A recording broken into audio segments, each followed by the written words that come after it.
The Committee of Finance is hereby called to order. Madam Clerk, can I have a roll call, please? Senator Marvin A. Blyden. Senator Blyden, present. Senator Samuel Carrion. Senator Carrion, absent. Senator Dwayne M. DeGraff. Senator DeGraff, absent. Senator Donna A. Fred Gregory. Senator Fred Gregory, absent. Senator Javon E. James Sr. Senator James Sr., present. Senator Janelle K. Seroux. Senator Seroux, absent. Senator Kurt A. Vialet. Here. Senator Vialet, present. Mr. Chair, you have 3 present. Senator, please mark Senator DeGraff as present. Mr. Chair, you have 4 present, 3 absent. Thank you, Madam Clerk. Any correspondence? Yes, Mr. Chair. You may proceed. Correspondence dated August 10th, 2022. Honorable Kurt Vialet, Chairperson, Committee on Finance, Legislature of the Virgin Islands, 3022 Estate Golden Rock, Christiansted, St. Croix, Virgin Islands. Dear Chairperson Vialet, please accept this letter as a formal notice of my late arrival to today's Committee on Finance meeting, which is scheduled to begin at 9 a.m. in the Earl B. Otley Conference Room on St. Thomas. Please have all circulated documents placed on my desk for immediate review upon my arrival. Thank you for your consideration in this matter. Kindest regards, Donna Fred Gregory, President, 34th Legislature of the Virgin Islands. Please mark Senator Fred Gregory as tardy.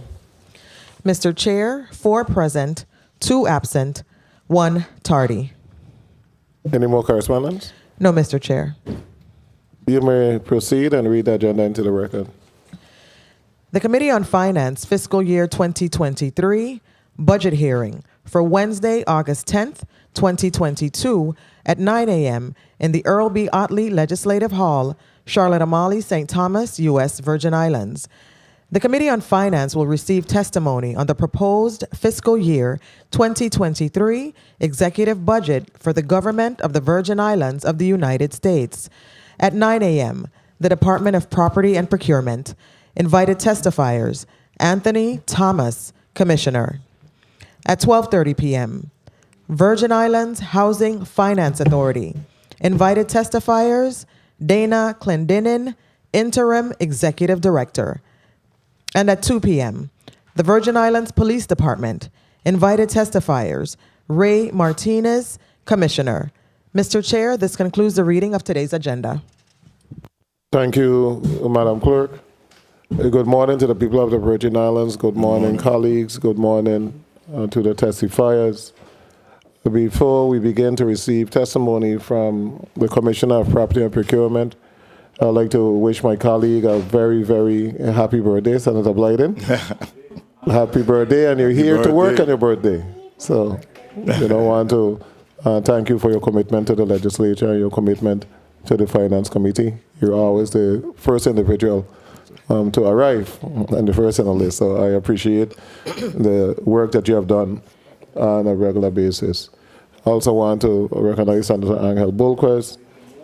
Thank you for attending. And I'm not seeing anybody on sync right now, but as soon as they arrive, I will recognize them. Commissioner, I'm going to give you an opportunity to put your name and title on the record, along with those individuals who are here to testify with you. You may proceed. Good morning, Senator Valley. Anthony David Thomas, Commissioner of the Department of Property and Procurement. Thank you. And then to my left. Good morning, Chairman Vele. Lisa Alejandro, Assistant Commissioner, Property and Procurement. Young lady. Good morning, Chairman Vialet, Gerda D. Sebastian, Administrator, Fiscal and Personal Services. Thank you. Next. Good morning, Magdalene Moranci, Chief Legal Counsel, Property and Procurement. Next. Good morning, Josette Cantois, Assistant Commissioner. Yeah, thank you. You have anyone that's participating virtually? No, sir. Okay, you may proceed with your testimony. Good morning, Honorable Senator Cort A. Valley, Chairman, Committee on Finance. Senator Donna A. Fred Gregory, Vice Chair of the Committee on Finance. Honorable Committee members, Senator Marvin A. Blyden, Senator Samuel Carrion, Senator Dwayne M. DeGraff, Senator Javon E. James Sr., Senator Janelle K. Sorrow, and other senators of the 34th Legislature present, fellow testifiers, person present, listening and viewing audiences. I am Anthony David Thomas, Commissioner of the Virgin Islands Department of Property and Procurement. I appear before you today pursuant to your invitation to provide testimony on the proposed fiscal year 2023 operating budget for the Department of Property and Procurement. Accompanying me today are members of the department's core leadership team who will assist in providing additional information specific to their respected areas of oversight. Mrs. Lisa Alejandro, Assistant Commissioner of Procurement, Mrs. Joseph M. J. Cantua, Assistant Commissioner of Property, Printing and Transportation, Mrs. Gerda D. Sebastian, Administrator, Fiscal and Personnel Services, and Ms. Magdalene A. Moranci, Esquire, Chief Legal Counsel. We are honored to provide testimony in support of Governor Bryan's proposed operating budget for the department for fiscal year 2023, which supports his strategy for creating accountable, transparent, and efficient government operation. As always, I want to begin by thanking the hardworking men and women of the Department of Property and Procurement for their outstanding and selfless service in pursuit of a better quality of life for the people of these Virgin Islands. Year to year, their hard work and demonstrated ability to adapt to changing circumstances, technologies, and processes continue to showcase their unwavering commitment to the people and betterment of these Virgin Islands. Personally, I must encourage them to remain steadfast in their commitments as we continue to work through this transformative change. Today, a contractor can sit in the comfort of their homes or any place in the world, sign a Government of the Virgin Islands contract or lease, submit a proposal or bid, accept an award, and negotiate contract terms. For the first time, customers can make payments online. Entrepreneurs can peruse government properties for leasing opportunities, and anyone can use our interactive website to view government vehicle usage, contracting opportunities, and vendor training sessions. Transformative change is ongoing at the Department of Property and Procurement. However, the complex nature of the change required to create sustainable transformation cannot be accomplished simply by implementing new electronic systems. It requires changing organizational culture, which incorporates behavioral practices and processes, often within many executive branch agencies, while integrating government-wide technology. Changing deeply rooted behavior embedded in government operations, as stated before, is a complex process. It will not happen overnight, and it requires commitment. The transformation thus far is remarkable, but it is laborious and tedious, which at times can make the transformation process frustrating. We understand that we have not yet completed the journey started, but along the way we have seen tangible growth in our employees, sister agencies, and our vendors as they engage in the new systems and contribute to improve operational function. Our government employees are now experiencing the 21st century demands and operations for effective performance. In pursuit of our professional development and process improvement framework, the Department of Property and Procurement employees have undertaken online training and certificate programs across all divisions through the National Association of State Procurement Officials, the Institute of Real Estate Management, the Fleet Management Association, and the Society for Human Resource Management. Today, the leadership team will discuss the implementation and benefits of the enterprise-wide solutions such as GVI Buy, powered by Periscope Holding Inc. through MDF Commerce, GVI Fleet, powered by FleetSoft, and Folio USVI, powered by MRI Software LLC, and why these solutions create sustainable, and transformative change in our government's operations. The new systems in the divisions of procurement, property, and transportation, not only transforms the Department of Property and Procurement, but reshapes the entire government of the Virgin Islands. Engaging 21st century applications allow us to create innovative efficiencies, continuous learning opportunities, and a centralized structure in government operations. The budget testimony before you today will, one, inform this body of the fiscal year 2022 successes achieved using the fiscal year 2022 budget, and two, discuss how the fiscal year 2023 budget and its staffing requests will help the Department of Property and Procurement achieve its continued implementation of solutions like GVI Fleet, Folio USVI, and GVI Buy to address the long-standing challenges identified. The Department of Property and Procurement, as part of the government's operation cluster, has comprehensive responsibilities as an administrative, support, and revenue-generating agency within the executive branch. The department operates pursuant to Title III, Sections 212 through 221, Title 31, Sections 151 through 169, Sections 201 through 205, and Sections 231 through 251, and Sections 281 through 283 of the Virgin Islands Code and all corresponding associated rules and regulations, and has 5 functional divisions. The department oversees the acquisition and management of all goods and services, oversees the management of government central stores and warehouses and fixed assets, processes all contracts for the executive branches, departments, agencies, boards, and commissions, acquires and manages the executive branch's vehicle fleet, acquires all real estate and manages the executive branch's real estate operations, manages space management leases for the departments and agencies, and manages the government's print shop services. In addition, the department supports the territory emergency response efforts as the lead ESF number 1 and ESF number 7. The Department of Property and Procurement's fiscal year 2023 operating budget in the general fund is $15,759,946. This is approximately 38% increase from our fiscal year 2022 general fund revised appropriation in the amount of $11,392,331.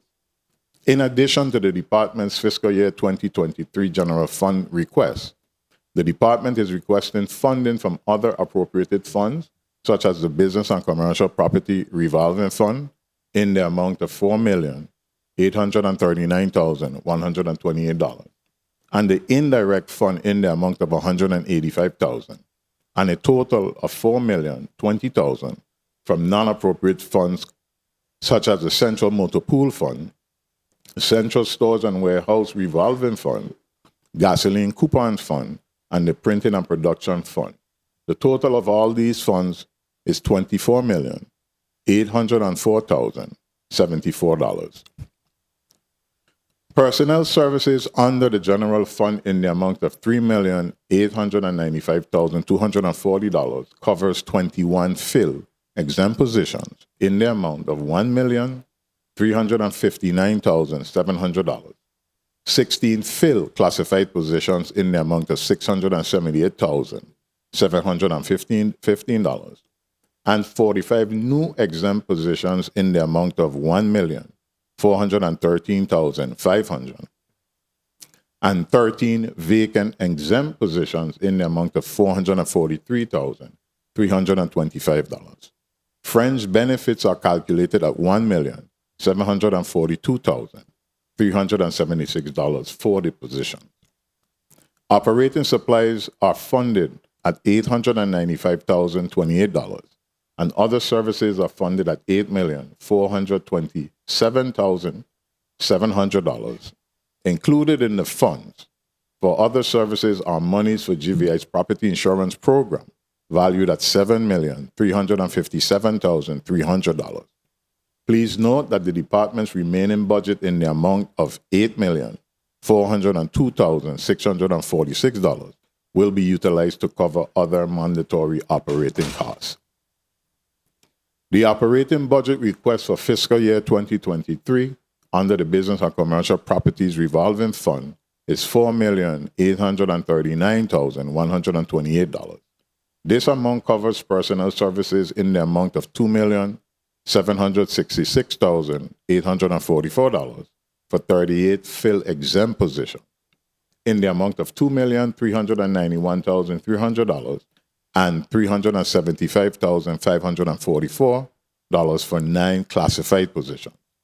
Fringe benefits is calculated at $1,182,284, and other services is $890,000. There are no funds earmarked for supplies, utilities, or capital expenditures in the fiscal year 2023 budget, Business and Commercial Properties Fund. The department's fiscal year 2023 request from the Indirect Costs Fund is $185,000. This funding is used for staff, professional development, and training across the department. The acquisition of new software programs and expansion of services will require ongoing trainings in fiscal year 2023. In fiscal year 2023, the department's non-appropriated request is funding is $4,020,000. The department is currently comprised of 87 full-time employees. 35 employees work in the District of St. Croix, and 52 work in the St. Thomas St. John District. The Fiscal and Personnel Services Division is responsible for the financial and human resources activities of the Department of Property and Procurement. The department's emphasis on professional development and process improvement towards accountable, transparent, and efficient operations make the Fiscal and Personnel Division uniquely situated to facilitate our success. A total of 12 employees were promoted in the department, and a total of 8 were hired to assist with the vast number of contracts and workload permeating the Division of Procurement. The Fiscal Division completed salary adjustments for all employees under the United Steelworkers Supervisory Union as of October 1st, 2021. A stipulation required that these employees be given a one-step increase. A total of 5 employees receive increases. Additionally, the Fiscal Division processed 20 personnel requisition forms to accommodate new hires, filling of vacancies, and salary increases at a value of $1,397,000. The department's fiscal year 2023 staffing request for the division includes 2 program managers, 1 financial control officer, and 1 collection agent to support the department's collection activities and the business and commercial properties activities. In fiscal year 2023, the department will continue with plans to promote other deserving employees in the department. The Division of Property manages the day-to-day real estate operations of the government of the Virgin Islands. We have created a strategy for ensuring accountability, transparency, and efficiency in property management processes. This division's activity centers include property management, lease administration, and facilities management for all government-owned and leased properties. Our responsibilities include coordination of property surveys and appraisals, title searches, property acquisitions, conveyances, dispositions, lease negotiations, and lease preparation.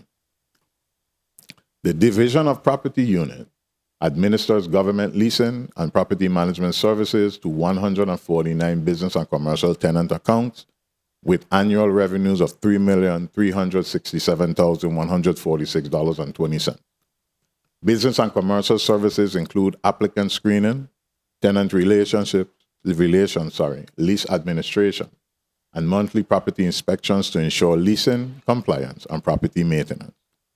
In fiscal year 2022, the Business and Commercial Unit processed 15 lease applications, conducted 802 monthly property inspections, executed 18 leases valued at $433,000, and currently has 34 pending leases in its processing pipeline with a pre-negotiated value of $683,343.72.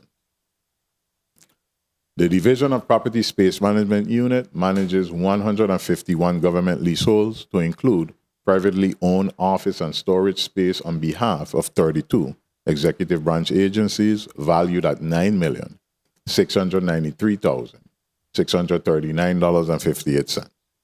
Space management services include landlord property manager screening, commercial office and site inspections, lease negotiations and administration, as well as resolution of property management disputes between the GVI tenant and the landlord.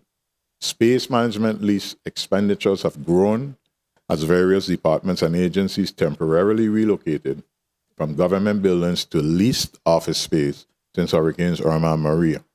We anticipate a reduction in space management expenditures as more government-owned properties are repaired and come back online.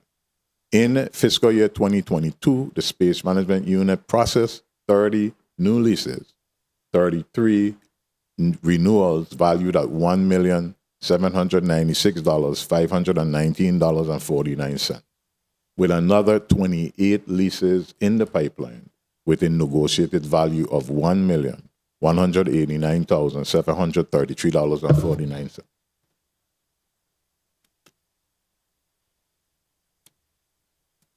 Several factors have contributed to the division's output. Increased capacity within the properties division through the creation of 2 targeted leasing teams with specific areas of responsibility, and increasing the number of staff assigned to the business and commercial leases from 1.5 full-time employees to 4 full-time employees, and increasing the number of full-time employees assigned to space management from 1.5 to 2. An increased frequency and consistency in communication with tenants and landlords alike, resulting in greater access to required corporate documents for lease processing. In our efforts to create accountability, transparency, and efficiency through process improvement, the Department of Property and Procurement has acquired an enterprise-wide real estate property management software we call Folio USVI, which is powered by MRI Software LLC. The Department of Property and Procurement's commitment to increasing revenues, integrating more technology into our operation, and enhancing internal and external processes is now a reality through the implementation of Folio USVI. The platform's features will provide the Department of Property and Procurement with a comprehensive overview of all GVI property and property management activities for all business and commercial and space management leases for the Department of Property and Procurement, agriculture leases for the Department of Agriculture, and submerged land leases for the Department of Planning and Natural Resources, and concessions and permits for the Department of Sports, Park and Recreation, the Department of Public Works, and the Virgin Islands Police Department. The printing division serves as the official print facility for the central government and offers support services to semi-autonomous agencies and other branches of government, as well as the private sector, and the number of requests has increased exponentially. The printing division's efforts in fiscal year 2022 remain focused on equipment upgrades, employee training, and increasing sales and services to drive efficiency. Through the fiscal year 2023 staffing appropriation, the proposed addition of a graphic design coordinator and a front desk employee will expand the department's reach in improving graphic offerings to the government and the private sector and greater customer engagement. The Division of Transportation, Office of Fleet Management and Reporting, oversees the automotive functions of the government motor pool, which includes the acquisition, auctioning, assignment, disposal, identification, maintenance, repair, storage, and fueling of all motor vehicles within the executive branch. Currently, the government's vehicles fleet is comprised of 1,699 vehicles. In keeping with the department's effort to digitize government operations, the Department of Property and Procurement acquired a new software solution for the government's fleet management operations in fiscal year 2022. GVI Fleet, powered by FleetSoft, has replaced Lancar and FleetMate. While the Department of Property and Procurement employees are actively using GVI Fleet, access and hands-on training to all GVI vehicle operators, fleet managers, and mechanical staff will be provided at the beginning of fiscal year 2023. FleetSoft's features include interactive dashboards, reporting tools, and GPS integration. Additionally, the second phase of GPS installations are scheduled to begin August 29, 2022, to include fleet vehicles, heavy and portable equipment. The Government Operations Fleet Energy Efficiency Transformation Initiative is a joint collaboration between the Virgin Islands Energy Office and the Department of Property and Procurement. It's geared towards transforming the government's fleet to include alternative, hybrid, and electric-powered vehicles as outlined in Act 7075, the Virgin Islands Alternative and Renewable Energy Act of 2009. The GeoFleet initiative has three priorities: electric vehicle adoption, charging infrastructure, and training for mechanical staff. The Virgin Islands Energy Office was awarded $1.35 million through the 2022 Energizing Insular Communities Grant for the purchase of electric vehicles and to establish a territorial electric vehicle charging network. A total of 15 Tesla vehicles were jointly purchased with grant funds from the Virgin Islands Energy Office and the Department of Planning and Natural Resources. So far, 18 charging units have been received, with another 100 expected that will be made available based on Tesla supply chain demands before the end of 2022. The grant provides for training, certification opportunities for our mechanics on newly acquired electric vehicles. The Division of Procurement is directly responsible for the acquisition of goods and services for the central government. The activities are carried out pursuant to Title 31, Virgin Islands Code, Chapter 23, Sections 231 through 251, and its rules and regulations. Reimagining procurement has been the strategic frontier of creating a best practice procurement framework embedded with innovation, continuous improvement, and stakeholder relations within the department. The Division of Procurement continues its efforts to procure the territory's needs, integrate the government-wide e-pro system, perform in-person and virtual training to agency users and vendors, while enroll in procurement-based training towards becoming certified procurement professionals. The fiscal year 2022, the division's efforts have yielded the following results: 20,243 requisitions, 134 professional services contracts, which increased 24%, 66 general contracts, which increased 43%, 152 solicitations, 238 construction contract payments, 52 construction contracts, 178 supply contracts, and 1,572 process justification letters. Several factors contribute to the division's increased performance and output year to year. Targeted training and support services to the user agencies, which facilitate their ability to draft contracts that comport with law and the requirements of the Department of Property and Procurement templates, providing concise yet detailed feedback to user agencies on their deficient contract drafts, requisitions, and justification letters, providing greater access to the team at the Department of Property and Procurement, ensuring all contracts approved by the Department of Property and Procurement will meet the legal sufficiency approval by the Department of Justice, vendor engagement, outreach, customer service, which provide ready access to current vendor corporate documents and the updates to the government's templates to incorporate federal and local provisions and clearer terms, conditions, and bidder guides and procedures. The department has completed the first phase of the e-procurement system, which allows for electronic bidding, contract development through the execution process in fiscal year 2022.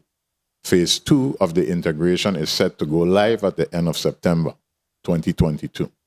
This rollout will complete the procure-to-pay process, enabling all central government agencies to requisition for goods and services, process and manage vendor payments, and assess, plan, and report on all procurement activities, including the government's spend on commodities. To ensure a successful integration of the systems, the Department of Property and Procurement, the Department of Finance, the Bureau of Information Technology, Tyler Munis, and MDF Commerce conduct weekly standing meetings and are working collaboratively towards completing the design plan of the integration.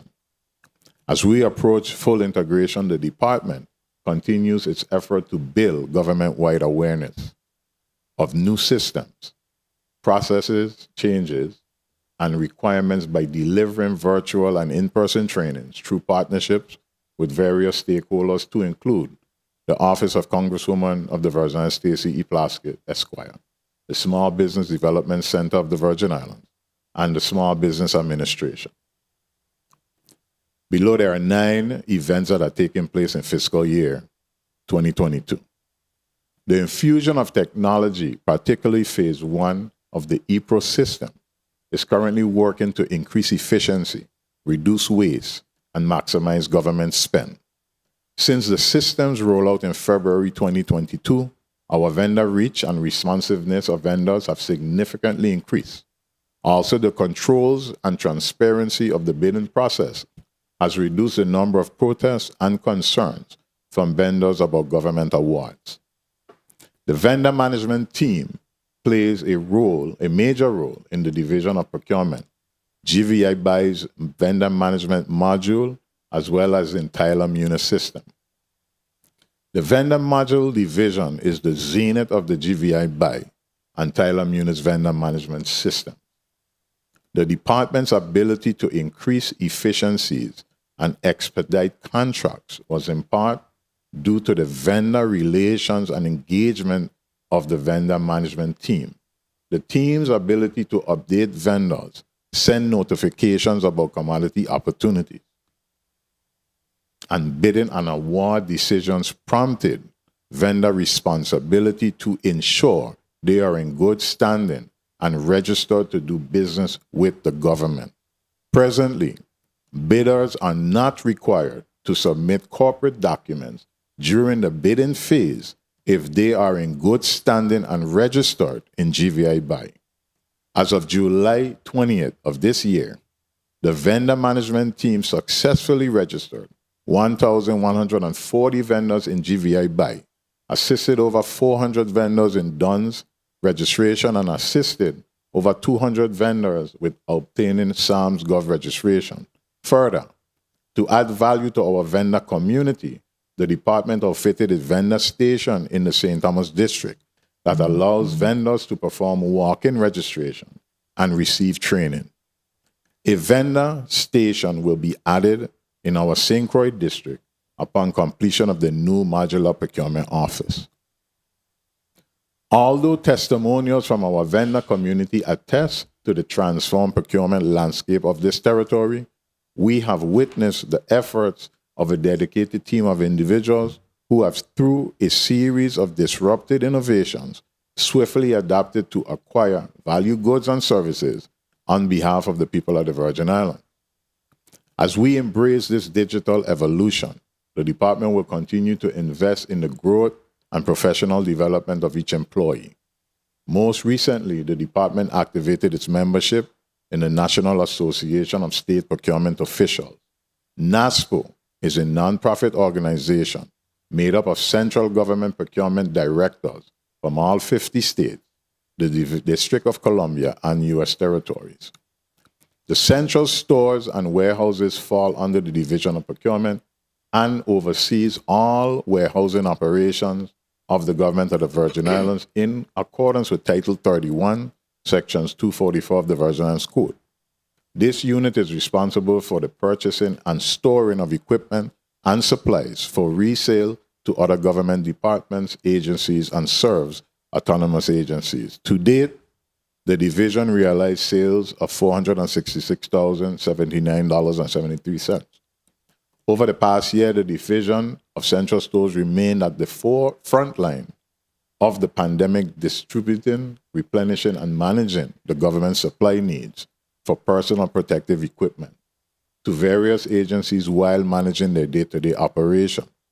The department secured the purchase of PPEs to meet the government of the Virgin Islands' demands while ensuring an on-hand surplus in the event of high-volume spread. Under Phase 2 of the EPRO system, which we anticipate coming online early in fiscal year 2023, the central stores will deploy its first marketplace shopping experience for the territory. The marketplace shopping portal will provide immediate access to central stores' digital catalog, as well as the department will have access to a larger pool of wholesale providers, including those approved by GSA and NASPO. Currently, the government is experiencing significant price increases from vendors on contract due to current inflation costs. Thus, we anticipate greater competition and opportunity once the marketplace module of the EPRO system goes live. Asset Reporting and Management Division, the ARM, is responsible for all fixed and capital assets within government of the Virgin Islands, including the administration of fixed and capital asset inventory database, tagging goods, physical inspection of all asset property, tracking existing assets, and managing the retirement, disposal, and transfer of assets. The division ensures adherence to the government of the Virgin Islands policies, guidelines, and procedures, and through quarterly audits, plays a critical and integral role in ensuring compliance with applicable federal and local laws. All assets purchased by the executive branch are presently being tagged, tracked, and activated in the Thailand Munis Enterprise Resource Planning System asset module by the Fixed Asset Division, which is comprised of only 4 employees, a director, 2 fixed asset managers, and 1 asset risk loss accountant. Since its restructuring in fiscal year 2020, through the support of the 33rd Legislature, the Asset Management Division entered approximately 4,743 assets in the ERP and conducted full physical asset counts with the following agencies: Bureau of Motor Vehicles, Inspector General's Office, Office of Veterans Affairs, Department of Licensing and Consumer Affairs, the Office of Collective Bargaining, the Office of Management and Budget, Public Services Commission, Law Enforcement Planning Commission, and the Department of Tourism. The division manages the government of the Virgin Islands and federal fixed and capital assets in collaboration with the Department of Finance, the third-party fiduciary, and the Department of Education. No vendor should be paid before goods are delivered.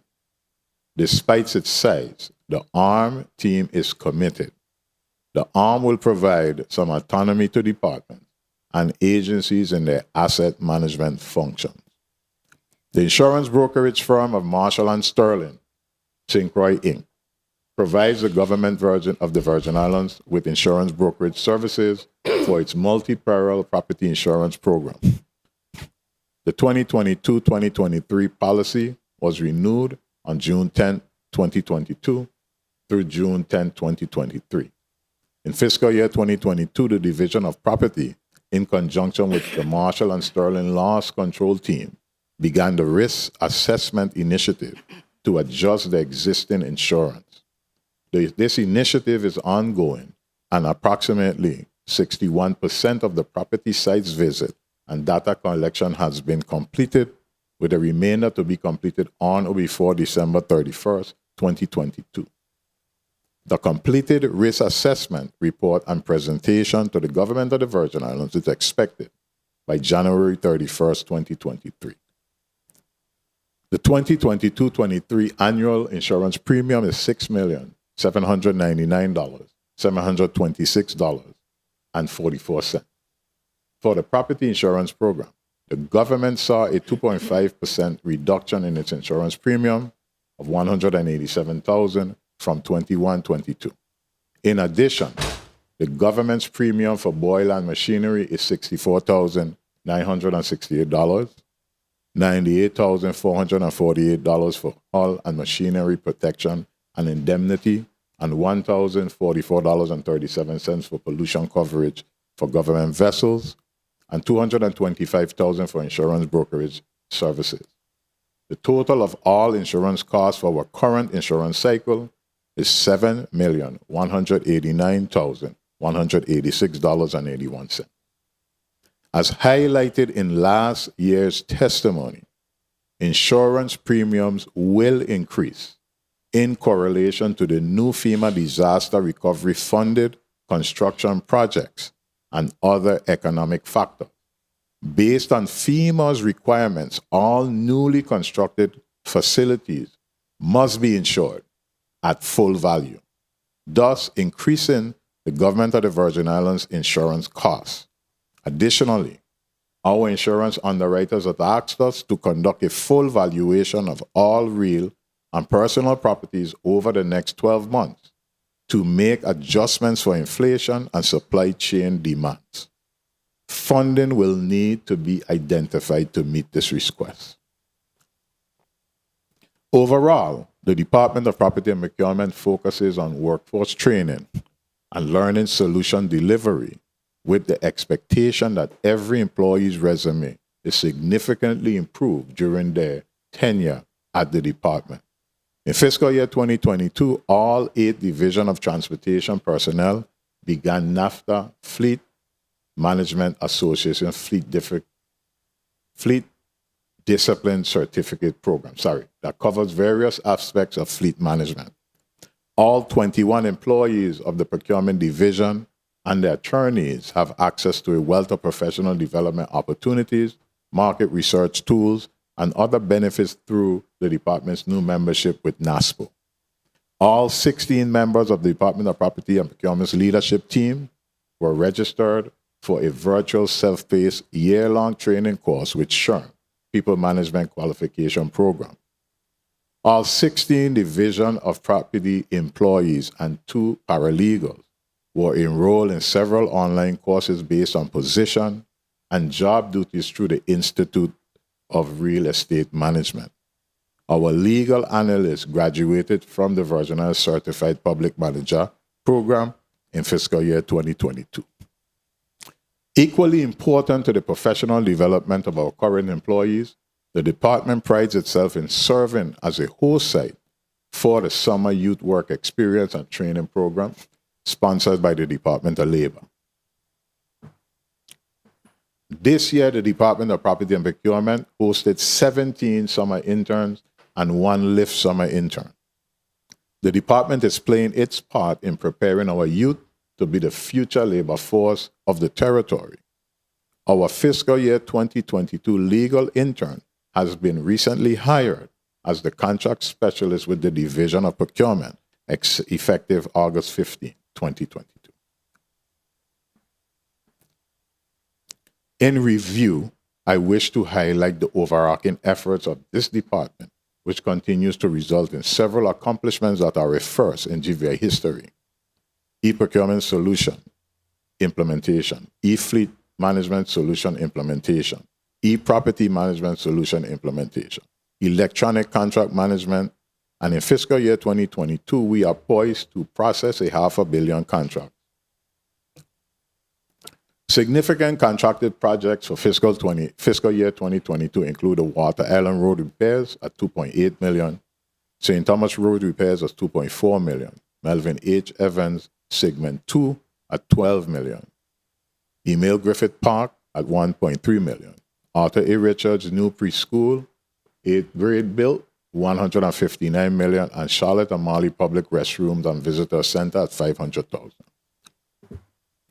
We are excited about what we have accomplished in fiscal year 2022. while remaining cognizant of the breadth of the responsibility of the Department of Property Procurement in the Virgin Islands Code. We understand that there is much more to do because our responsibilities transcend the entire government of the Virgin Islands.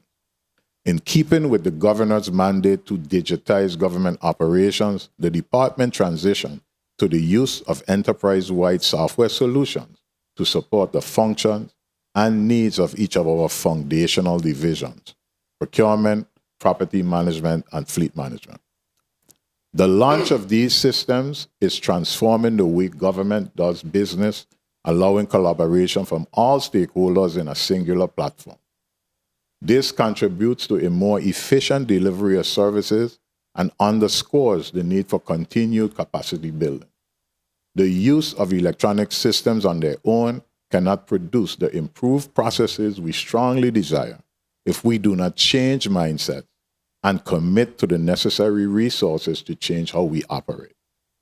Our requested budget for fiscal year 2023 further supports the Department of Property and Procurement's mission in keeping the people's house in order by developing smart policies and procedures that drive government accountability and effectiveness. Our strategy is to continue to concentrate on core activities aimed at fulfilling our mandates, improving operational efficiency through the full implementation and integration of various electronic solutions, leveraging those solutions to the maximum extent possible, and increasing revenue streams from all our revenue-generating divisions. The department's effort will be focused on continued technology improvements, continuous professional development, and capacity building, and their contributions to process improvements. We appreciate the support this body has provided, as the addition of the staff in restructuring the asset management team attributed to the department's achievement, and will seek more collaboration and more tangible support as we embark on future initiatives to improve government operations and a better quality of life for Virgin Islanders. I would like to take this opportunity to thank the Brian Roach administration for their continued collaboration and support, our contractors for embracing the changes in operational systems, and our sister agencies, especially the Department of Justice, the Department of Finance, the Office of Disaster Recovery, the Bureau of Information Technology, and the Office of Management and Budget for their continued collaboration and support.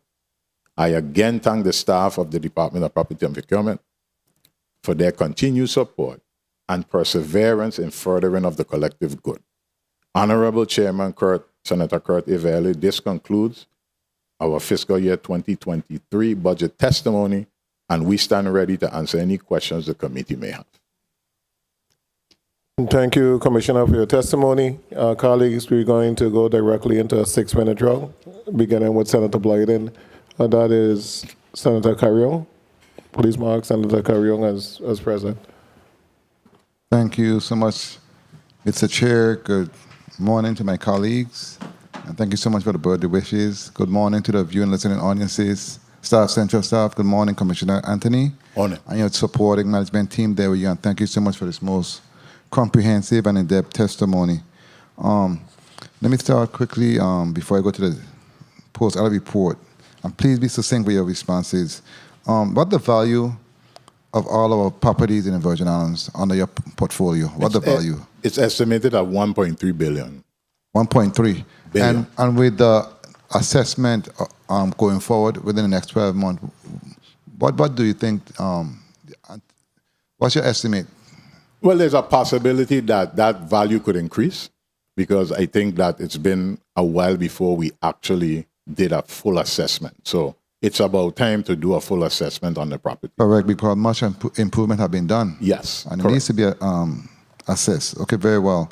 Let me ask you, in respect to the post-audit report, under personal services, I know in 21 the actual was $1.7 million. 23, today was 2.5, 2.6, but we are anticipating 3.9 for 2023. based on your testimony with the 22 new hires, etc., that accounts for that difference? Yes, it does. But the administrator, Mr. Sebastian, could add to that. Yeah, the difference, Gerda Sebastian, Administrator of Fiscal and Personnel Services, the difference between the 2.5 and the 3.8 is an increase of 1.3 million for the additional new employees in the department that we had been requesting for previous in fiscal year 2021. Correct. Yeah. And it has shown a good return on investment because based on the testimony, he showed in all the different categories an increase.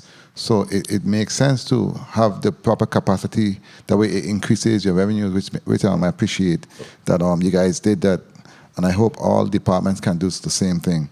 Let me also ask you on other services and charge. It went from 270,000 in 2021 actuals to 8.4 million for 2023. Can you explain to me why such a large variance and what is under that category? Well, in fiscal year 2023, what is happening is that all the support services are being shifted from the business and commercial to the general fund. So that is where you see an increase in the other services category. So it's just basically in a different category. Yeah. Right. Okay, so it's shifted to the general fund. Explain on that for me, please. Well, yes. In FY 2023, the operations are shifting from the business and commercial to the general fund. That's where you see the increase in the other services category.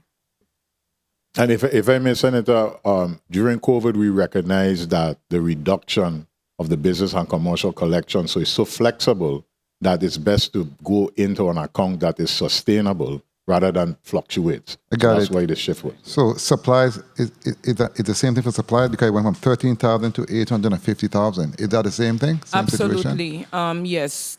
All the services are being shifted from the business and commercial to the general fund, and that is where you're seeing the increase in those services. Okay, very So well. it stands to reason that the general fund will carry the burden of those expenditures. Okay, very well. Let me ask, because in the post-audit report, it was reported that under rental property stated that no rental property was submitted 2 minutes. for fiscal year 23. No update details for the receivables.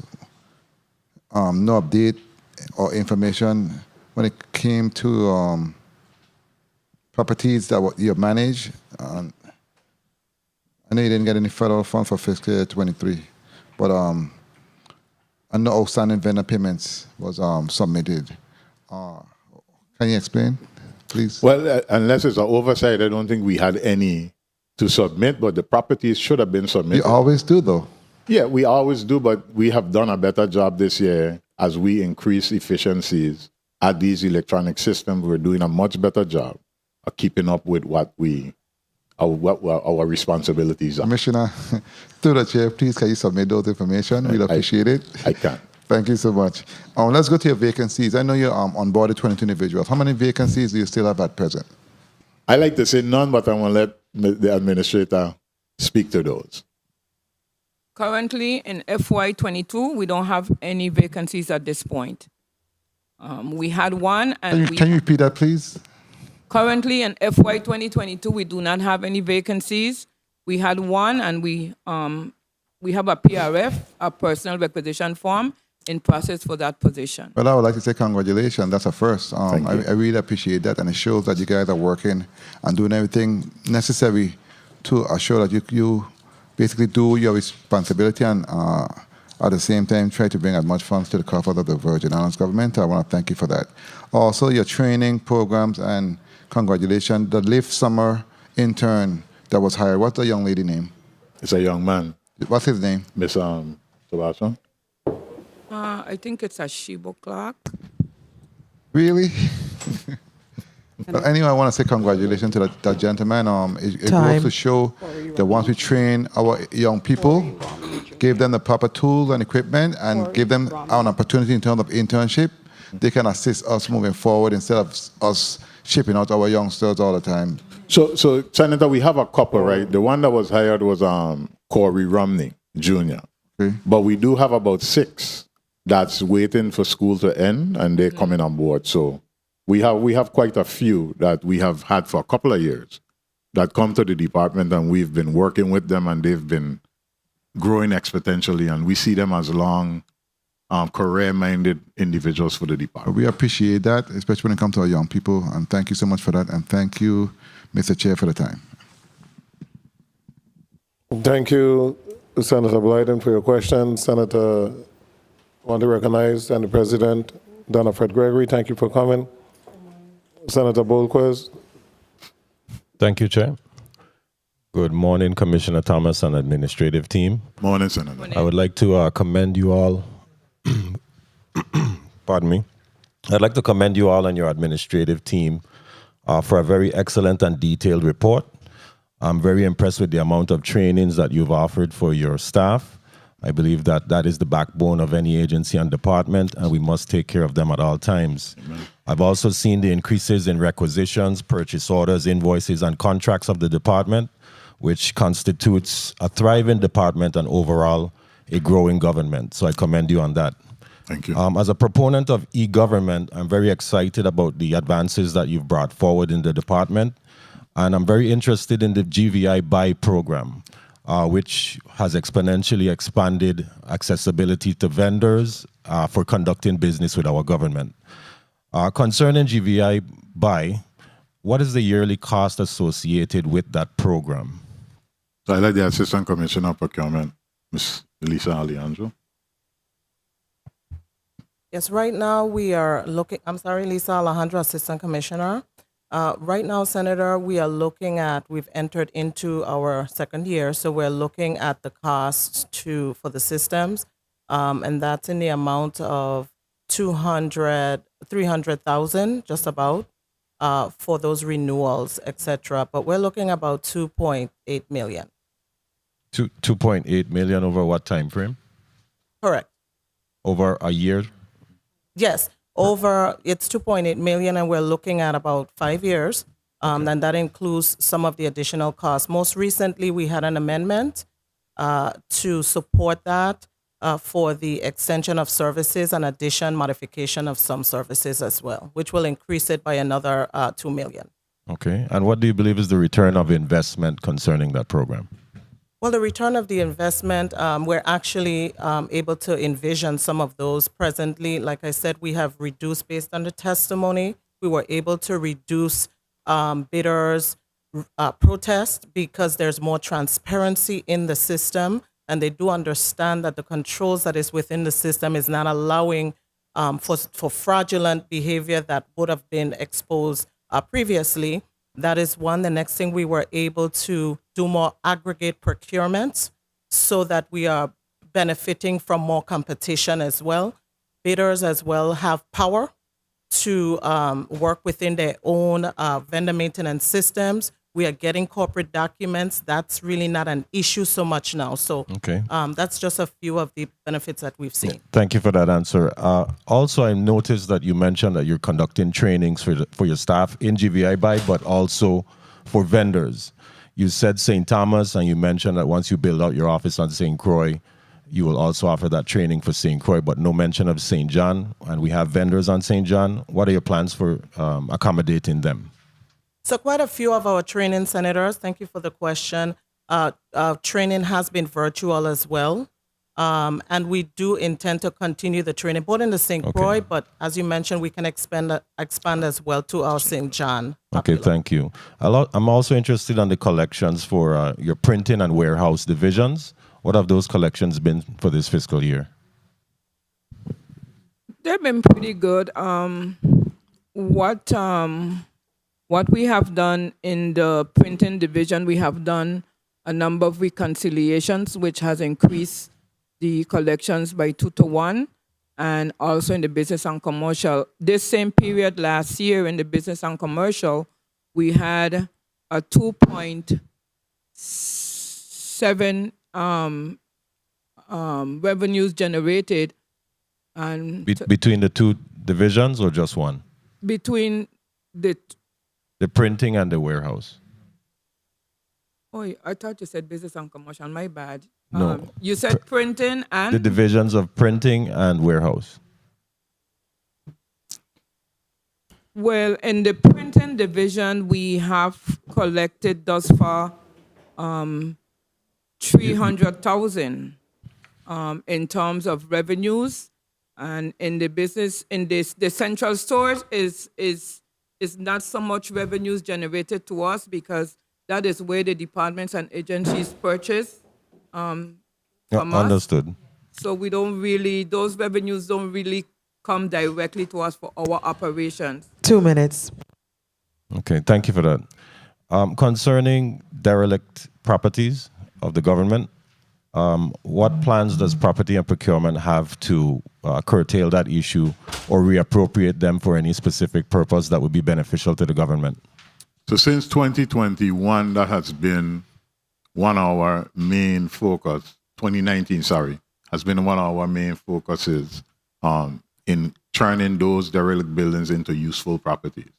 The assessment that we're speaking about will let us know what properties should be sold because of the high overhead or what properties should be developed. However, we have been consistently seeking specific funding just for that particular process. We would like, if we could fund 1 or 2 buildings, and that can be used as rental property, we could take that monies and turn it over. So for instance, our Shinnery building in Sub-East, our Franklin building on Main Street, they're all going to be renovated by departments and funding received over this period of time for them to move into. So those things will change, like Lottery, Virgin Islands Police Department are going to take over those buildings. EDA already took over the Washington School. So a lot of the work is being done. It's just, you're just not seeing it yet. It's happening. It's a process. The DHS is going to start building health. All of those are agencies that are going to help remodel some of our existing buildings to create opportunities for us to do other things with, like reduce space management leasing costs and put more revenue back into the government. Concerning what my colleague Senator Blyden mentioned earlier concerning the valuation of properties, will those derelict properties also be evaluated concerning the overall value of property for your department? Yes, they have to because they're part of the schedule.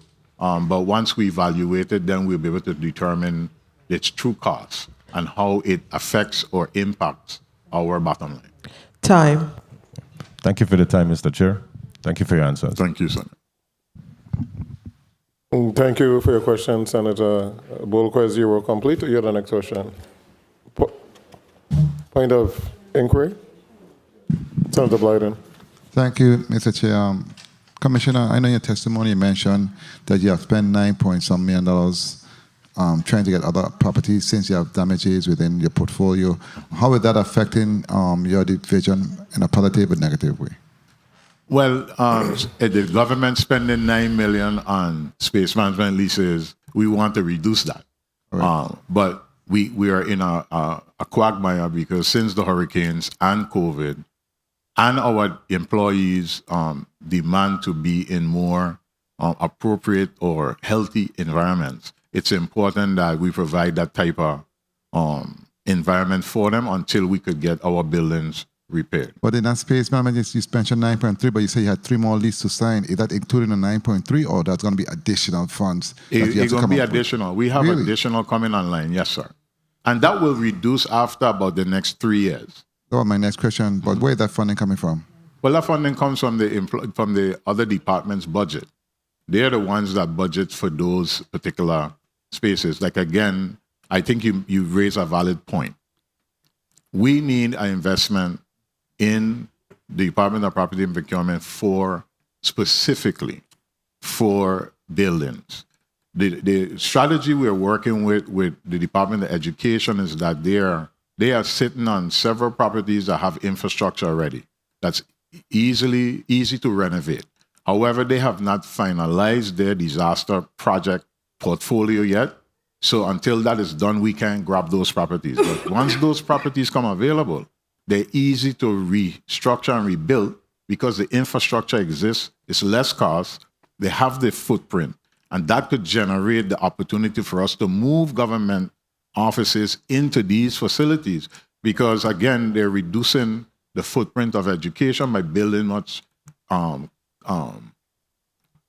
larger schools on certain grade levels, right? So it's opening the opportunity for us to really transition a territory towards reducing that space management cost. Thank you so much, Mr. Chair.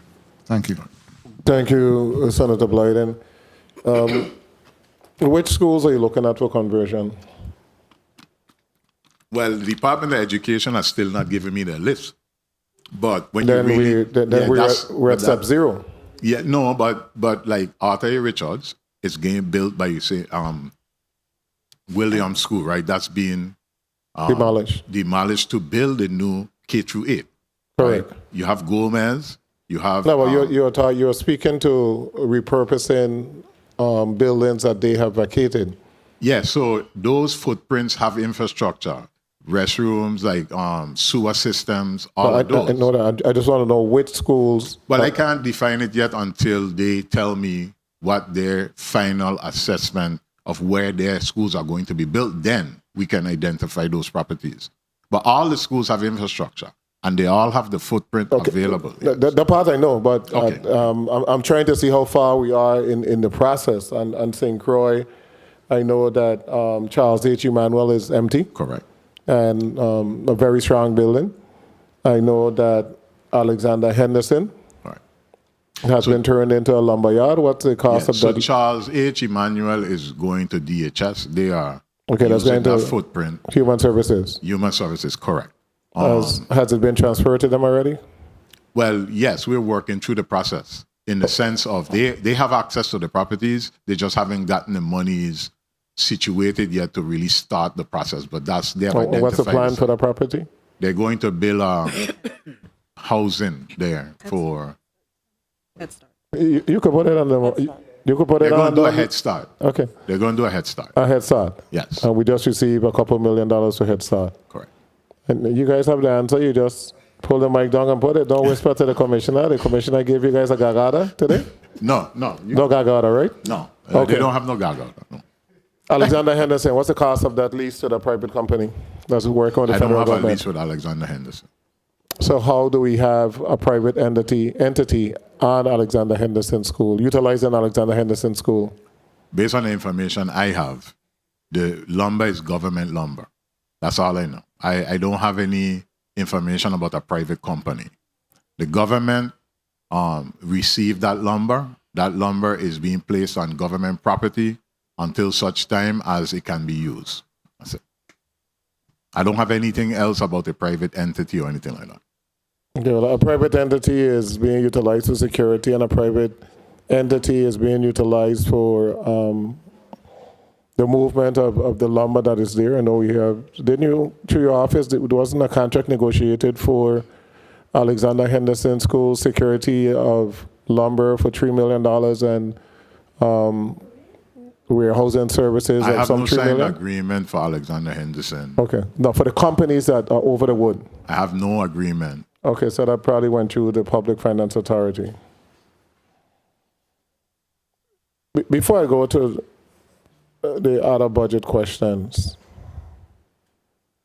should all contracts issued by this government go through property and procurement, or should we continue this practice of some of ODR contracts going through PFA and then the next set coming to property and procurement? Well, with my tenure, there has never been any rejection, investigation, any violation of any properties or policies as it relates to procurement.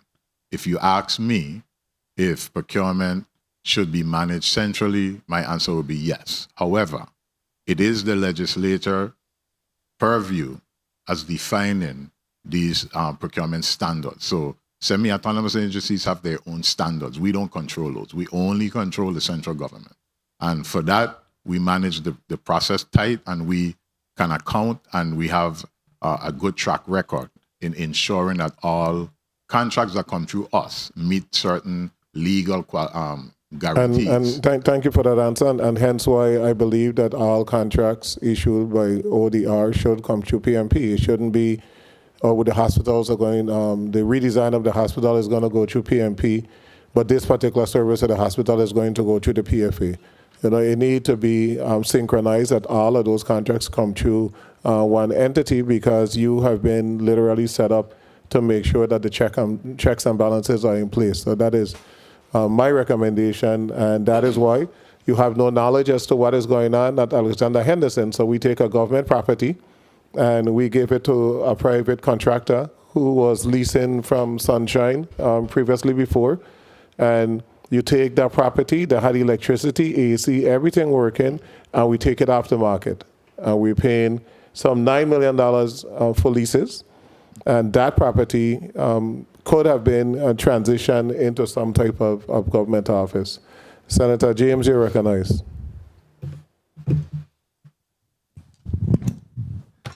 Thank you, Mr. Chair, for the time. Good morning, testifiers. I see where you mentioned in your testimony about the award for the $1.35 million for the 2022 Energizing Insular Communities Grant for the purchase of electrical vehicles, the big topic around the island, the 15 Teslas. I'm happy to know though, that the grant provides training and certification opportunities for the mechanics. Have we considered who's going to be the mechanic and how much will we pay these mechanics? Well, the payment will come from the market value. However, we have finally got our certificate mechanic on board, and we're working through labor and so other ways. Have you entered into a contract or an agreement with that mechanic? How are you going to go about? We hire mechanics. Our mechanics work directly for the government, and we're opening opportunities for them to go to school.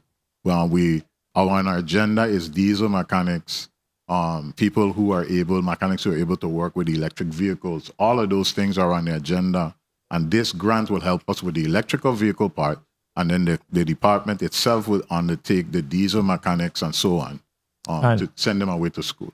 And how much out of this grant will go towards paying for the training and what have you? Have you factored that in? Well, we haven't factored that in. That came from the federal government, and the grant was designed to pique interest. So have we started to use the vehicles as yet, or are we waiting for the individuals to be trained first as mechanics? No, the vehicles are usable upon arrival. Mm-hmm. So I know some have went to the Water and Power Authority, some went to the Energy Office, some went to Public Works. I have two at the Department of Property and Procurement.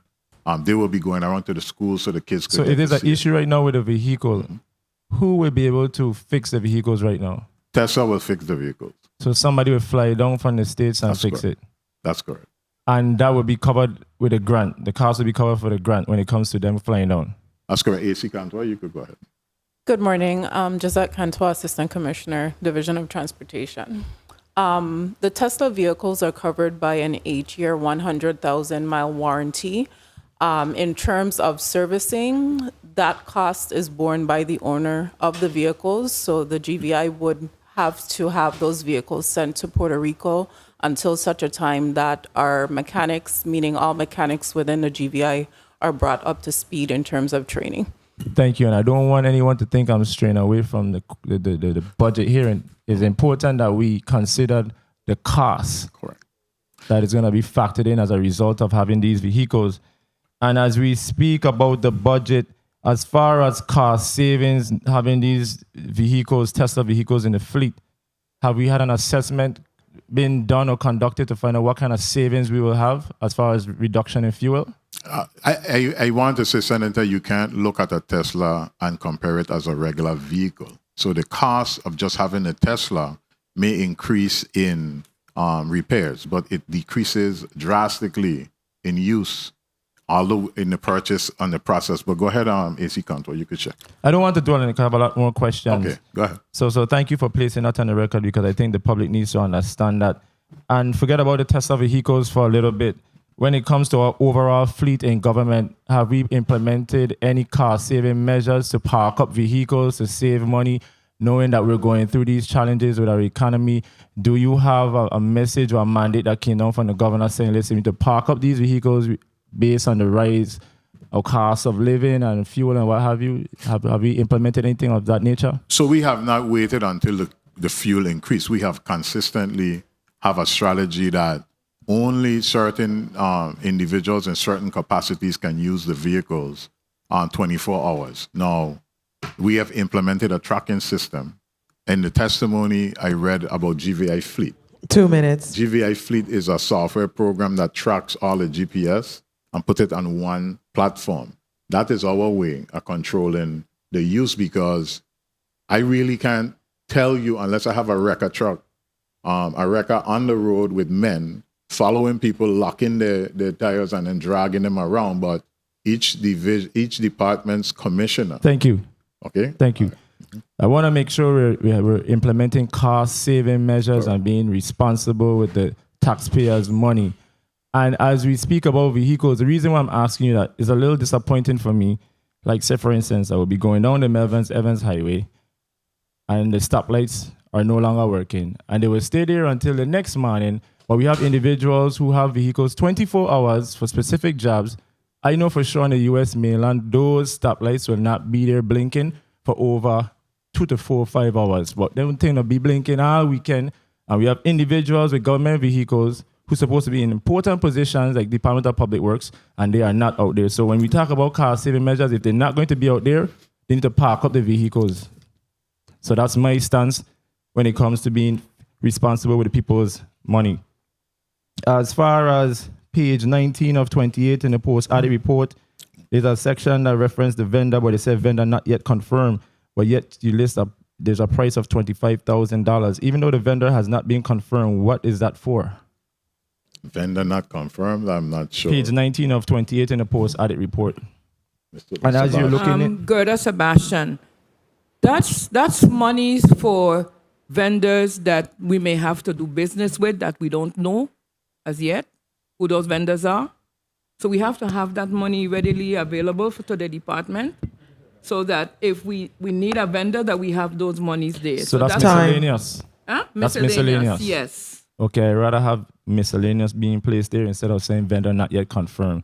It looks like something is pending, but you know? No. So, Mr. Chair, with your indulgence, if I can ask one more question. You may proceed. I see here where we have some variances when it comes to our utility services. For the FY 2023, there's no recommendation.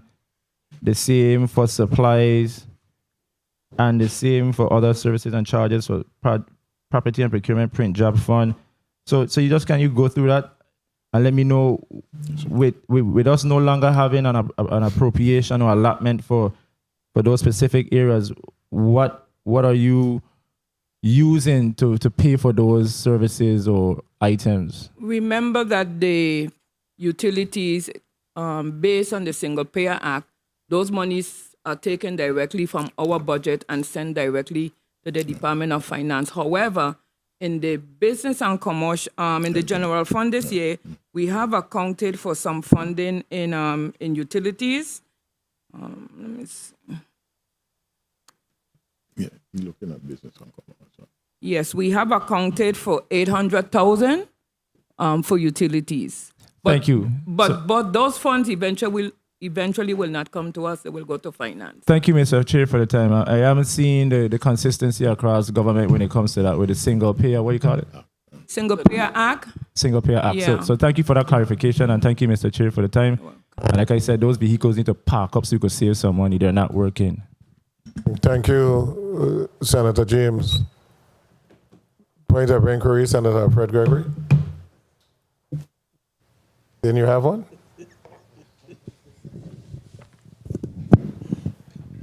Thank you, Mr. Chair. Don't forget the point of inquiry.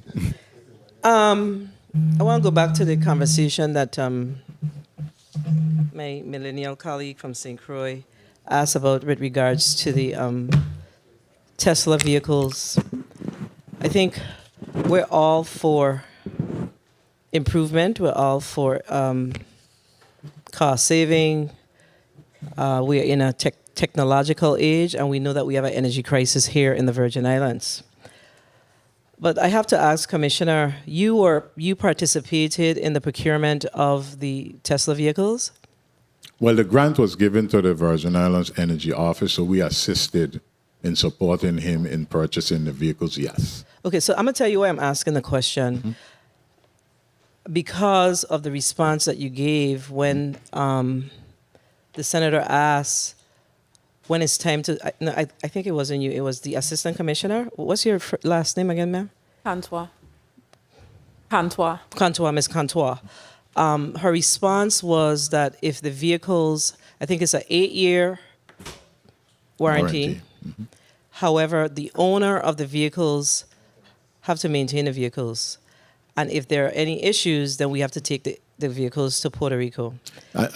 So I got asked, that makes sense to you? Well, it's according to what the problem is, because those vehicles can be fixed just by plugging it in over the computer, like the internet. It's not like you're speaking about an issue that happens 8 years later. Our vehicles may happen 8 years later. May happen, and our vehicles right now that we use is 3 years. Okay, So, the reason yeah. why I'm asking the question is, and that's why if one of your employees make a comment and it needs additional information, Yes. then we need to know that, because Yes, ma'am. then information Correct. goes out throughout the community Agreed. that's not quite accurate. So it's That's important for us to circle the wagon to make sure that we provide all of the information. Yes, Senator. But you're saying, is your testimony is that if there is an issue, because it's a electric vehicle, if you will, that you can plug it in and get it repaired via the internet. for the most part. For the most part, yes. So the issue with regards to Puerto Rico is if you have a major problem. Correct. That's correct. That's and not then making the sense to me, current but- vehicles we have right now only have a 3-year warranty, and so we have to maintain those as well. Okay, And, I just wanted you to clear that Yeah, I up got you. and Yes, make sure ma'am. that we understand it. I need to get clarification on it. Thank you for the time, Mr. Chair. Thank you, Senator. Thank you, Senator Fred Gregory. So how large is the fleet of Teslas? AC Canton? There are 15 Teslas in total, and the GVI has a total of 25 electric vehicles. And I would also like to state The new vehicles, the ones is 15. 15, and there were 10 pre-existing between Nissan Leafs and Smart Cars, which are the Okay. smaller vehicles And VIPD has. Of those 15, how many are going to WAPA? Those are not included in our count of 15. WAPA has 8 of its own vehicles. Okay, and Oculus and Department of Justice? How much did we receive?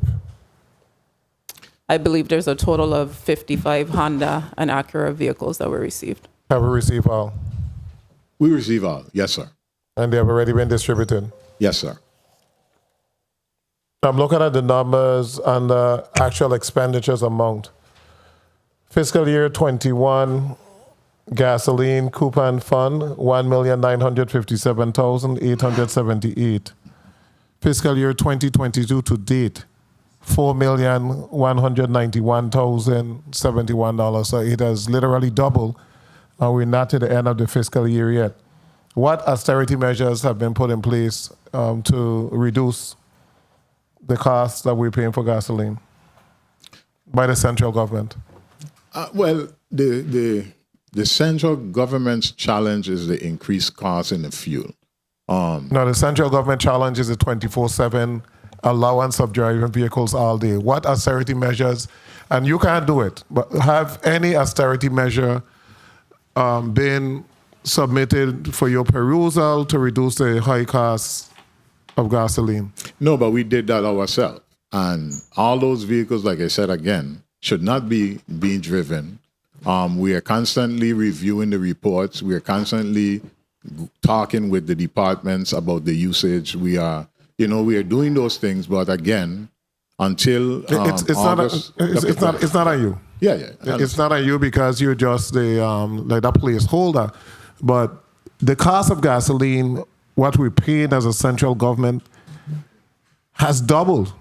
Yet you hear of no austerity measures, and you're seeing government cars on weekends. I mean, down to every level that you could think about. I ain't talking about commissioner, assistant commissioner, just rampant usage of vehicles 24/7. So it seems like the mentality is, oh, we have money, so we ain't worrying about the price of gas. Just drive and do whatever you want. So we're not going to worry. It has doubled, but no big deal. We'll just continue with the same measures. Any other jurisdiction would have had some type of austerity measures to make sure that the price is reduced or the cost is manageable. Well, this is a doubling of what we're paying. Senator DeGraff, you're recognized. Thank you, Mr. Chair. Good morning, colleagues. Good morning, testifiers, all viewing, listening, and present. You know, Commissioner, when I hear you talk about Washington School, I said, I know you're old school for sure. I went to Washington School, but, you know, Evelyn Marcelli, you know. Yes. That was our principal. But, again, property procurement, I stand in support you 100%. You know, regardless of what anybody say, I get your back. And that's because, like I said, I started out working in government property procurement. So I got to sit every time. Yes, Senator. And make sure everybody know because, you know, they ain't gonna beat you up in here with me, Aaron. Thank you. Now, again, you mentioned right out your testimony. As always, I want to begin by thanking the hardworking men and women of DPP for the outstanding and selfless service in the pursuit of a better quality of life for the people of these Virgin Islands. That's what I like to hear. And you mentioned about tangible growth in our employees. Yes. But I couldn't find it to quote it. But now, my thing again is intangible growth.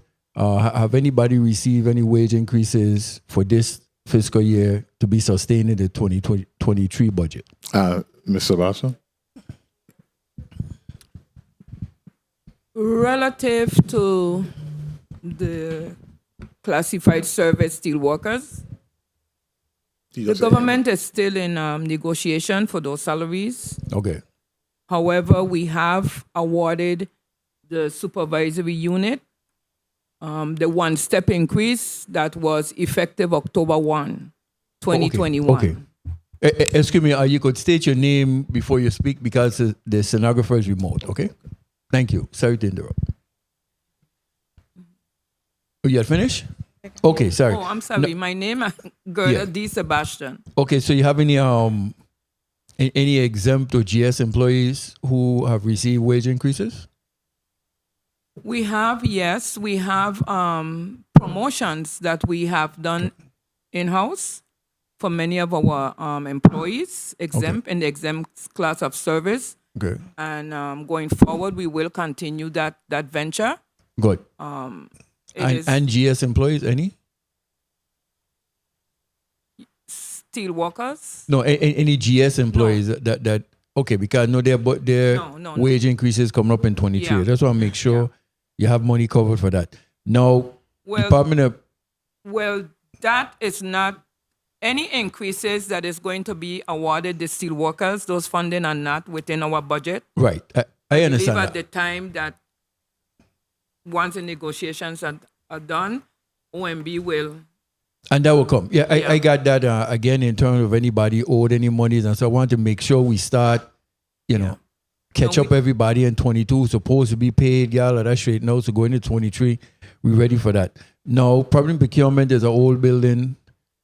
Infrastructure, because I started working June 18, 1979. It's the same building.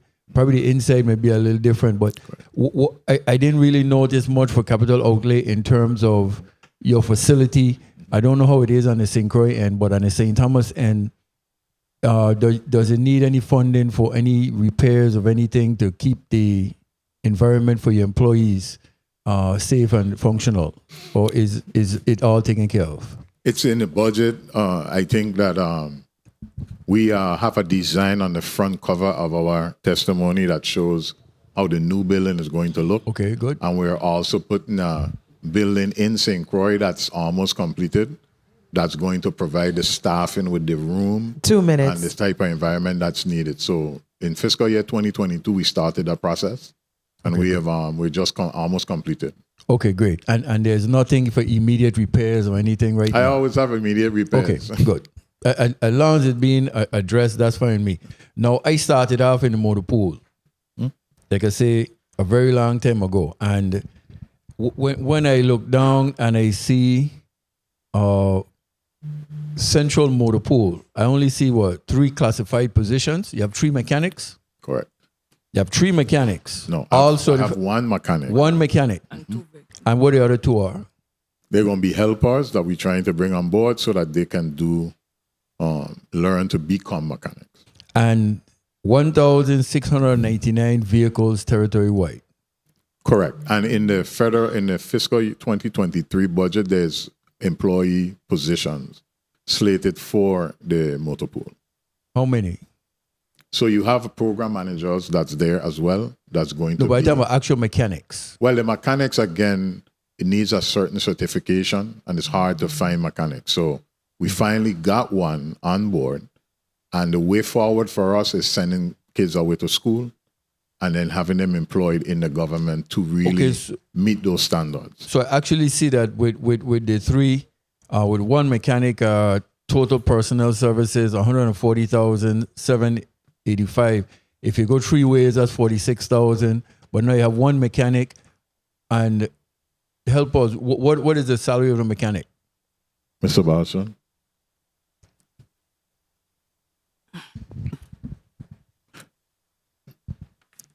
The mechanic is making 65,000. 65,000. Okay. And the helpers are making what? Well, when I bring them on, I'm going to bring them on as helpers, so they'll be making like 35,000, 40,000. Okay. Time. A lot better than I met. Now, if I may wrap up, Mr. Chair, in regards to the electric vehicles, and how are they being charged? When you say you have 18 sites set up, what you do? Plug them into the building? Yes. Ms. A.C. Kandwa? Josette Cantois, Assistant Commissioner. The agencies that receive Tesla vehicles will receive charging stations so that they can connect those charging stations to the buildings that they have. So DPW, Property and Procurement already has existing charging stations, as does Government House. I believe we also have DPNR, who will be outfitted for charging stations at their facilities as well. And finally, is that a separate contract with Tesla to provide those? Is it funded separately, or do we have to pay for those? We don't have to pay for them. They're funded by the grant. Okay, good. All right. Thank you. Thank you for the time. And you know, Senator, is going to help allow locals in the public to also plug in and charge. So we're going to have a whole infrastructure throughout the entire territory in where these charging stations will be available to the public. So, because the grant was designed to increase the use of electrical vehicles throughout the territory as a whole. For cost? For electric cars, yes. Okay, a cost that they would pay? No. Okay, not that's initially, no. Okay, clear. Thank you. Thank you, Mr. Chair. Thank you, Senator DeGraff. Senator Carrion, point of information, Senator Blyden. Mr. Commissioner Anthony, my point of information is to the last senator's statement in terms of the chargers. Correct. Are they going to be in locations where it's on a backup grid? Because, as you know, our issue is with power. I'm serious, consistent power. So where are they going to be located? Are they strategically located on the grids where they don't really go out at all? So no, most, AC country one. That's the question. Sure. Josette Cantois. The charging stations will be strategically located throughout the entire territory. So all 3 islands will have charging stations in public locations as well as at specific government offices. And they will be available for public use. So we, in collaboration with the Energy Office and WAPA, will be determining the ideal locations. So some of it will be done by WAPA, and a portion of it may be contracted to a contractor that specializes in. So I understand your question now. They're going to have backup battery, etc. Yeah, I understand. So that's my question. Yes, solar panels. One person at a time. Sorry. We have solar panels, charging stations, but they were like 60,000 for one. So there is some effort to try to get those type of charging stations in place. But for now, the charging stations we're speaking to will be throughout the grid. So it wouldn't, if the power goes out somewhere, there still will be a charging station that can be used to charge a vehicle. It would have been nice to get some type of grant or use some type of monies from the funds to assist, to assure that we have a guarantee in having consistent power. That's all Well, I'm saying. they are. The grant is that way. And then the department, then WAPA has another grant for the territory community as far as developing the grid and developing those solar sources. So everything is coming together. Yes. Thank you. Thank you. Thank you, Senator Blyden. Senator Carrion, you are recognized.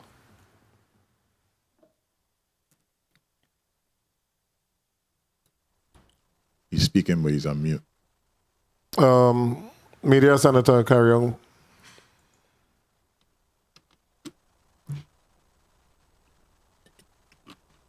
Senator Carrion, Mike.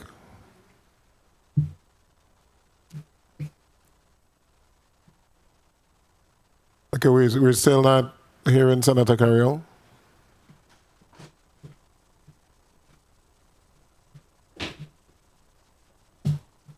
Let's take a 1 minute recess. This committee stands in recess for 1 minute.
The record.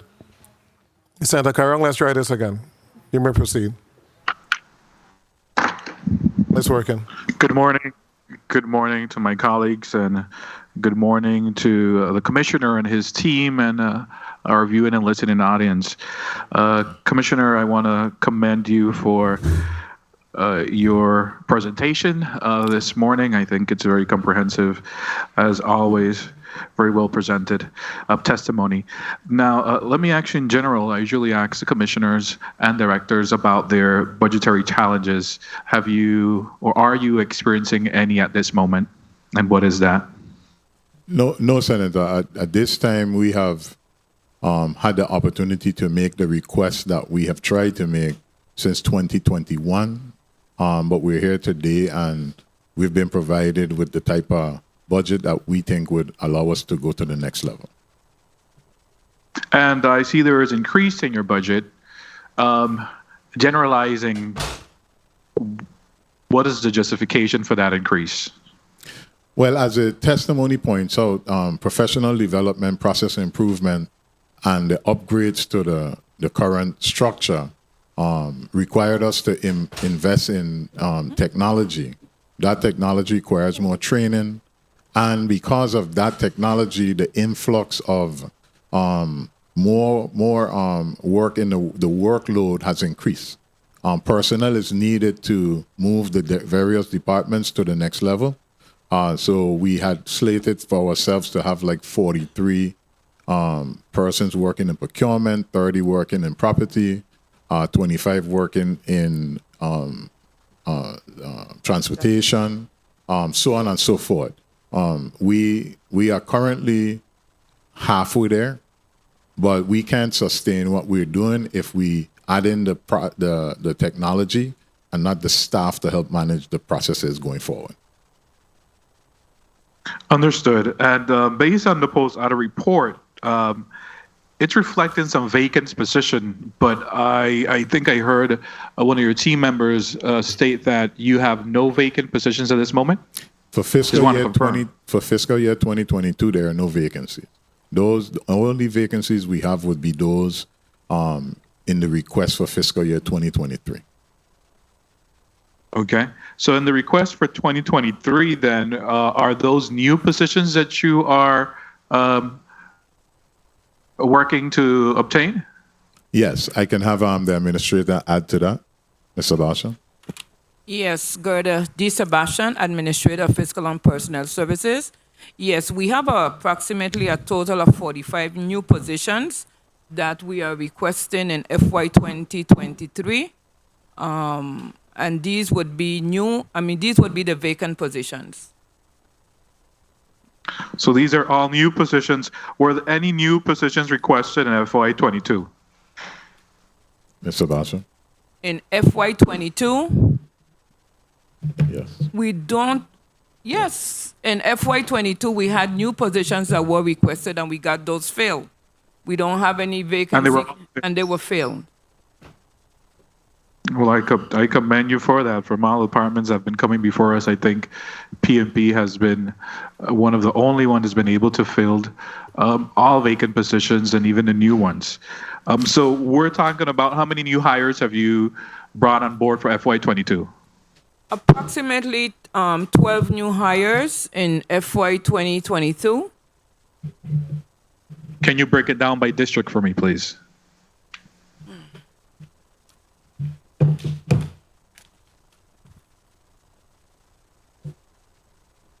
Well, you go ahead doing that. Let me move on with the commissioner. Commissioner, I must say I am concerned with regards to the amount of spaces the government has for lease. On your testimony on page 7 for space management of non-government owned properties, it's really alarming to see the amount of funds that go out to pay for leases of properties that are non-governmental owned. 2 minutes. Having so many abandoned, empty government properties. What is the plan?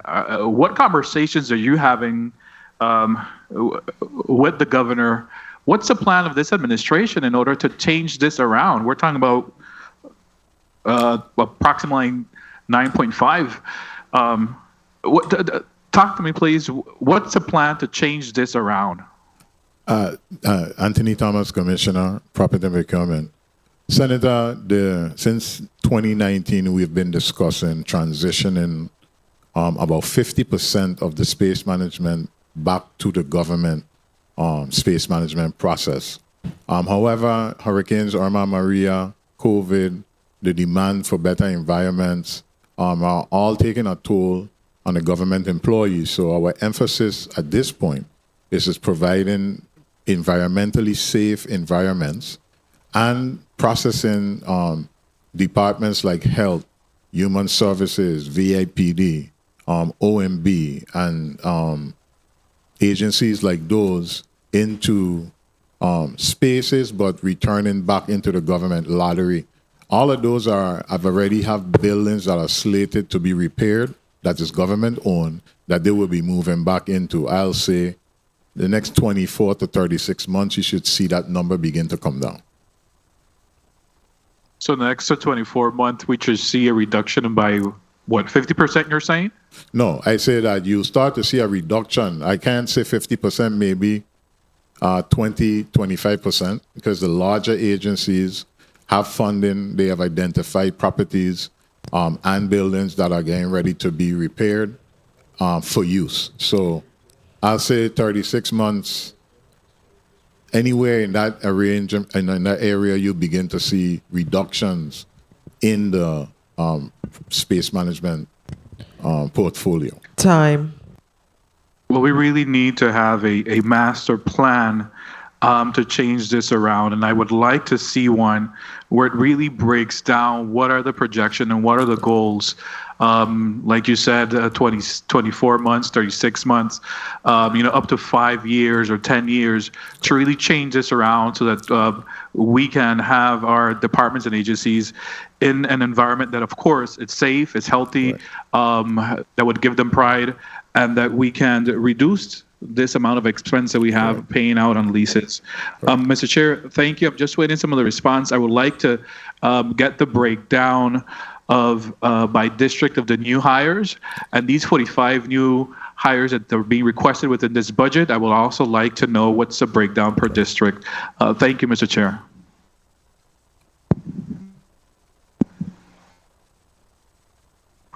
I think a question was asked. You have the breakdown?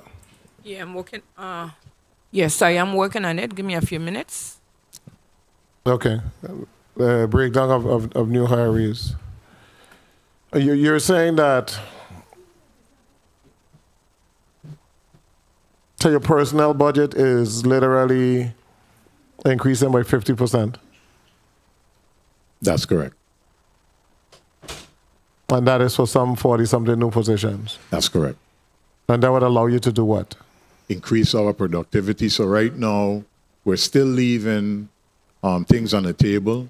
We're still not able to properly manage all the processes and increase our production. So things like $500 million of contracts could turn into $1 billion worth of contracts in a fiscal year because of the increased need just of the normal procurement processes, leases, property evaluations, analysis, surveys, all of those things, the preparation of maps, getting maps registered, all of those things are left on the table still because we are not capable of carrying it out with our capacity. So all of these 45 new positions, are they all classified exempt? What's the breakdown? Ms. Sebastian?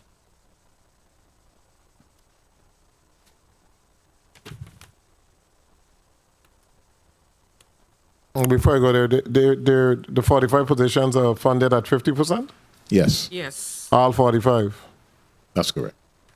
Well, and so Mr. what's your mechanism to get people on board come October 1st if they're funded at 50%? The Department of Labor, colleges, the internet, word of mouth. No. Not that question. I mean, it's a more fiscal question. Okay. It's funded at 50%. Yes. So if you hire somebody October 1st, that's 100%. So that knocks out a position. Yeah. So what is the mindset around how you're going to deal with the 55 vacancies, the 45 vacancies? Let me change it. What has been OMB position in reference to filling vacancies? Have you been mandated that you can't fill vacancies until March 1st? Or have you been told that you have the flexibility to fill at October 1st, but then it's going to eliminate the next position? What has been the discussion? In our, Gerda Sebastian, in our discussions with OMB, it is agreed that if the position is 50% and we fill it in October, we will be given the funding to fill 100% without having to use another position. You have to use the next position. You have a defined budget, unless you're going to send on a supplemental. But you have to use a next position. If it's 100% fill, and they know that they have these positions filled, and it was funded at 50%, then by March 30th, they need to send a supplemental budget for those positions that you already filled, or you utilize if there's any vacancy savings. All I'm saying to this government, we have been sent down this 50% that sounds good to people. The 50%, you need to know what you're doing with the 50% funded positions, and you need to have a plan come October 1st. Suppose you're able to fill 30 positions. You know, you need a real supplemental budget, because your new positions is what, 1.3 million? 1.3. So in actuality, you are now to 2.6, and your budget right now is 2.5. So we have just doubled property and procurement budget in 1 year for personnel. We have literally doubled it. So we got to make that determination as to those numbers are right. How many employees you have now? 87. 87. So those numbers can't be right. Because if you have 87 positions funded at 2.5, funded at 2.5 million, because that's what you had last year, this fiscal year, $2,582,000, right? The fund 87 positions? Yes. Okay. So then you now have an increase of 1.3. Some of that include raises and something else in there? No, Senator. They do not include any increases. So the 1.3 The 1.3 are for actual new positions. Oh, 45 positions. 45 positions, and they are in the exempt category. How many are in the exempt category? All. Oh, okay. All in the exempt category? Yes, sir. Yes, Senator. Okay. That's what word I could use.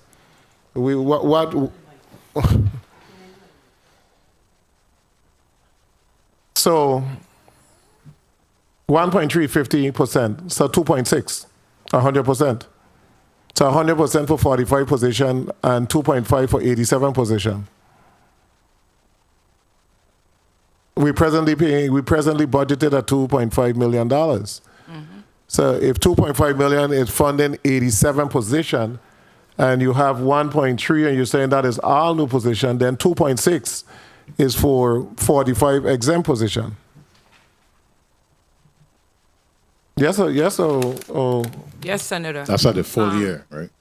That's the full year. Yeah. So your full year budget for these positions is more than what you're paying for all the positions you have now. So a contract specialist need to be an exempt position? An auto mechanic need to be an exempt position? Well, these are not within the bargaining unit. The contract specialist is an exempt position. It's not within the bargaining unit. A mechanic is not within the bargaining unit? The mechanic within the bargaining unit, we could not get anyone hired. Nobody would come to work for us for that salary. We had to change the salary in order to attract someone with the right skills. That is where my colleague for 2 terms, I don't know if she's going to speak to it today, but for 2 terms have been requesting that collective bargaining, meet with the union and have a stipulation where you're allowed to increase, and those employed would stay in the classified ranks. Do you have mechanics that are presently higher than in the union? No. No. Yes. Who's in it? Oh, yeah, that's right. We have one. yeah, one. KC is One. one. You have Casey one. Harrison, What's its salary? 41,000. 41,000. And you're bringing on a mechanic now at $75,000. And you have a mechanic that's been working for property and procurement for years that is making $41,000. Yeah, but Senator, the issue we have here is according to the standards to support the fleet, you need someone with a specific certification. We have people working in the capacity of mechanics, but they do not have the classification nor the certification. So in order to attract someone with the proper certification to protect the government, when you work on those vehicles, And we I had agree with to- that. Yeah, I but agree. we had to. I agree with paying people for the certification, etc. Understood. What I don't agree with is the Office of Collective Bargaining Okay. not doing their job, and then we come into the legislature to circumvent the process in order to bring individuals on. So I am looking at individuals that you might have had in a similar position, and as to whether or not these exempt are going to be coming in at a higher salary than those individuals that have been doing the work. Because you have individuals that have been doing contract for years, correct? And they all been promoted. And they have been promoted, they have been removed from classified to exempt. Yes. Well, yeah, not one, but some of them have. Some of them, in order for you to be able to give them additional money to keep them happy, you have to switch them from classified to exempt. The raise and the strategy is part of the professional development, the morale building, and the appropriate funding payments for the people who are doing the work. Okay, let me pass off the questions. Point of inquiry, Senator Fred Gregory, then Senator DeGraff. Welcome, Senator Carla Joseph. Thank you for coming. Thank you again, I Mr. recognize Chair. you. Wait 1 minute. I recognize you, Senator General Saru. Senator General Saru, please mark her as present. And I apologize. Okay. So, Again, Jealous? so the Department of Property and Procurement is not a government unto itself, right? Correct. So when I look at the positions that are listed here, that are considered, that you're requesting for them to be exempt, did you have a conversation with the division of the personnel director on this? Ms. Sebastian. We have entertained discussions with personnel, but one of the things we have to remember is that the level of positions that we need, if we have those positions out there and a union employee wants to bid for the position, they have that right to bid for an exempt position. No. So that's not where I'm going. That's not where I'm going with this. So we have the Office of Collective Bargaining for a reason, right? So if, as an overall government, we have an issue with attracting qualified people to these positions, our OCB director should be providing advice to the departments and agencies. Back in the day, individuals are brought in on the third step. If the third step isn't sufficient, then the personnel director of the Virgin Islands should be laying out what a new policy is, based on what the salaries are. If we need to move the third step requirement to another step, then that's what we do. But we can't just make positions exempt, because the policy around exempt positions in the Virgin Islands is you should be a policy maker. So we know this. So then how do we bring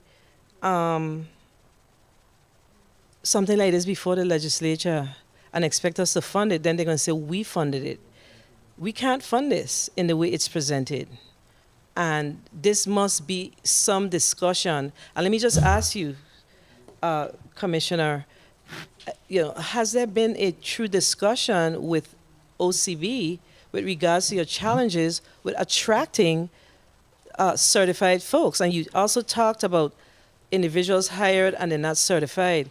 Then provide them with the training, get them certified up. If they can't make the grade, then we deal with it in an appropriate manner. But we can't just arbitrarily do this. We have to have some kind of structure in our government. Well, we did have a discussion with personnel about the mechanic of the 65,000. So yeah, we did do that. It can't be the mechanic alone. Based on what you presented today, you have an overall issue. But there are other issues with individuals in the union and individuals out of the union with the type of work we do at property and procurement, especially in procurement. So there are several factors that we're presented with. I cannot speak to anyone else. We are improving the processes. We're improving the I can't speak to why. I understand, but we can't run our government like that. Because what you're doing here is union busting.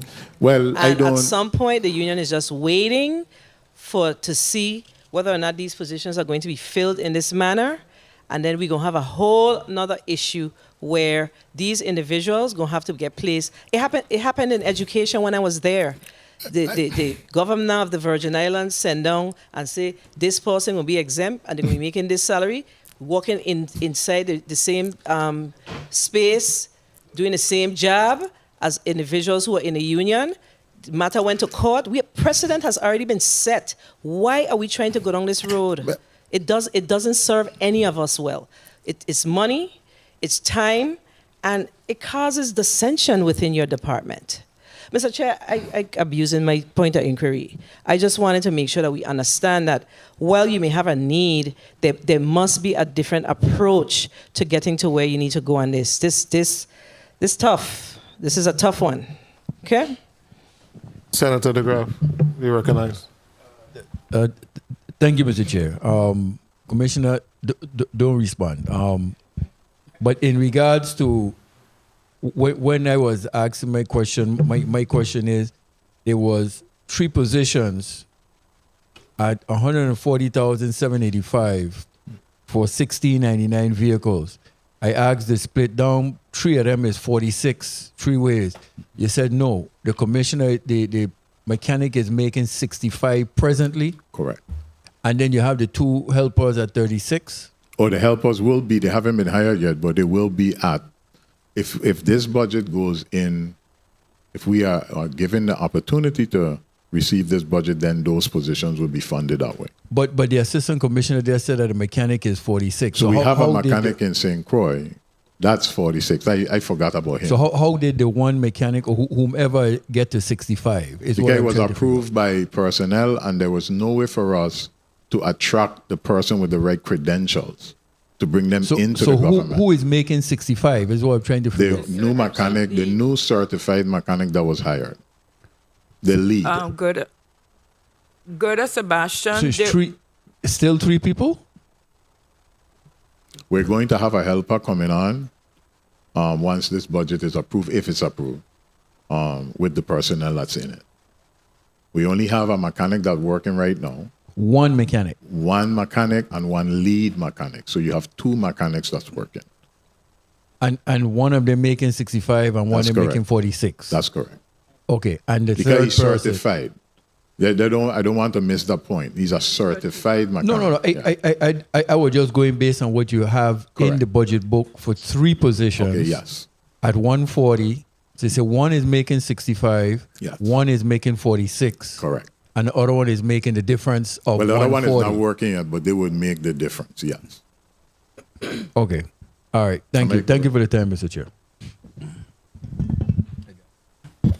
Thank you, Senator DeGraff.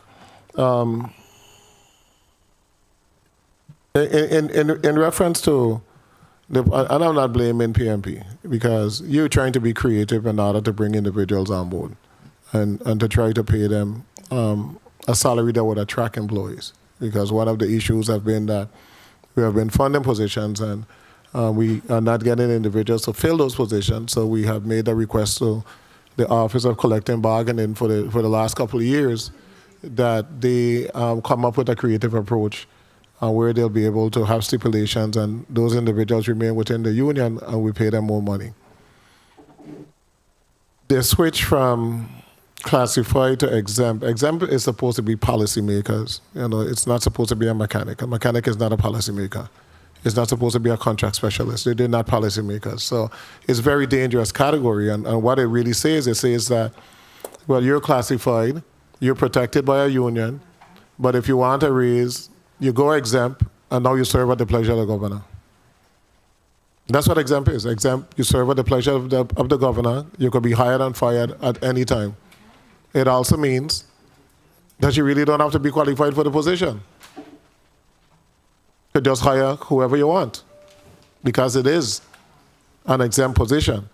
So that is dangerous territory because we just had internal revenue before us, and we're trying to give those ladies that are collecting taxes, everything else, a raise, and we funded them over $300,000, and they have not been able to give the employees a raise because OCB and the unions have not sat down and worked it out. So my challenge to the government is sit down and work it out. And work it out across the board for all departments. Because once you open Pandora box and one, then what we're saying is that we're just going to have a government of exempt individuals that serve at the pleasure of the governor. And that's not a good thing, no matter who is governor. You shouldn't have that type of authority in reference to so many individuals not being protected. So how many employees will switch over from classified to exempt in order to give them a raise? I don't think that they switch over for us to give them a raise. They switch over to choose. Okay, how many employees will switch? Opportunity. How many employees will switch to engage for a new opportunity? We have a total of 10 employees. Okay. And they're doing the same thing they were doing when they were a classified employee? No. No, the duties have changed. Give me an example. You have a custodial worker that is now a property inspector. You have A custodial worker that is now a property inspector? Yeah, she was promoted from a custodial worker to a property inspector. And you hire a next custodial worker? Yes, we have a PRF out for the custodial worker right now. Oh, so you haven't hired a custodial worker yet? Not as yet. We have the PRF out for that position. So who's doing the custodial work? A company is coming in. We have a company that comes in to do the cleaning, and they are doing the cleaning right now. Senator Fred Gregory. You are here, Senator General Sarong, go ahead. Me? Yes. Sorry. Good morning to all. The finance chair took my whole line of questioning. So the problem with all these exempt positions, if you look at the federal government, for example, you have grades, steps, and you are able to retain institutional knowledge in federal government agencies because when a president changes, he goes with his secretary and his undersecretary, and you retain that. In this Virgin Islands government, our exempt positions go way down the line, and we end up with a politically charged government.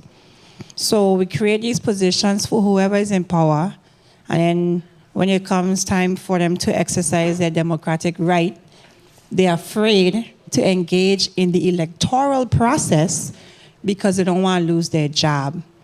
So the other side of this is that we are also impacting their freedom in a democracy.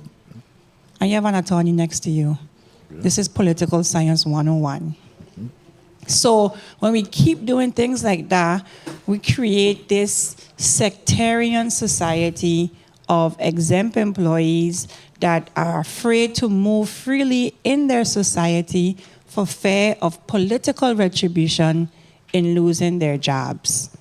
That is the other socio-economic construct issue to the problem we created right now with the exempt. And that's an unintended consequence, I believe. So I just wanted to put on the record, just to bring that into perspective, outside of the finances, it just just ain't right. Now, Ms. Cantor used my energy friend with a nice little back and forth on the blue app. So with these Teslas, right? The government is obsessed with cars. Just let's leave it as that. We have a government obsessed with cars. And I've seen it more because we're in the election season and we stoplight canvassing. And if you stop by, and I did it myself, we've been stoplight canvassing heavy. And if 10 cars pass us, I'm not counting the police cars and the emergency vehicles. If 10 cars pass us, 6 to 7 are government cars. 6 to 7. And nobody in this legislature driving a government car, not one of us. And we get plummeted for our salary, all these perceived perks that we have. If you're in an agency and you make 6 figures, or you make enough money, some of your cars are needed for 24-hour use. Drive your personal car to the job, and then if you have to conduct government business, then you switch out and you drive the government car from 8 to 5. Not every agency should have these cars out with exempt employees all the time. So the hoopla about the Teslas is who will drive them will be the hierarchy, the top echelons of the government. So the Teslas, do we have Model Ys, Model 3s? What did we buy? What did we get with the grant? Ys cost $65,990. Model 3 costs $46,990. What did we buy? Ys or 3s? You know? Just at Cantois, we actually bought the majority of our Model 3s, and we have 2 Model Ys. So what's the majority? So you have 23 total, right? We have 15 Teslas total. So of the 15, tell me what's the majority that's 3s? So 13 of the 15 are Model Ys, and 2 13 of the 15 are Model... I'm sorry. 13 of the 15 are Model 3s, and 2 are Model Ys. Okay. And these cars are being assigned to who? So based on the mandate that came from Government House, the individuals that would drive those cars would be the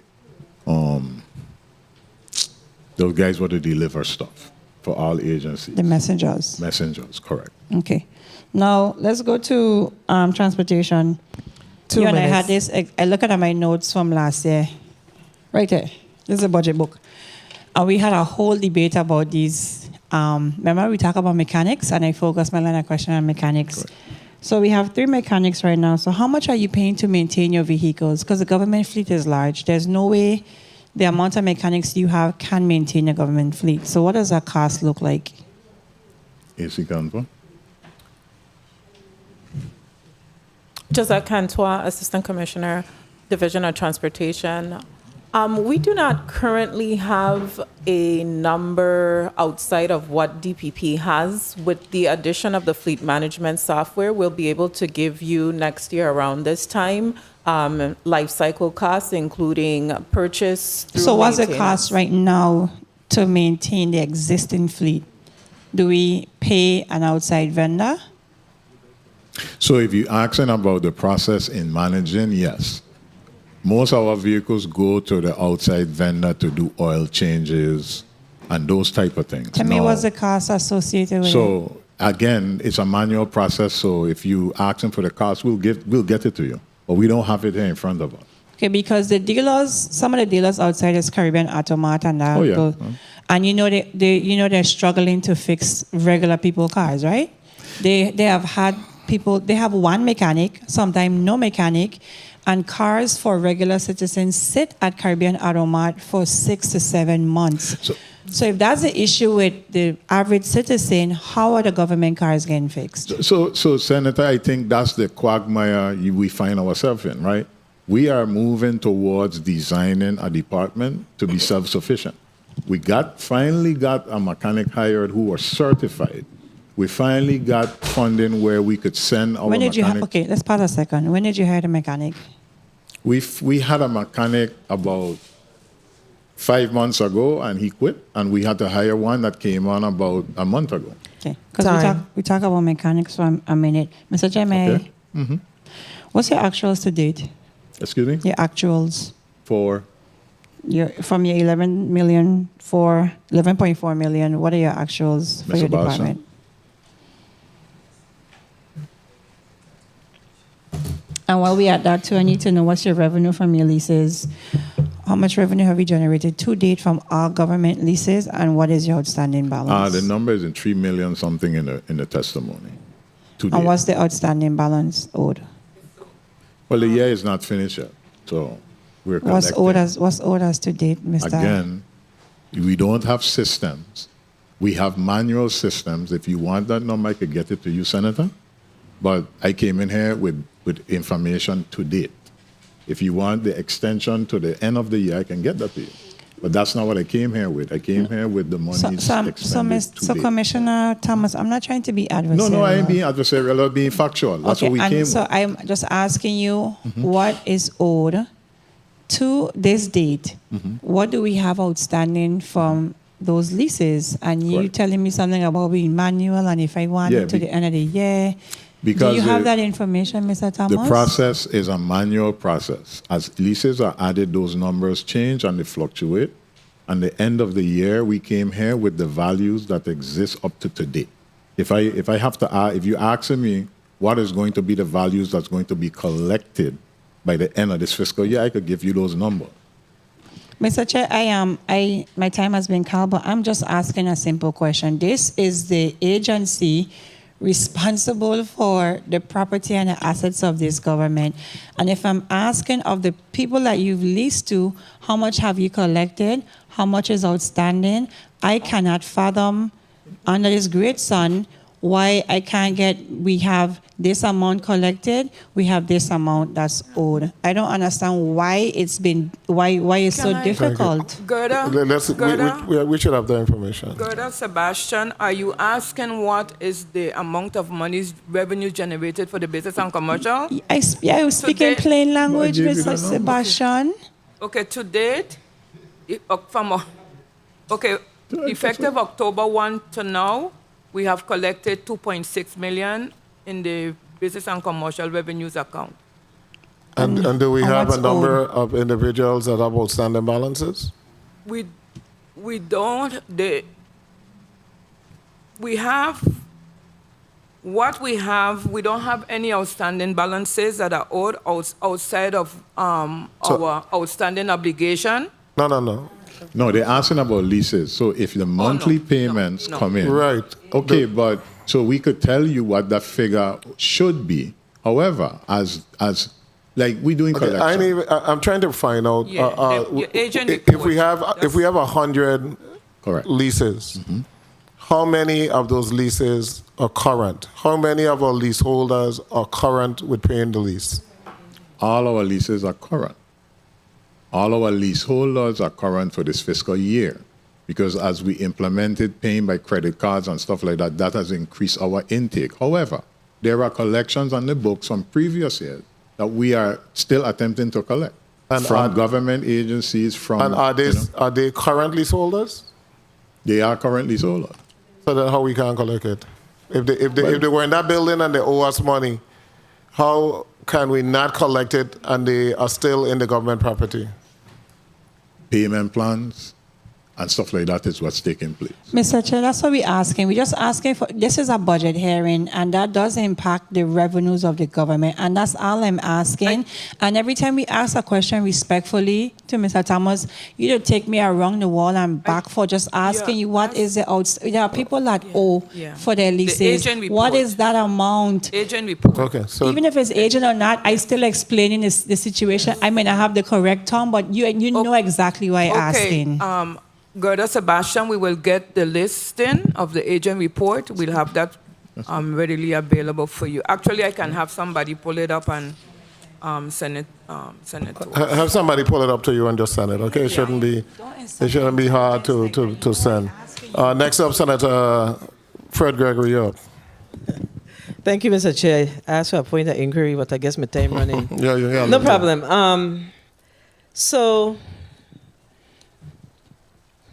there is no way that our vendors or lease holders can be current if they have agent reports. you got to back it back. You got to back it back, because if you back it forward, they're never going to pay what's behind them, right? Correct? But they Commissioner? pay, well, we working on getting them to pay, so No, but I asking you to understand what I asking you from an accounting perspective. I understand. You cannot be current if you owe me back leases. I mean back pay. So you got your amounts that you have that's current. You got push them back and then tell them what they owe you forward. Understood. I It may be stated wrong, but I understand what you're saying, and that's Yeah, the you way we can't do do it. that. So we understand that. Yeah. Ms. Sebastian, you want to add? Sebastian? No, I understand. Yeah. I understand the question. Yeah, we can't We do have that. collections, and then we still have those that are outstanding, which would be in the form Once of the they are a agent report. current leasee, Yep. and they have back payments that's owed, they ain't current. That if you have outstanding folks who have vacated the premises, that's a different conversation. So you got to back them up and then tell them, look, you are not current. So we got to fix that. That's a problem. Okay, you know what my pet peeve is? Insurance. So that's also one of the conversations I've had with you. And last budget cycle, I missed you. Yeah, but I'm here today. Yes, ma'am. And I heard you talk about us having to increase our insurance because of as the properties are repaired as a result of the storm, they have to be insured 100%, which makes sense. And you talked about a particular vendor here locally. Who's doing that work? Sterling. So Sterling is actually doing your work. Sterling They're the broker. They're the broker, right? So you have a broker, and remember when we talk about the risk manager, and you contacting Port Authority to see how we were at that time were able to do what we did. I had to just ignore us. We don't just have these conversations, and then you come and tell us you said funding would be needed. Yeah, but did you at least do that part? You asking me for funding, but the question is, did you take care of that? And if not, why?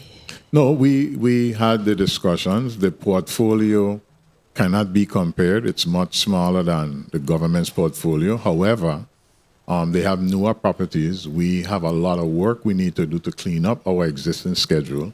And while we want to go forward and make agreements, we have to get that foundational work done. We have to do it in order to get the right... But you don't have to do the work yourself. No, we're not doing it ourselves, but we started where we needed to before we can engage much more vendors to do the work. Yes. You're good. The answer is you did not take our advice. No, I take your advice. The advice you gave me does not compare to what it is we have on our table. These risk managers do this throughout the country. So it don't have anything to do with the size of the portfolio.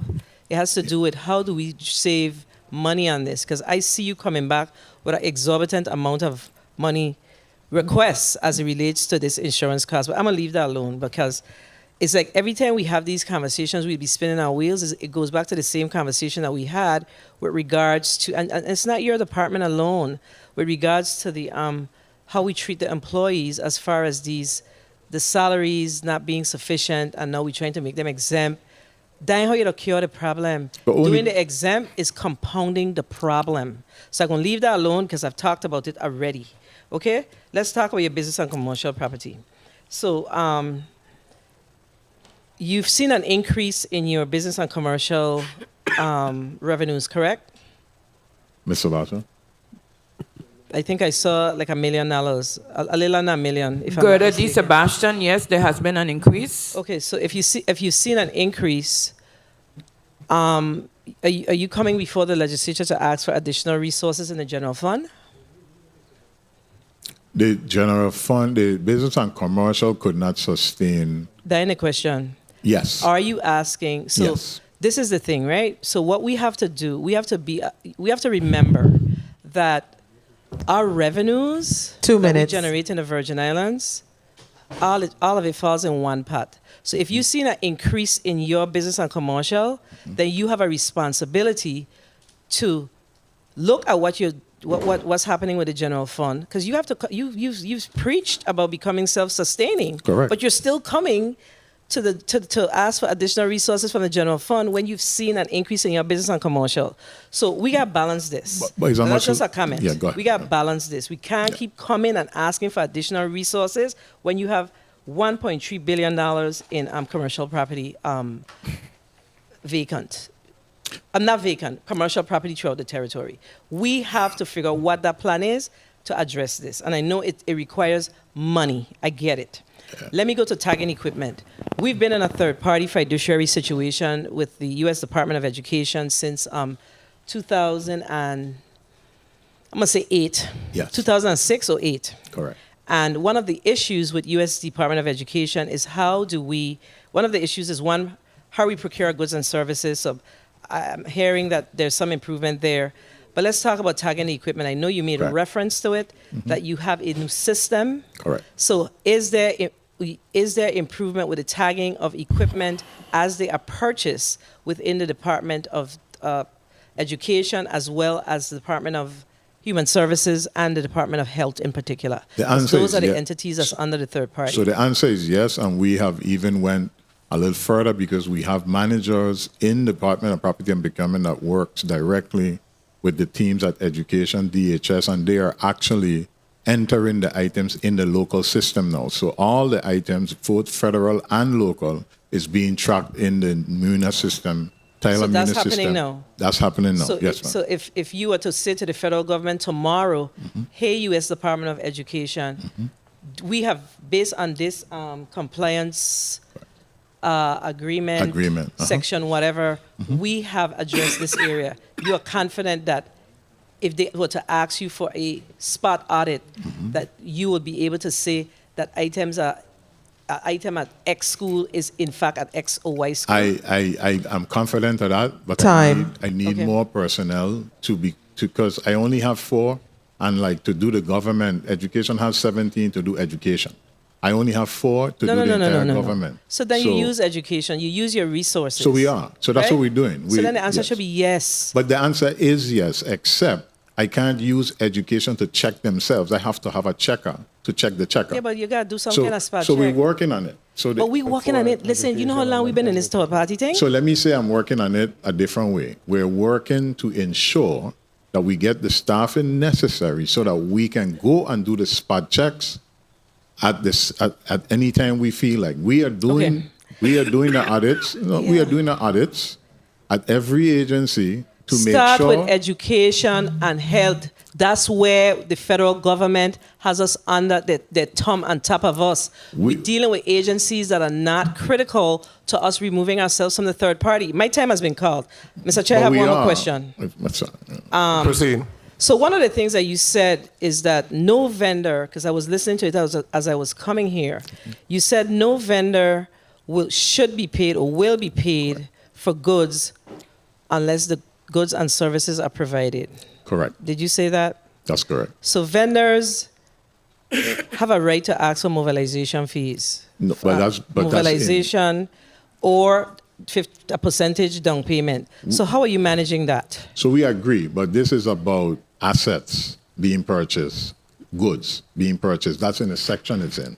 So in the section, no item should be paid for unless it has been checked and verified to be in good working order. Then why asking you? Getting a portion of the payment is different than getting the entire payment for all the goods. But that's not what you said. You represented that no payment shall be made unless the goods are received. So are you saying that you have canceled the down payments for goods? We don't usually get requests for some vendors are we asking get they want it 50%. for construction contract. No. That's not accurate. Vendors that say, I want 50% in order to fill this order because of the fact that we do not pay on time. Ms. Sebastian? We have had some cases where, yes, the vendors absolutely have requested funding upfront, and in that venue we have we have granted it. Yeah, we have to make sure that our policies are in line with what is actually happening in government. So that statement ain't quite a true statement. I know that for a fact. Well, I'm so glad that the chair is talking because I'm going to go on to the next thing. I ain't going to go back and forth. The next thing is, what are we doing with those hundreds that came in as a result of that that lawsuit? The handles are being used. The handles are being used by the agency. How many handles that was? 50. So we get 50 handles and how much Teslas? 25 total 25, in the territory, but that's 75 new cars. only 15 came to the central government. 50? 15. Okay, so 15, so that's Teslas 65. came to the government. So we have 65 new cars. Are we taking any cars off the line? Oh, I took off 200 cars.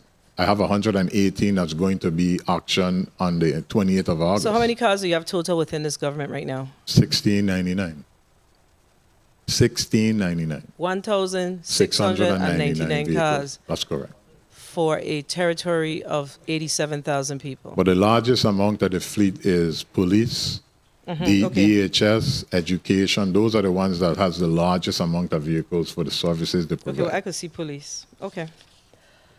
All right, Mr. Chair, thank you. You got away with a lot of free time there. So 1,699 for a population, a working population of about 8,000. But the number may appear to be high, but when you add all of the special purposes vehicles, ambulances, those that pick the elderly up, those kind of things, dump trucks, it has its, When you back out all of that, how much you have? Police cars. You back out police, ambulance, dump truck, We'll tractors. get the number to you. We'll get the number tell to me you. how much car that isn't assigned to those particular areas. I'll allow you to have your time now, Senator, so you can ask your question. Senator Joseph, you recognize.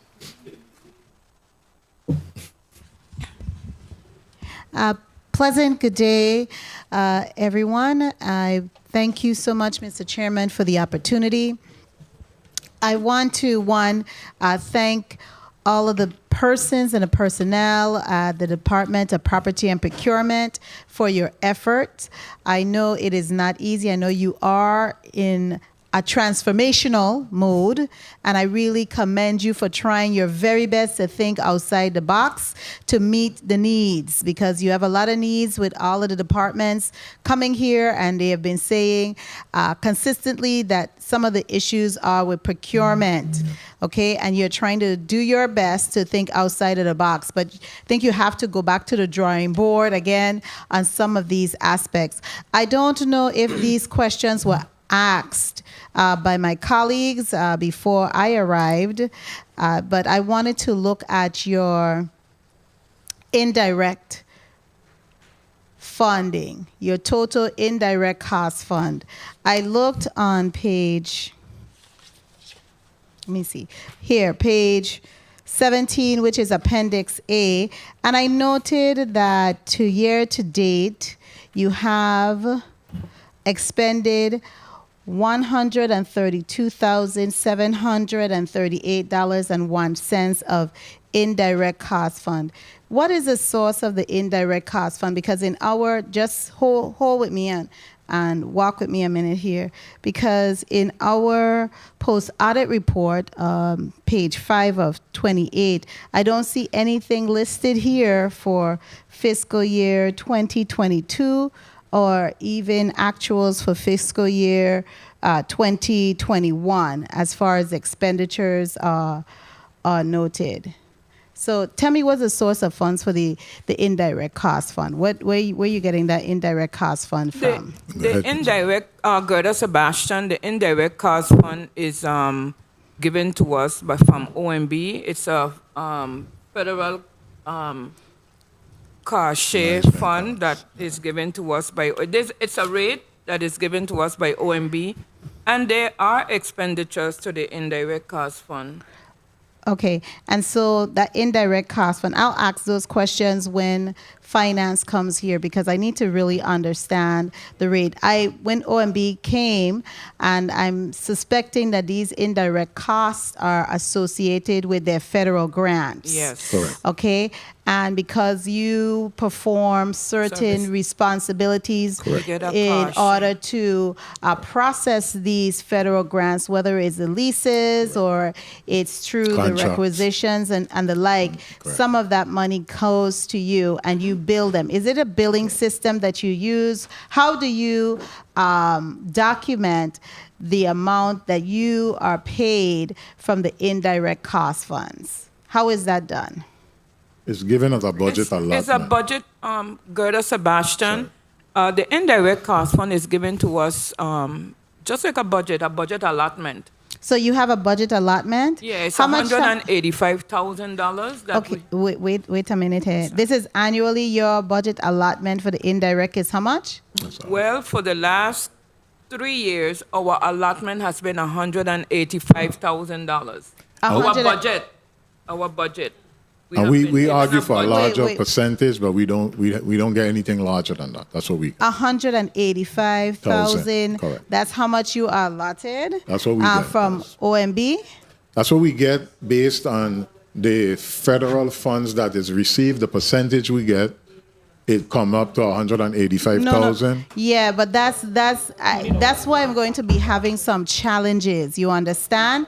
Because you do everything that you do. There are certain entities that deal with the indirect costs. This is costs that are not associated with the programming, and so your department should be getting more than 185. Is that what you represented, Ms. Sebastian? $185,000 a year for the indirect costs. That's our budget.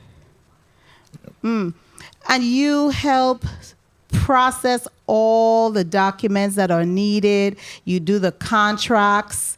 You do the memorandum of agreements that are required. And you are getting just $185,000 of indirect costs. And if I could add, on holidays, on weekends, at nights, on holidays, on vacation. Okay, and this government now have over $1 billion in federal funds. And we have an indirect cost. I've been asking for the indirect cost rate because typically indirect cost funds and the rate is stationary and standard throughout. But I won't go more into that because that is a shocker. But you have here, so far, year to date, you have expended about $132,000 in indirect costs. Have you been in dialogue or the like with OMB relative to the amount that you are receiving for indirect costs? Because, like I said, especially in the Committee on disaster recovery and infrastructure, we get a lot of information relative to the federal funds that are coming into the Virgin Islands.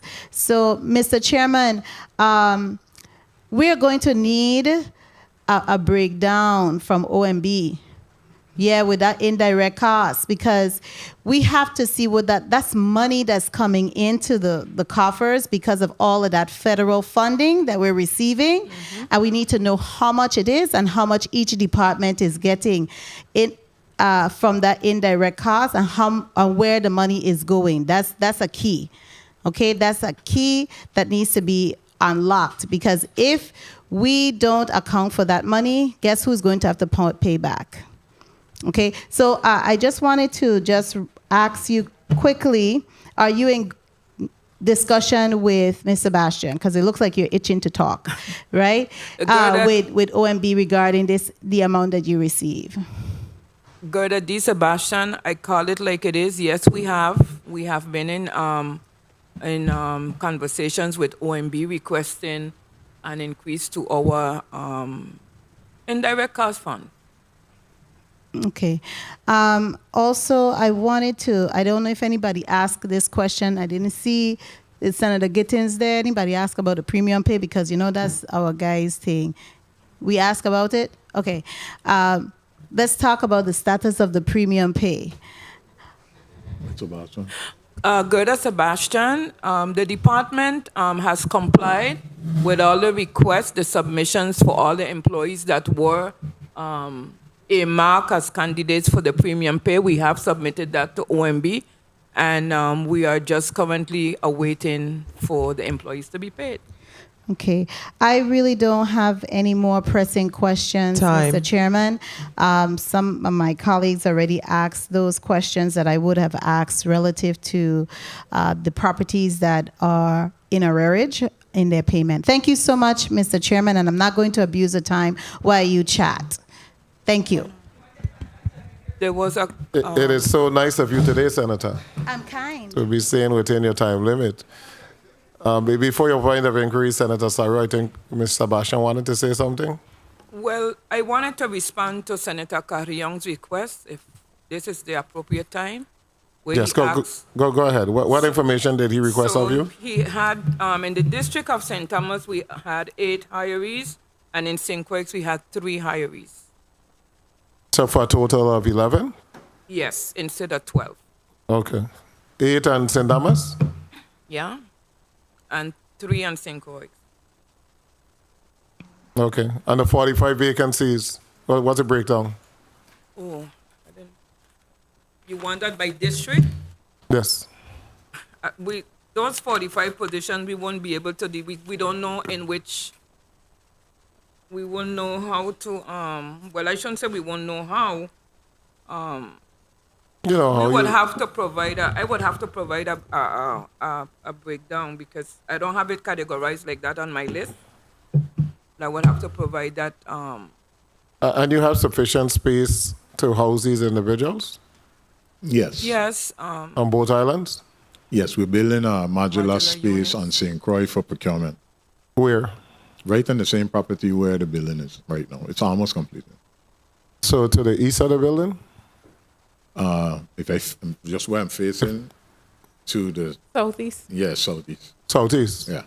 Thank you for somebody for St. Craig giving it, because you look like you look like you are struggling there from here. Like, get your job. what That's it. direction am I speaking to? Senator Sauer, you had a point. But what I'll do, Senator, is allow us now to expand the transportation and property division in the current property that exists so that we're making space for everyone. Okay. Senator Sauer. Thank you, Mr. Chair. In the vacancy listing, going back to that, on page 21 of 28 post-audit report, right now you have a commissioner, assistant commissioner, deputy commissioner, right? Correct. And then you have a new position for another deputy commissioner? Because if you look at the size of the operations, the procurement division should have a leader over each district. So you should have the assistant commissioner, 2 deputies, and then 2 chiefs of procurement. So right now you have, One you're the deputy, commissioner. The assistant commissioner. The assistant over commissioner is Ms. procurement. Cantor over there. No, Ms. okay. Alejandro, you are the deputy commissioner. No, that's not. So, Ms. Cantor, what are you? AC Alejandro and I are both assistant commissioners, but we have our respective areas. So I'm over property, printing, and transportation. So one commissioner, 2 assistant, deputy commissioner Vincent Richards. And then who else you have as a deputy? Deputy. So You have another deputy. over transportation. Oh, okay. You have a deputy over property in St. Croix. So you have 3 deputies, 2 assistants, 1 commissioner. Yes, we have a leader, middle managers, executive leaders for a department that manages the government's operations. It seems like it's far-fetched, but it was never structured appropriately. Okay, so what is this new deputy commissioner going to be over? Procurement to St. Croix.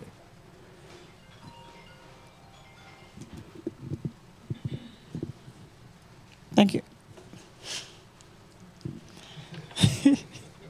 No, Mr. Chair, Okay, thank you, Senator. You guys are catching me today with a little busy. No, and, I just for your recollection, I was just confused because you have a commissioner, you have 2 assistant commissioners, you have 3 deputies, and they have a vacant position now for another new deputy. which would yield 4 deputies, 2 assistants, 1 commissioner. I don't know why they can't be called directors of their respective groups. I don't know. I am not in the department, but I just feel that the department, based on the positions here listed, is extremely top heavy. Can I? You can comment. Okay. 1 commissioner, 2 assistant commissioner, and 4 deputies. So if I compare the state office to the office of the procurement, property and procurement, just use Guam as a for instance. Guam has 75,000 people more than us, but they have 575 procurement professionals. We only have 21 working in our office doing the same magnitude of work. We also, and you go in a property division on a state level, they got like 250 people. We only got. So you're 16. saying Guam Property and Procurement has almost 1,000 employees?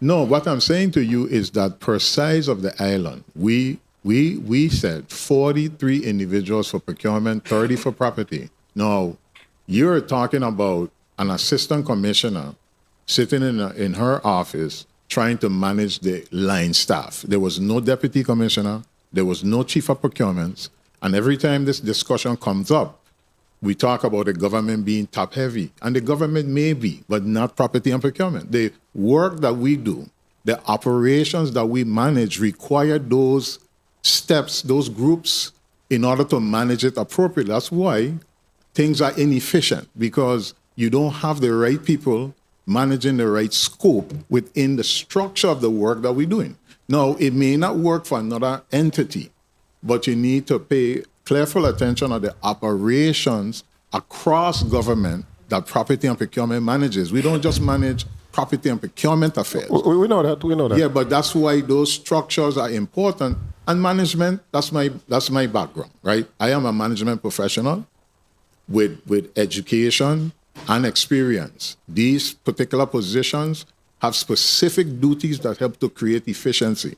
We may have a talking point about these positions being too top heavy, but for a department like property and procurement, with the expansion of its services and operations throughout the government, those positions, those middle managers, those directors, those deputies are required to create the type of efficiency you all are asking for.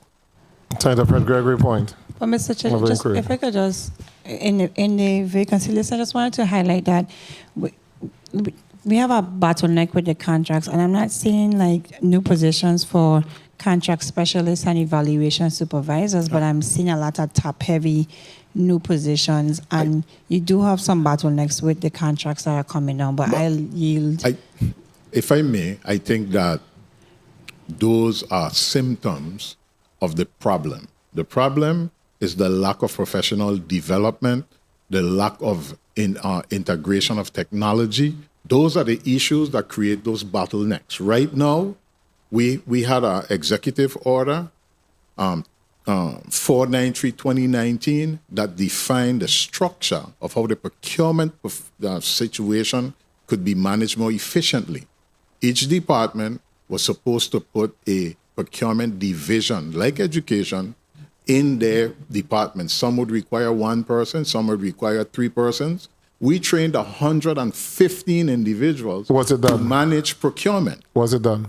No, because the budget is the issue. Like I can't get the rest of the positions hired. However, okay, you're speaking to the positions at property and procurement, but you were saying that you train individuals in a separate department, correct, to become procurement officers. Well, they were working in those positions, and we trained them. Okay. They have access to a centralized so system. Did they become procurement officers for that particular department they're working in? Correct. They have. Correct. And you have some, but you have some that hasn't. And those are the issues that create those bottlenecks. And then, okay, but those that haven't isn't the responsibility of the legislature. But I want to add something, Senator. You take 100 days for a contract. You take 300 contracts times those 100 days. I have 21 employees at 2,080 hours a year. You add it up. You're the mathematician. How many of those are new contracts? Not renewals? All of them are contracts that come through the system at the fiscal year. Correct. The point being. But a renewal is a lot simpler than developing a new contract. But a renewal is different, yes, but it's minimal compared to the system itself, right? So we talk about GVI Buy. Let me share something about what GVI Buy does. GVI Buy would integrate itself with the ERP that allows a person who comes in here to you and defends a budget at the fiscal year when you get the budget, they can't enter no jobs into the system unless they have the budget. And then when the work is completed, the contractor submits their invoice into the system to be processed, not sitting on somebody's desk. But the system you're asking about being efficient is manual. It cannot ever be efficient. And we don't talk speed in procurement. We talk efficiency. If efficiency is what you're looking for, then the procurement system, the financial system has to talk. Right now, the procurement system being electronic is still independent of the budget process. So when you give a department a budget, they could go start working on a job without the budget because they extend beyond the amount of budget that they have. But the system would make it so that they could only enter jobs if they have the budget.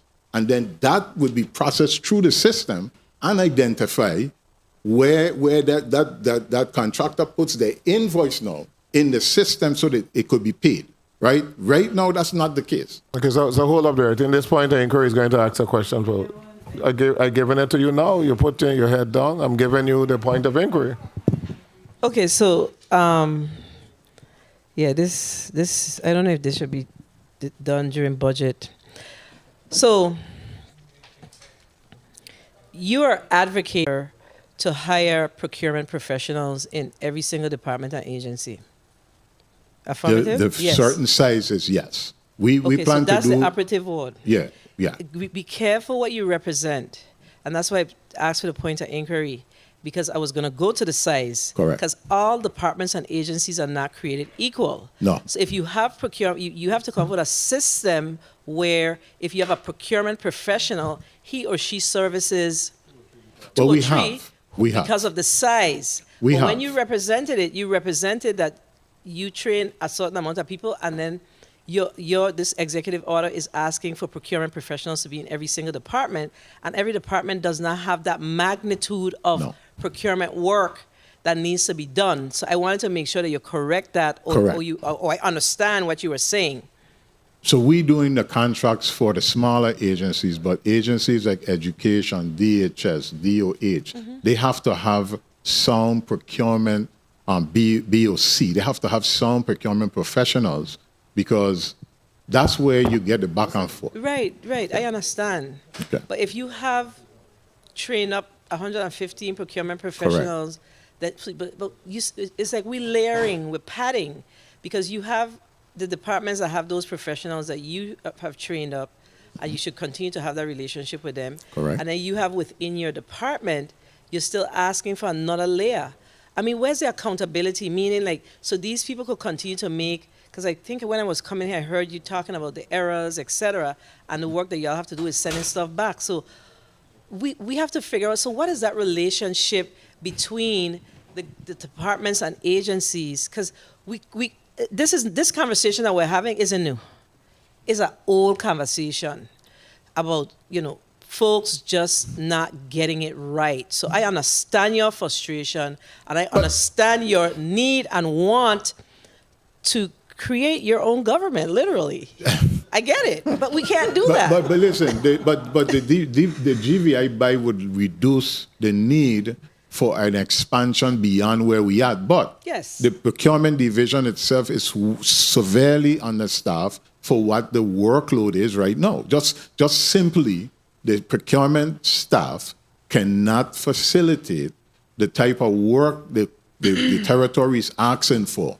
I gave you a number, 100 contracts, 300 contracts at 100 hours each for 21 procurement. Hours when they have somebody that don't work on them already? No. We don't process 600 contracts. I'm only telling you about 300 at 100 hours, 100 days, 300 contracts for 21 employees who have 80 hours a year.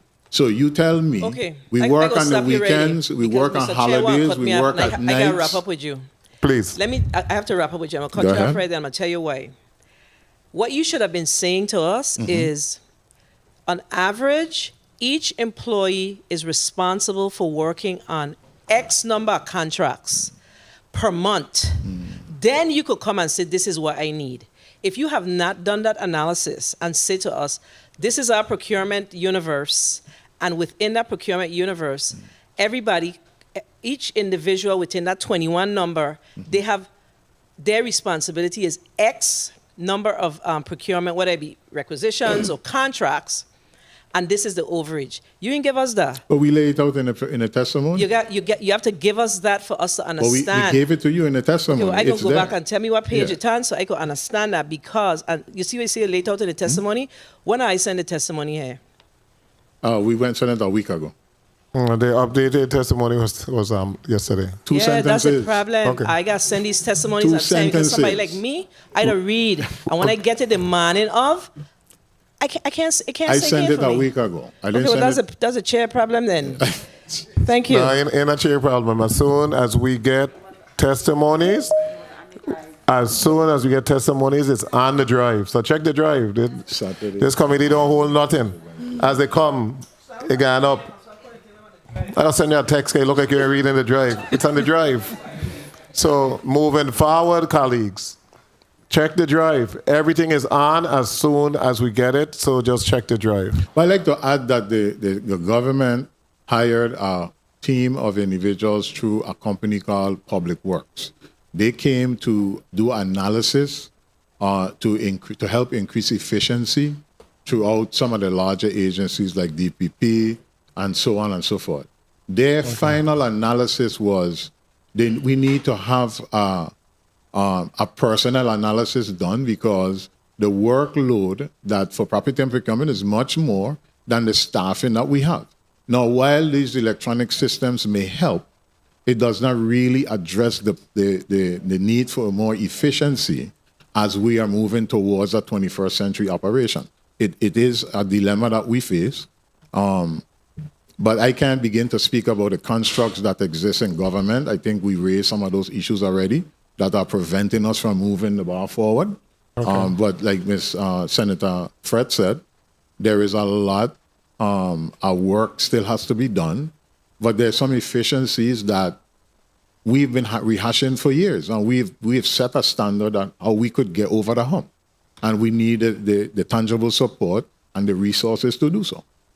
Okay, thank you so much. Okay, so we're getting ready to wrap up. I'm going to give you a point, but Commissioner, you're going to give short answers now. Okay? So, Senator Sorrow, short question, direct answer. Thank you. So in the existing positions, I only counted one IT person. And in your new positions, I counted 6 IT. And your claim is that you went from like Fred Flintstone, no technology, and you need help. So is it accurate to say that the 6 ITs, you're trying to staff up a new IT division within property and procurement? Well, yes, they will be assigned to BIT because there's a new relationship with BIT and the IT staff throughout the government. But we only have one IT person now. We're still looking to hire more people, yes. I asked an important question, you hear it, you know. We're hiring 6 new IT people in the new positions, but there will be under supervision of BIT. The government has moved to a more centralized system of management with BIT. Most of they have they have bi-weekly meetings.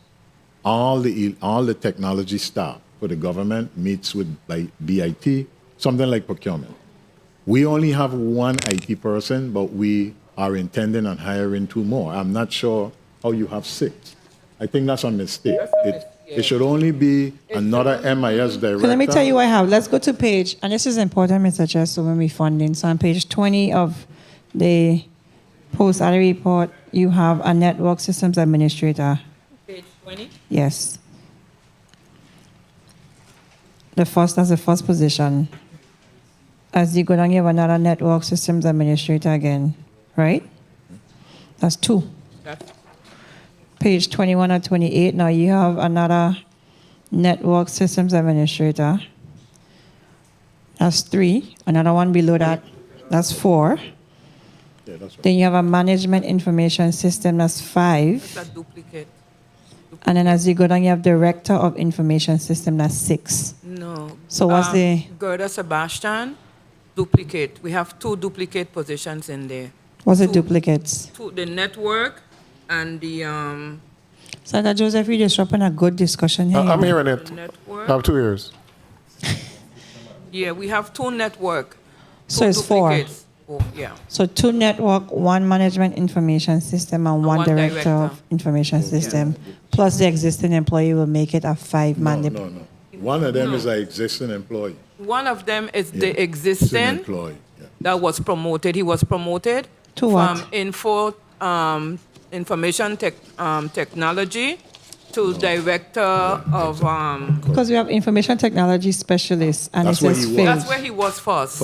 So that's now vacant. Vacant. Yes, exactly. And he has moved to the director of maintenance position. Director of Information. technology. Okay, so these positions, you said the positions are under BIT or under you? No, the positions are under property Under and us. procurement. What I'm saying is that BIT, like procurement, is moving more interactively with all of the IT staff throughout the government. So they meet weekly or Yeah, monthly, okay. you know, that kind of thing. Okay. Now, we'll finish up because we got 2 other big groups today. What's the amount appropriated for your gasoline coupon?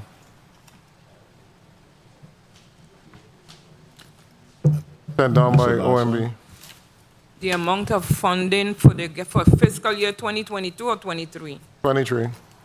23 would be 1.5. Hold on a minute. It's on page. 1,500,000. Yes, 1.5. How much you have spent thus far this year? We've expended 1.7 million to date. So 1.5 makes sense? At the time when we submitted the budget, which was in March, that's the amount that we calculated. So is this amount But that's... we can, but no, I would say that it would need to be increased. Okay. And increase to what amount?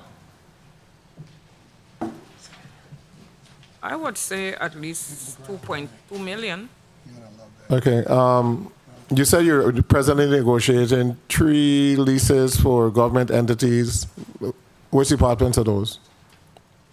3 for government entities, I said that. Yeah, for I don't lease. remember saying. We have any outstanding lease that you're we have negotiating now? outstanding leases. Yeah. You can go. How many do we have for government entities that are seeking to lease buildings? We have presently, I'm sorry, Josette Cantois. We have 28 right now in the pipeline. So that's a combination of commercial office space as well as storage agreements. And then we do have some space management leases with the semi-autonomous agencies. So we're challenged at times with using our template versus their template. Okay, how many are not, I'm not concerned about the storage. How many are for government entities that seeking to lease a building? At present, last week, we were just handed quite a bit from VIPD as they are seeking to transition out of the Alexander Farley Justice Complex to do disaster recovery repairs. I believe it's about 6 for VIPD. And we also have about 5 or 6 for Department of Health with in the Elanco building. Okay. Any for Department of Education? There is about 2 for Department of Education, Yacht Haven Grant and Port Authority, and on St. Croix. Department of Education for Yacht Haven Grant? For what, offices? Yes. Yacht Haven Grant? Yes. And Port Authority? Port Authority, St. Croix and we Dallas. have BOC as well as education, speaking space. In Port Authority, St. Thomas? Yes. Okay. Well, what's the most major outstanding lease you have? Right now, it's on the island of St. Croix, where we're seeking to relocate the Department of Health from the modulars and the Charles Howard complex, as it's about to be demolished. Well, there's nobody in Charles Howard. That's literally empty. There were more issues and some other stuff there. So the lease to the modular units to the Department of Health is a short-term lease? It's renewed annually. So we're actually in the process of conducting. So we're signing a lease for a year? So they've given up and fixed, and the modular units that they just opened up like 2 years ago. We just built up a new parking lot in front of those modular units, and now we're closing all of them up, leaving the parking lot and entering into a year lease. We're not going to fix the modular units, or we? Not exactly. The modulars are compromised, mold infestation mostly, so it's presenting a health concern to the employees there. So the mandate is for us to find them emergency spaces in the meantime. So and Department of has any any contract been developed for the remediation of the mold in those modular units? They did twice, and the mold keep coming back. So they have made a decision to move beyond that. So we give up. Well, again, the environment. No, I mean, this for is the employees, my concern is, and I just think, we have the Charles Howard complex. We spend over $15 million or $20 million on the modular unit. Correct. You have Arthur Richards School. We spent over $60 million to put Arthur Richards School up and get it running. And we just having these projects, and then we have an issue, we abandon. It's coming back that most of the issues are occurring because of lack of maintenance on a regular basis by the GVI. And then after we have that, we now move out and we go to a private entity and we rent. We just spent hundreds of thousands of dollars for the parking lot by Charles Howard. They built a parking lot for the employees. They just finished, they just had a dedication ceremony maybe 2 months ago. And now we're moving out of the entire complex. We can't hear any word on Arthur Richards School. And this ain't you at all, Mr. Thomas. I'm just this. You can't hear no word on Arthur Richards. There was off-gassing, about 4 units. You hear nothing. The students are in different school. I believe they solved the problem, though. I think. Just send the students back because the problem has been solved for months. Yes, I think. Because off-gassing only takes place for a year, and anybody that read any of the studies would know that the off-gassing has completed the process, and the school can reopen, and they should reopen Arthur Richards instead of busing the children to John H. Woodson and Eulalie Rivera while we're cooking in Arthur Richards still. You know, at some point, this government cannot continue to abandon buildings. Alexander Henderson was a bad idea. We cannot continue to abandon buildings. And what are they doing with Alexander Henderson now? Taking out all of the ceiling tiles out of Alexander Henderson that has mold and putting it into the other elementary schools so they don't have to buy ceiling tile. After they have the school closed up and as a warehouse for months, truckloads of ceiling tiles going to different schools. Luckily, some principals have said, not in my school. But at some point, we have to manage this government better. Well, I would like to get the disaster recovery portfolio settled, and then we could start working on some of those infrastructures because they're mostly completed. But we can't get in there until education has defined their portfolio as it relates to their new buildings, and then we could do that. Yeah. And I agree, but I don't know of education to have jurisdiction to rent any facility. PMP, lease facility. Education cannot lease any facility. So education cannot lease a facility to the Housing Finance Authority for the Envision program for the storage of wood. That goes through P&P. Education does not have the authorization, and that's what has happened. I don't know where the wood is on St. Thomas, but I know on St. Croix, it's at Alexander Henderson School, and there's no existing contract with Property and Procurement and anybody. And in St. Thomas, it's in a different place. Commissioner, put a short closing statement on the record, and we're going to go to the next group in a couple minutes after. Yes, Senator. You know, Short and Commissioner Thomas don't go together, but... 1 minute, Commissioner. Quickly, Senator Blyden. Thank you, Mr. Chair. I just want to mention, Commissioner, the action on the 16th was very good. I was there from the beginning to end. Thank you. To watch the process. But There are a few things that we're going to have to work out, but the staff did an excellent job. Thank you so much. Thank you. That's it. No, we don't have a question now. We done. Quickly. So, Commissioner, I see you shaking your head when the chair was talking about the leasing of this Alexander Henderson, the storage of the construction material. So, talk to me. What's The school was shuttered by education. The property belongs to the government. I do not have an agreement with anyone. We do not see it being a problem for the government wood to be on a government property that has been shuttered. the wood belong to the government, Yes. or the wood belong to the company? No, the wood was FEMA's own and it was turned But over why you to, ain't say that? it was turned over to the government But you of the see, Virgin Islands. but this is what I'm saying. Why didn't you say that when Well, things are said? You But I got wasn't to address asked, it. I wasn't asked that. So No. Okay, You don't I have to be understand. asked. You're right. You're All right, right, thank you. Senator. Yes. Good comeback, but education isn't in the wood storage business. So no education site, no commissioner has the right to utilize a government facility as a storage facility without going through the proper channels.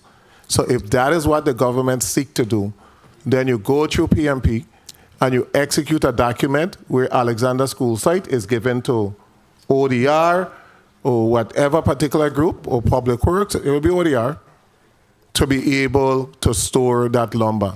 So we can't be playing games. That's a $6 million that we're spending on that particular site. $3 million to act as a warehouse and $3 million for security. So let's look at the numbers, okay? And the wood ain't got no place.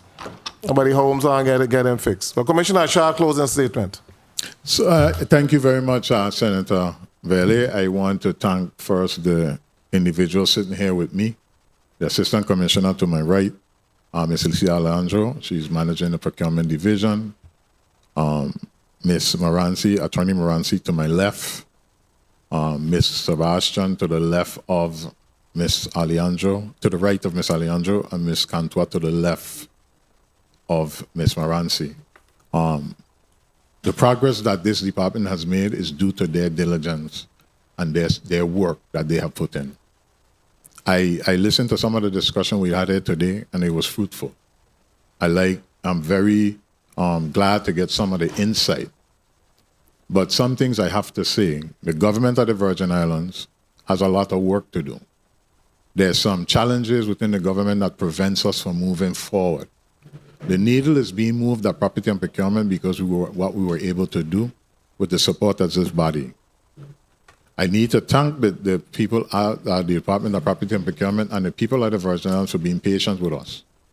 But I need this body to understand the resources and the support is necessary to continue moving forward so that the 21st century will be brighter than the past in the Virgin Islands. There is a lot of work that has to be done. We have made tremendous progress, but there are several impediments that we cannot allow to prevent us from continuing moving forward and progressing to create a brighter future for the people of these Virgin Islands. I want to thank you for the opportunity to present here today. And we are grateful for the support that you have provided us. Thank you. Thank you so much, Commissioner Thomas, and I also want to thank your staff for being here with you and supporting you. The Committee of Finance, we are going to take a 15-minute recess.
The Committee of Finance is back on the record. Next before us, we have the Housing Finance Authority that is represented by Interim Executive Director Dayna Clendinen. I'm going to allow you to put your name and title on the record, and then I will also allow those employees that are here with you to put their name on the record. Dayna Clendinen, Interim Executive Director and Chief Disaster Recovery Officer. Thank you. Next. Darren Richardson, Chief Operating Officer. Next. Rick Grant, Senior Program Manager, Project Lead. Valerie Shelford, Chief Financial Officer. Ann Hanley, Director of Programs. Thank you. And we also have some individuals that will be taking part virtually. I'll begin with them, starting with Mr. Dorset. Good afternoon, everyone. Donnie Dorset, Economic Revitalization Senior Program Manager. Webster. Good afternoon. Frida Webster, Director of Homeownership. Ms. Brooks. Mute. Your mic is off, Ms. Brooks. Unmute the device. I'm sorry. Good afternoon. Desiree Brooks, Director of Collection and Servicing. Ms. Hector. Good afternoon, everyone. Janine Hector, Director of Federal Programs. Did I call you Ms. Johnson? Ms. Johnson. Good afternoon, everyone. Nicole Johnson, Manager of Rental Properties. Thank you so much. You may proceed with your testimony, Interim Director Clendinen. Thank you, Senator. Good afternoon, Senator Kurt Viale, Finance Committee Chair, members of the Finance Committee, other senators present, and the listening and viewing audience. I am Dayna Clendinen, Interim Executive Director and Chief Disaster Recovery Officer of the Virgin Islands Housing Finance Authority. Today I appear before you accompanied by Mr. Darren Richardson, Chief Operating Officer, Ms. Valdez Shelford, Chief Financial Officer, Ms. Ann Hanley, Director of Programs, Ms. Janine Hector, Director of Federal Programs, Ms. Desiree Brooks, Director of Collections and Service, Ms. Lisa Richards, Public and Affordable Senior Manager, Mr. Donnie Dorset, Economic Revitalization Senior Manager, Ms. Frida Webster, Director of Home Ownership, Ms. Verlene Constable, Senior Infrastructure Program Manager, Ms. Nicole Johnson, Rental Properties Manager, and Mr. Gregory Miller, Homeowner and Small Rental Program Rehabilitation Manager, and Mr. Rick Grant, Senior Program Manager.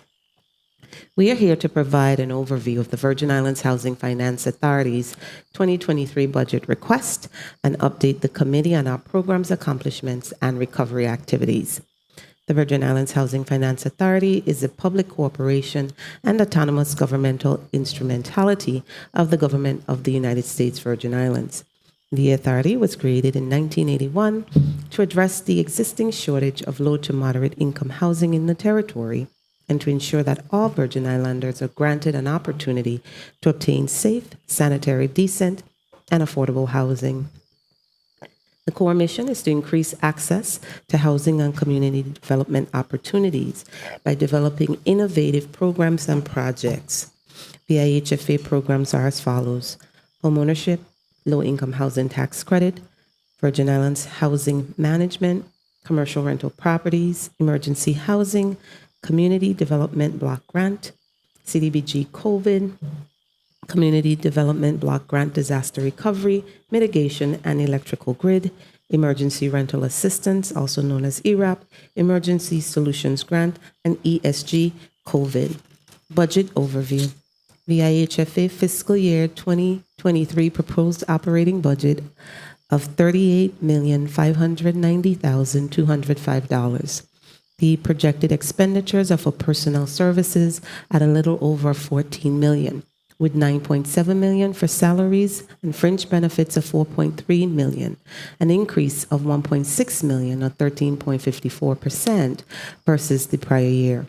The budget includes $170,000 for supplies, $850,000 for rent, $19.3 million for professional services to include consultants, construction management, translation services, website management, financial management for all programs, system upgrades, $1.8 million, $350,500 for utilities, operating expenses at 1.4, and other services at charges at a little over $500,000.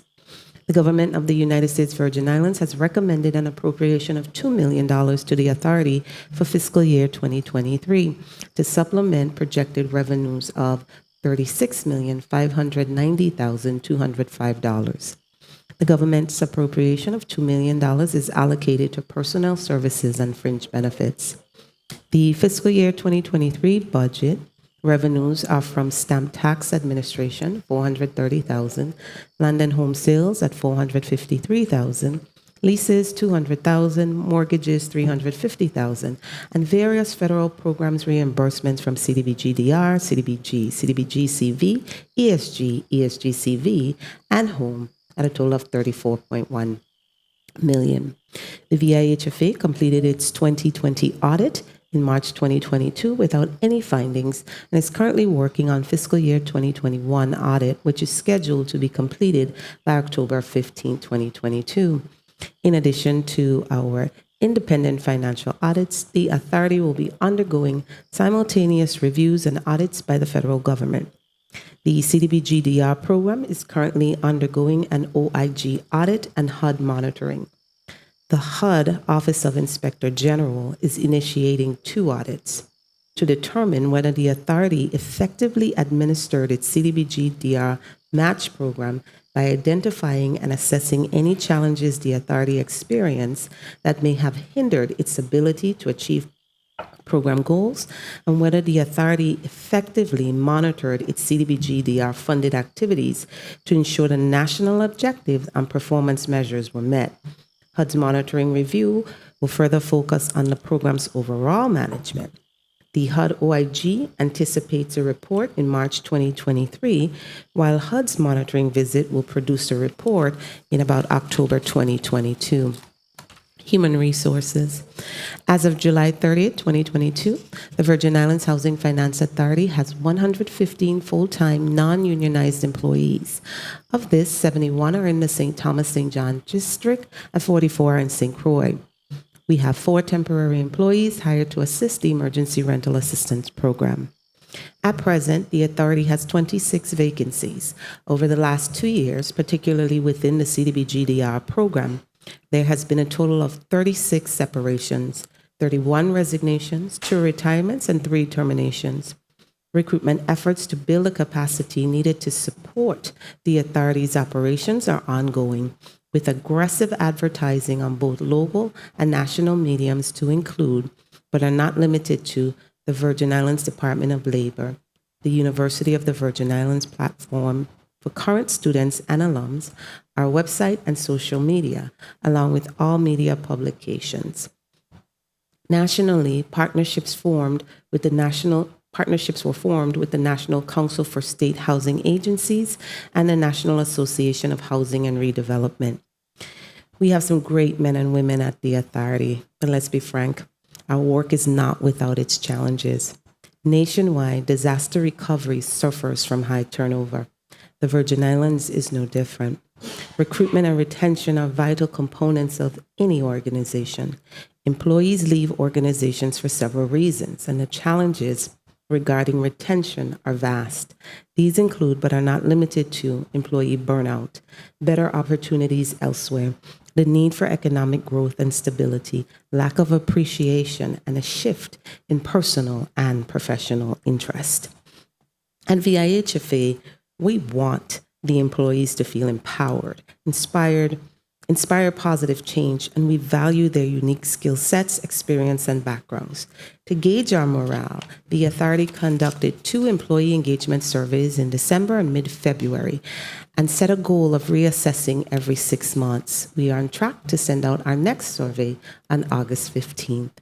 54% of the employees participated, and feedback indicated they felt unappreciated, uninformed, and undercompensated. Further, when we asked about their experience at HFA, a summary of the responses ranged from the experience is mostly pleasant to employee morale needs to improve. And of course, internal communications needed to be substantially increased. Only 6% indicated that they understood the authority's mission and vision. As a result of the feedback we received from the survey, the authority has increased internal division-wide meetings to share updates and created more opportunities for open dialogue between leadership and employees, increased internal communication strategies to ensure the staff is in the know regarding the progress of the authority, and developed and launched a comprehensive onboarding strategy to increase the knowledge base of all employees. However, we recognize that we cannot stop there.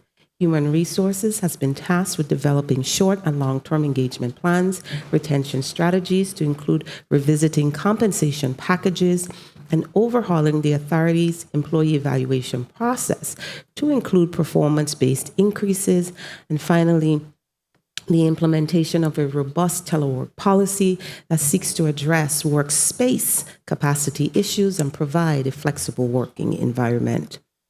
Information technology. Information technology has become an integral part of the fabric of our organization. Outdated technology in a workspace limits a business's reach, productivity, and customer satisfaction. The right technology can positively impact productivity when more effective equipment and software allow employees to complete tasks efficiently.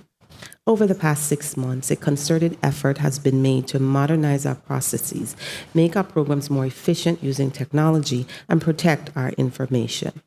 To harden our infrastructure, the IHFA's MIS division has launched a series of projects to improve our software stability and remove outdated features that were no longer sustainable. We continue to upgrade our Microsoft product, computer hardware for all end users, financial and human resources systems and network infrastructure, telephone systems, servers, and our dated general website. Senators, today the possibilities to truly modernize and streamline our work with technology are endless. This is why we are also actively looking for training opportunities and chances to build relationships with other public and private partners. Attending VIA's Smart Series Tech Talk earlier this summer, for example, gave our internet technology team dedicated time to dialogue directly with industry experts on the latest developments offered within the territory and to connect with the Bureau of Information Technology on ways to communicate more effectively across government. In addition, our Director of Information Technology, Ms. Tressa Seville, attended a cyber leadership workshop hosted by the Cyber and Infrastructure Security Agency, FEMA, and BIT. The workshop's focus emphasized the importance of cybersecurity while building awareness of its possible threats, mitigation, resources, and capacity. Resources include available free options for vulnerability and assessment briefings to assess our agency's ability and needs. Core VIHFA. At its core, VIHFA's mission is to increase access to housing and community development opportunities while offering free and low-cost financial education, housing, counseling assistance, and financing, including subsidies and incentives so that our residents can achieve their dream of homeownership.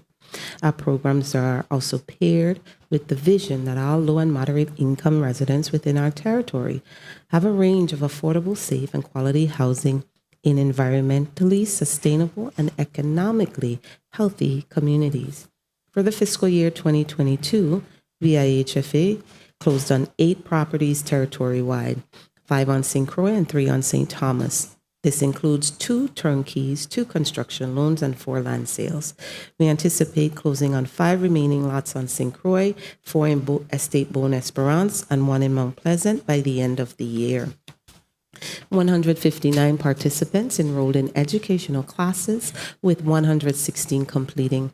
Also, as of June 2022, there are 417 mortgage-ready applicants, 149 in St. Croix and 268 in the St. Thomas St. John district. The First-Time Homebuyer Program. This First-Time Homebuyer Program provides mortgage assistance for moderate income first-time home buyers to purchase a single-family house, including but not limited to a prefabricated home or manufactured house or any other housing structure that meets the current building code. The program has been bolstered by $4 million appropriated by this body in 2021 from the Internal Revenue Matching Fund. With the $4 million as appropriated, secondary financing up to $250,000 can be obtained through VIHFA, providing applicants that qualify through a local lender, such as a bank. We want to reiterate to the public that these funds can also be used for down payment assistance. For moderate income wage earners, the income requirement as of June 2022 are as follows. The minimum household income on St. Croix is $53,101. On St. John, $79,301. St. Thomas, $58,401. The maximum household income on St. Croix is $216,300. St. John, $260,750. And on St. Thomas, $242,900.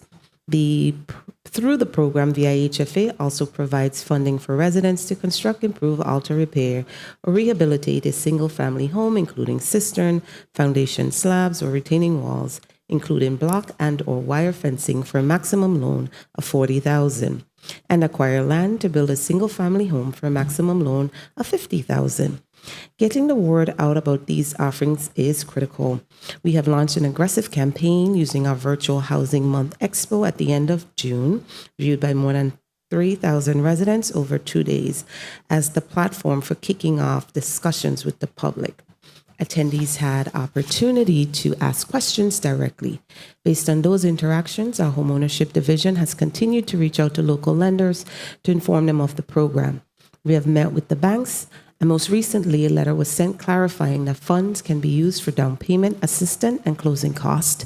To further support our moderate income population, we are exploring with the administration ARPA funding opportunities that will support activities such as land loan purchases, a moderate income construction loan program, and an architectural plans project. low-income housing tax credits. The low-income housing tax credits, LIHTC, subsidizes the acquisition, construction, and rehabilitation of affordable rental housing for low and moderate income tenants. Congress limits the amount of LIHTC that can be allocated in any year. For fiscal year 2018, each state was initially allocated $2.765 million, or $2.40 per capita, whichever was larger. But Congress provided a 12.5% boost for 2018 through 2021, so these figures were increased to $3.1 million and $2.70 respectively for 2018. Both dollar amounts are adjusted for inflation. The tax credit allocation for the U.S. Virgin Islands for fiscal year 2021 is $3,245,625. The 2022 small state minimum annual allocation is a little over $2.9 million. This structure guarantees that states with low populations get somewhat larger award when calculated on a per capita basis. States then allocate these credits to developers based on state-created qualified allocation plans. These plans must prioritize projects that serve very low-income households and provide affordable housing for longer periods.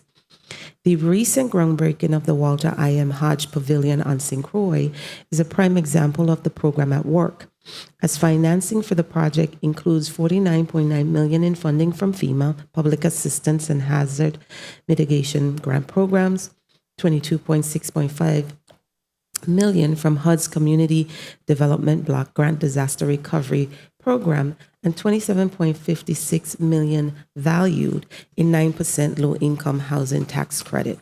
Helping to bring this project to fruition is VIHFA's program staff, who work seamlessly alongside the Virgin Islands Housing Authority's team to show the progress we can make when we work creatively and collaboratively between agencies. Homebuyer education and counseling. Fundamental to VIHFA is our homebuyer education and counseling services.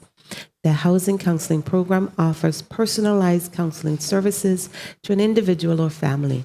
Counseling focuses on overcoming budget and credit challenges. The duration of counseling is based on the individual or family's needs. Upon completion of the housing counseling, participants have the ability to apply sound financial practices, develop a process of overcoming financial indebtedness, identify and modify ineffective money management behaviors, and develop successful strategies for achieving their financial goals. To date, the Authority has completed three classes this calendar year, with 93 clients receiving certificates. Online registration can be accessed at vihfa.gov. For the online classes through eHome America, as of June 2022, there have been 395 registered clients, of which 294 received certificates. Finally, the Authority continues to provide pre-purchase and post-purchase foreclosure prevention counseling. Clients are referred for credit, foreclosure, and loss mitigation counseling. Prior to closing, clients receive counseling to ensure that they are aware of all the tools and resources available if financial assistance is required post-purchase. Clients also receive information on budgeting to ensure that household finances include the new loan payment. Through partnerships, workshops, and other public outreach activities, the IHFA also helps the community become financially literate, offering tips for paying off student loan debt, managing credit cards, or budgeting for home ownership. For fiscal year 2022, webinar activities included our June Housing Expo, a sip and save with the Alpha Kappa Alpha sorority, and a workshop with the Virgin Islands Fire Service. We are also engaging the University of the Virgin Islands to offer similar opportunities for students. Critical to this division, as mentioned before, is also development of affordable housing and housing initiatives. Here are a few updates on our ongoing projects. On St. Croix, the Meadows at Bon Esperance. The Authority currently has one remaining lot for sale. More than 40 families now call the 66 home sites home. Bonne Esperance continues to be a very popular community with clients of the authority. There are currently 5 VIHFA clients working with the U.S. Department of Agriculture's Rural Development Program and local lenders to construct a home utilizing the authority's Build a Lot, Buy a Home program. The authority currently has 8 lots contracted pending closing under the program. Estate Mount Pleasant. Mount Glory Ridge at Estate Mount Pleasant West on St. Croix currently has 7 homes in the bid evaluation stage for a turnkey home construction. The authority expects to begin construction on these homes in the second quarter of fiscal year 23. An additional 6 homes are in pre-construction stage awaiting final environmental approval. These homes will be funded through the CDBG-DR with an expected construction date during the second quarter of 23. There's 1 turnkey home and a house plot pending closing in this development. Estate Solitude.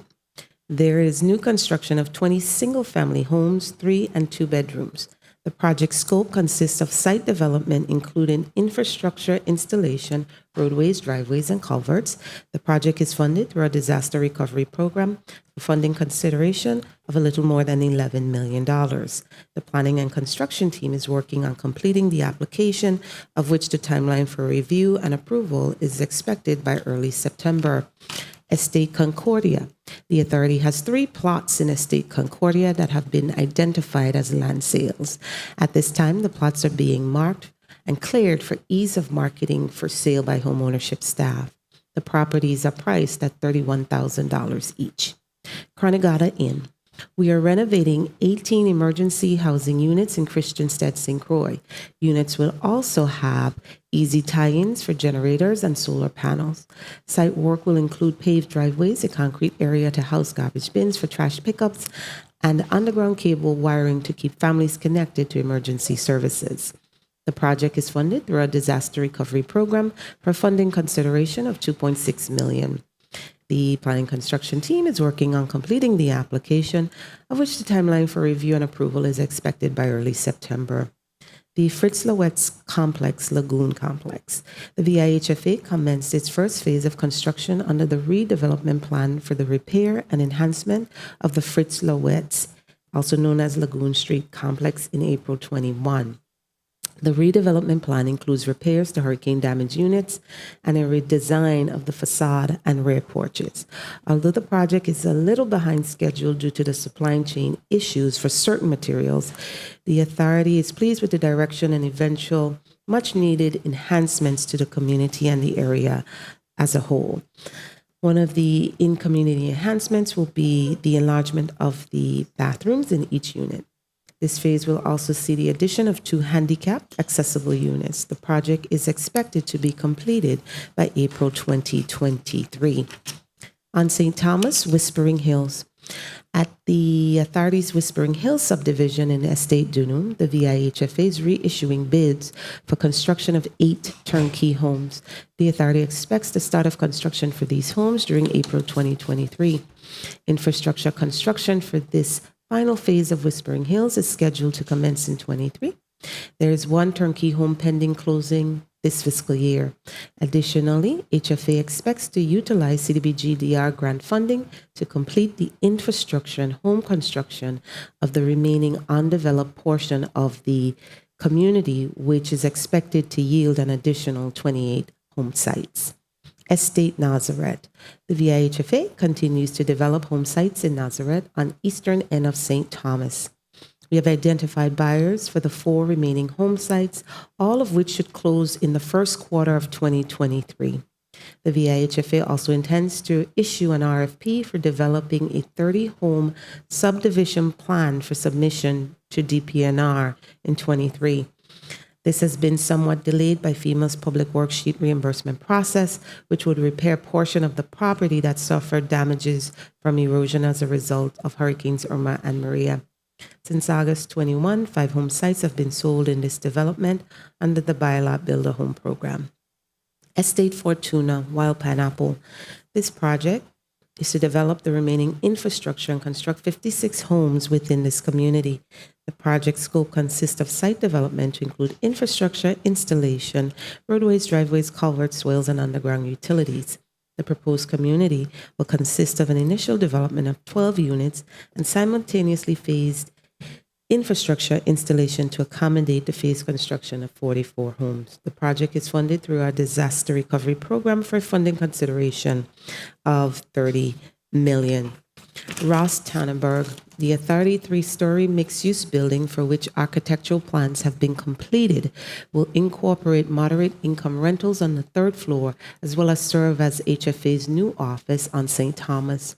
The mixed-use building concept will afford the Authority the ability to provide much-needed affordable rentals in St. Thomas and contribute to the revitalization of that area. The invitation for bids was advertised on July 5th with a submittal deadline date of August 4th.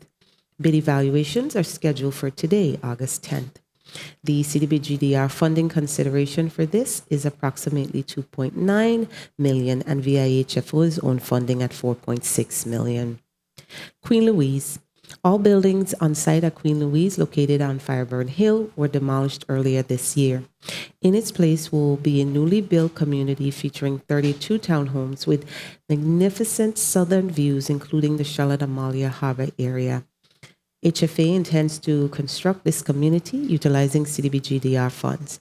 It is expected that funding approval will take place during the second quarter of 23, with a subsequent issuance of an RFP for construction during the third quarter, pending site environmental approval.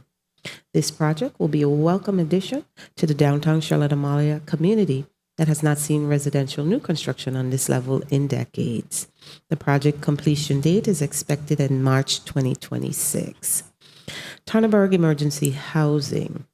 Tannenberg Emergency Housing will consist of the construction of 11 emergency housing units. Construction will also include newly paved driveways, a concrete area to house for garbage, for trash pickups, and underground cable wiring to keep families connected to emergency services. The project is funded through our disaster recovery program for funding consideration of $4.3 million. While we understand that there's much work to do, I assure you that as an authority, we are committed to driving the outcomes to ensure Virgin Islanders access to affordable housing. With the addition of our disaster recovery component, we are also at the forefront of helping to rebuild a sustainable and resilient territory that will be better able to withstand and rebound from natural disasters, mitigate against future damages. This is critical work, which brings both opportunities and challenges as the local and national landscape continues to change and evolve. As an organization, we endeavor to meet these opportunities together, keeping in mind the needs of our citizens we serve and the uniqueness of the services we provide. Community Development Block Grant Disaster Recovery. The Virgin Islands Housing Finance Authority is the lead agency for administering the CDBG-DR funds. The total Community Development Block Grant Disaster Recovery, Mitigation, and Electrical Grid Award for the U.S. Virgin Islands is approximately a little over $1.8 billion. We have received thus far a little over $1 billion, which addresses disaster recovery, unmet needs, and infrastructure activities. CDBG MIT will fund hazard mitigation activities within the territory in the amount of about $744 million, while the remaining $67.6 million supports electrical grid improvements. On June 22nd, 21, HUD released the final Electrical Power System Federal Register notice, and we are launching a series of public hearings to inform the creation of our action plan, the first of which will be held virtually on September 9, 2022. The following is an update on the projects being funded by the DR program. Envision Tomorrow program. HFA, via the Envision Tomorrow program, remains committed to rehabilitation and reconstruction of homes damaged by the 2017 storms.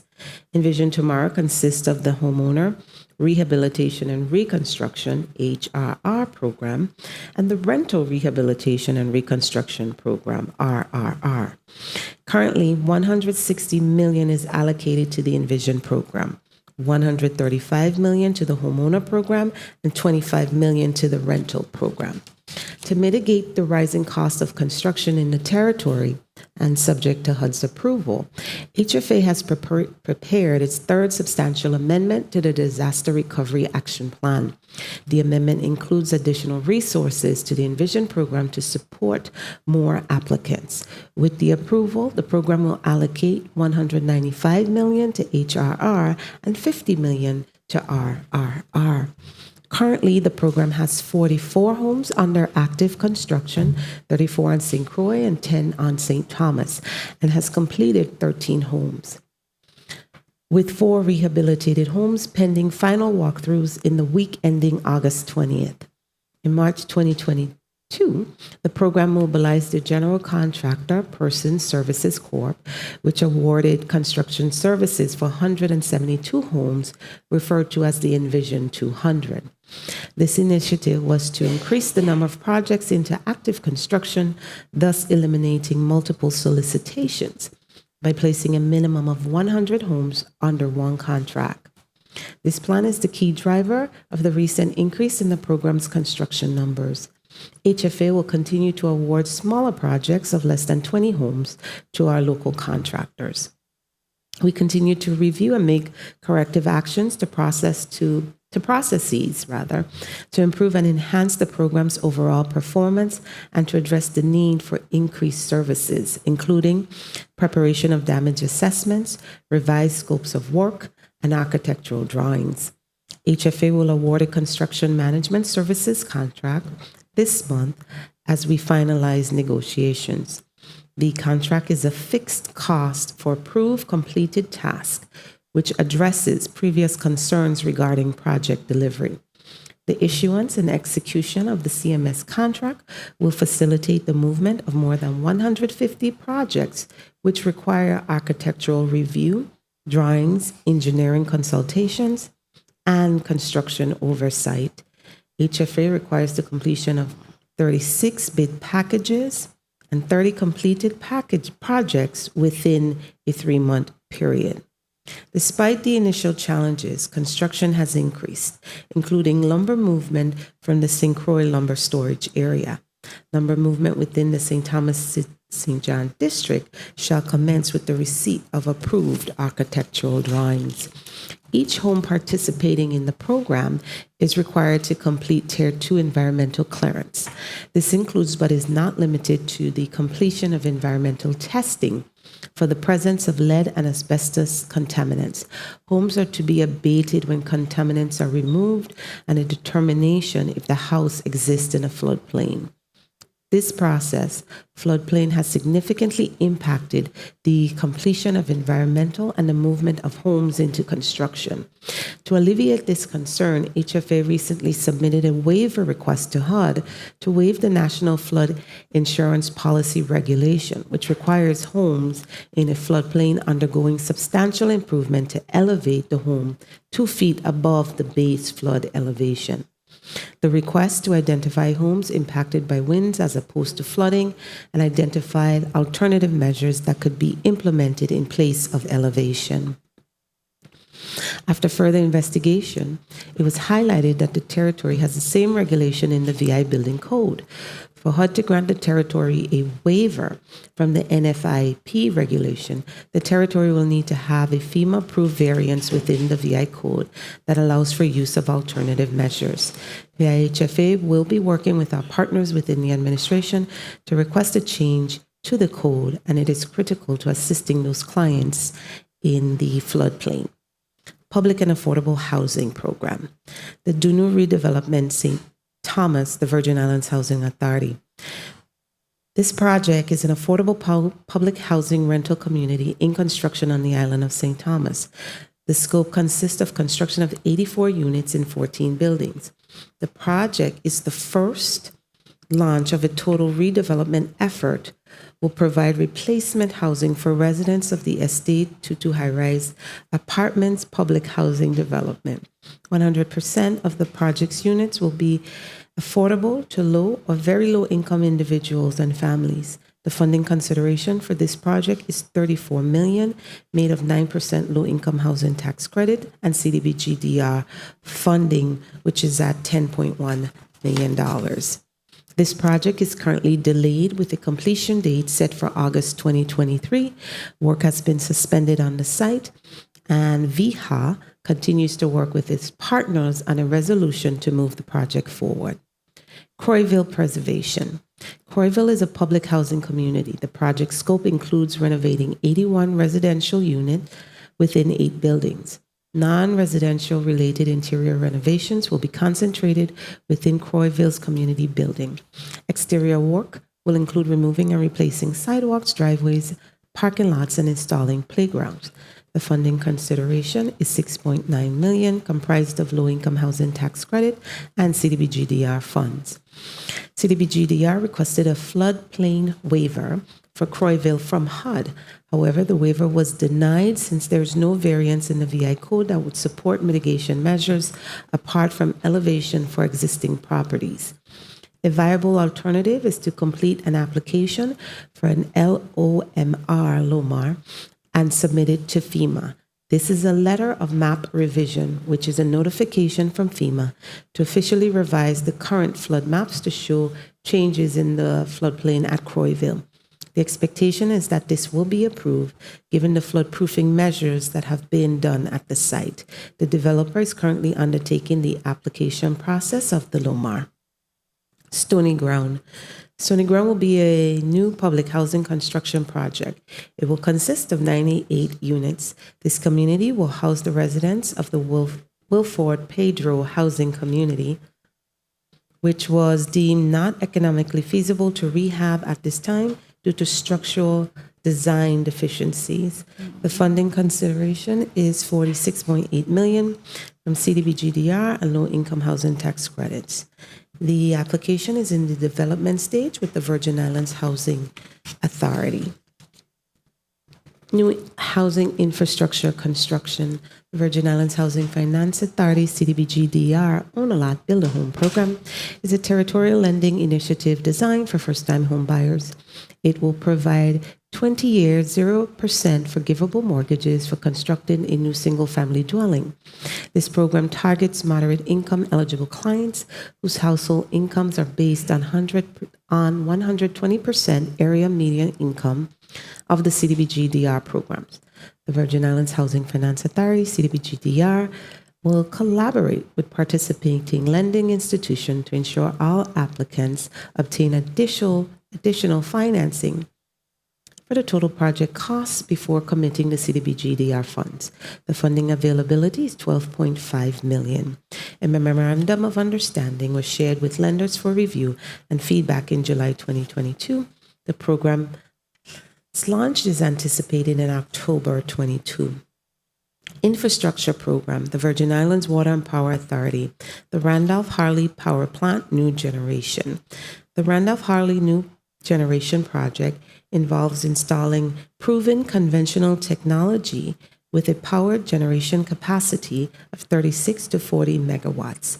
The generators will have dual fuel capabilities to operate on liquefied propane gas or liquid natural gas as the primary fuel source and diesel as secondary fuel supply, which allows for more flexible operations during interruptions.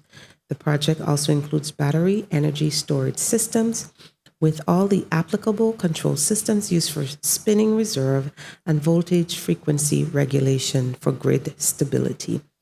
Funding consideration is a little over $95 million in CDBG-DR funds. The generators were delivered to the island in November 21 and placed in their ultimate location. The installation of the operational component parts is ongoing.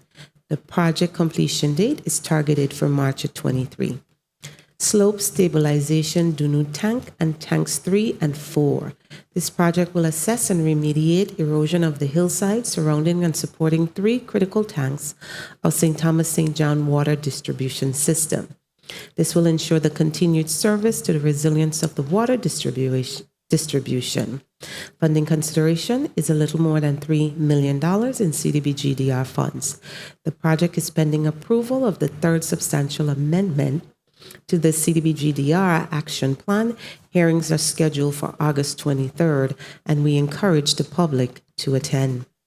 The VI Department of Public Works, the Dunu Bypass. This project is part of a coordinated initiative to make the Dunu Bypass more resilient, increase the ability to capture stormwater runoff, and harden the roadway in the event of future disasters. In addition to correcting surface issues, this work will add new and improved safety features, providing connectivity opportunities for pedestrians and automobile traffic. VI DPW coordinates with local utilities, including WAPA, Waste Management Authority, VI NGN, and VIA to harden other infrastructure such as electrical, water, sewer, and communication. The funding consideration is $9.8 million, of which $9.3 is CDBG mitigation and $414 is FEMA mitigation. The design for this project is ongoing. Northside Highway on St. Croix. The project will fund improvements to the Northside Highway as part of a coordinated effort to make the road more resilient, increase the damage capacity, and strengthen it for future disasters.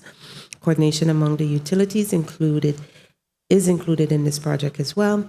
Funding consideration is $19.8 million, with $19.5 million coming from CDBG Mid and $305,000 from FEMA mitigation. The design for this project is ongoing.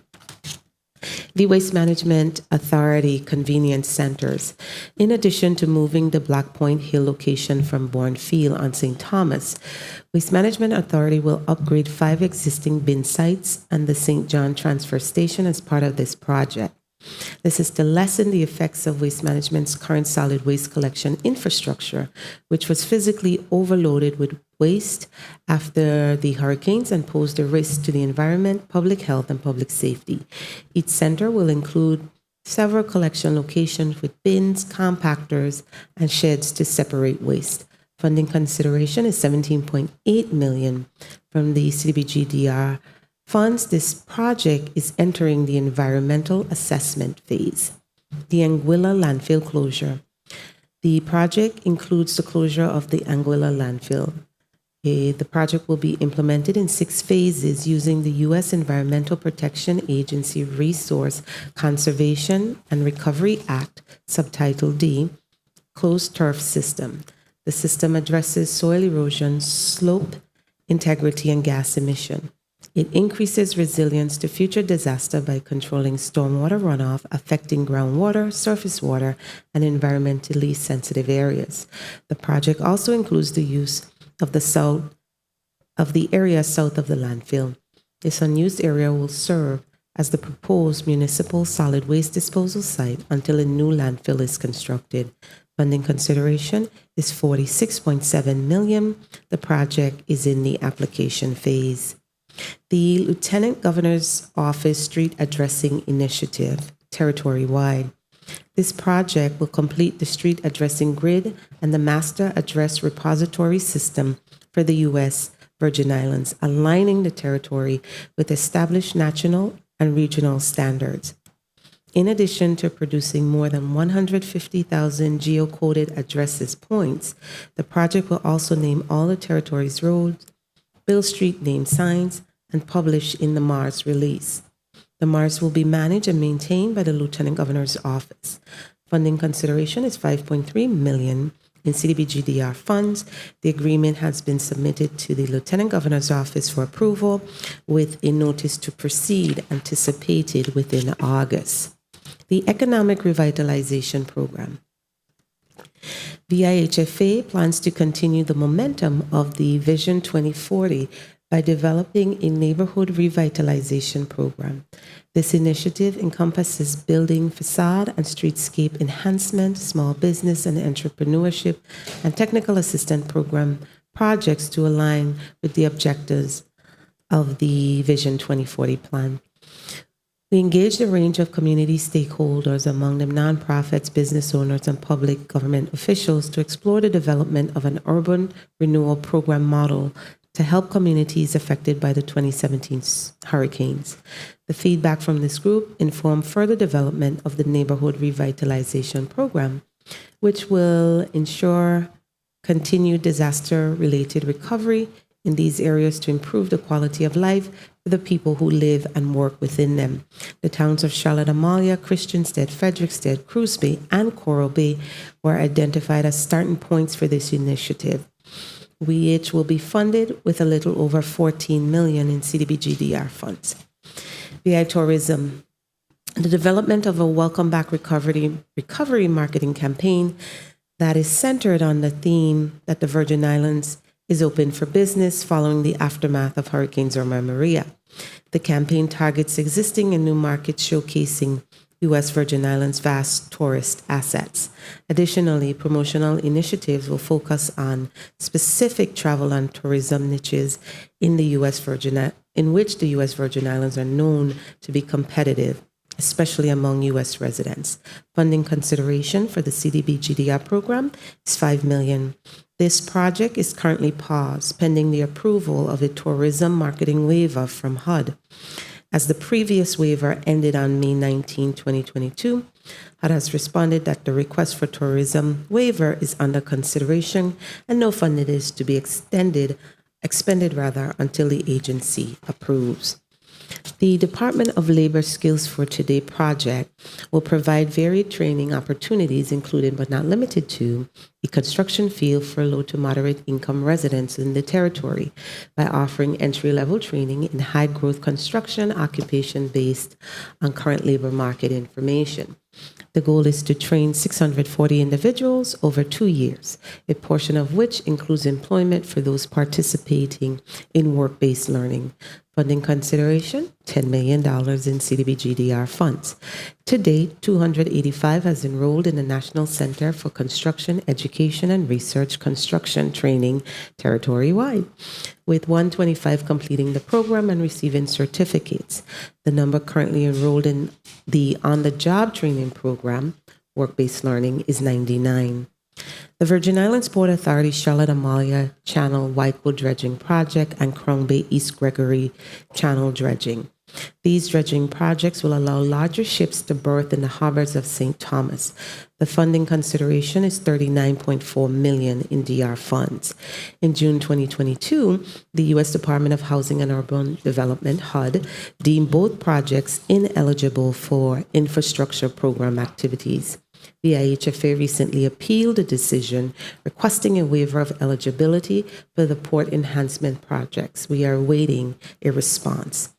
Public services and facilities. The Lutheran Social Services of the Virgin Islands Sister Emma Cottage is a project geared toward replacing the current hurricane-damaged building.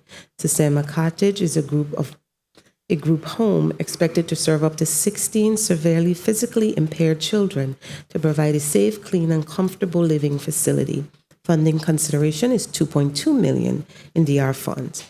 The sub-agreement has been executed pending the finalization of the environmental process, and once that is completed, a notice to proceed will be issued with an RFP sent out for construction services. The notice of funding availability.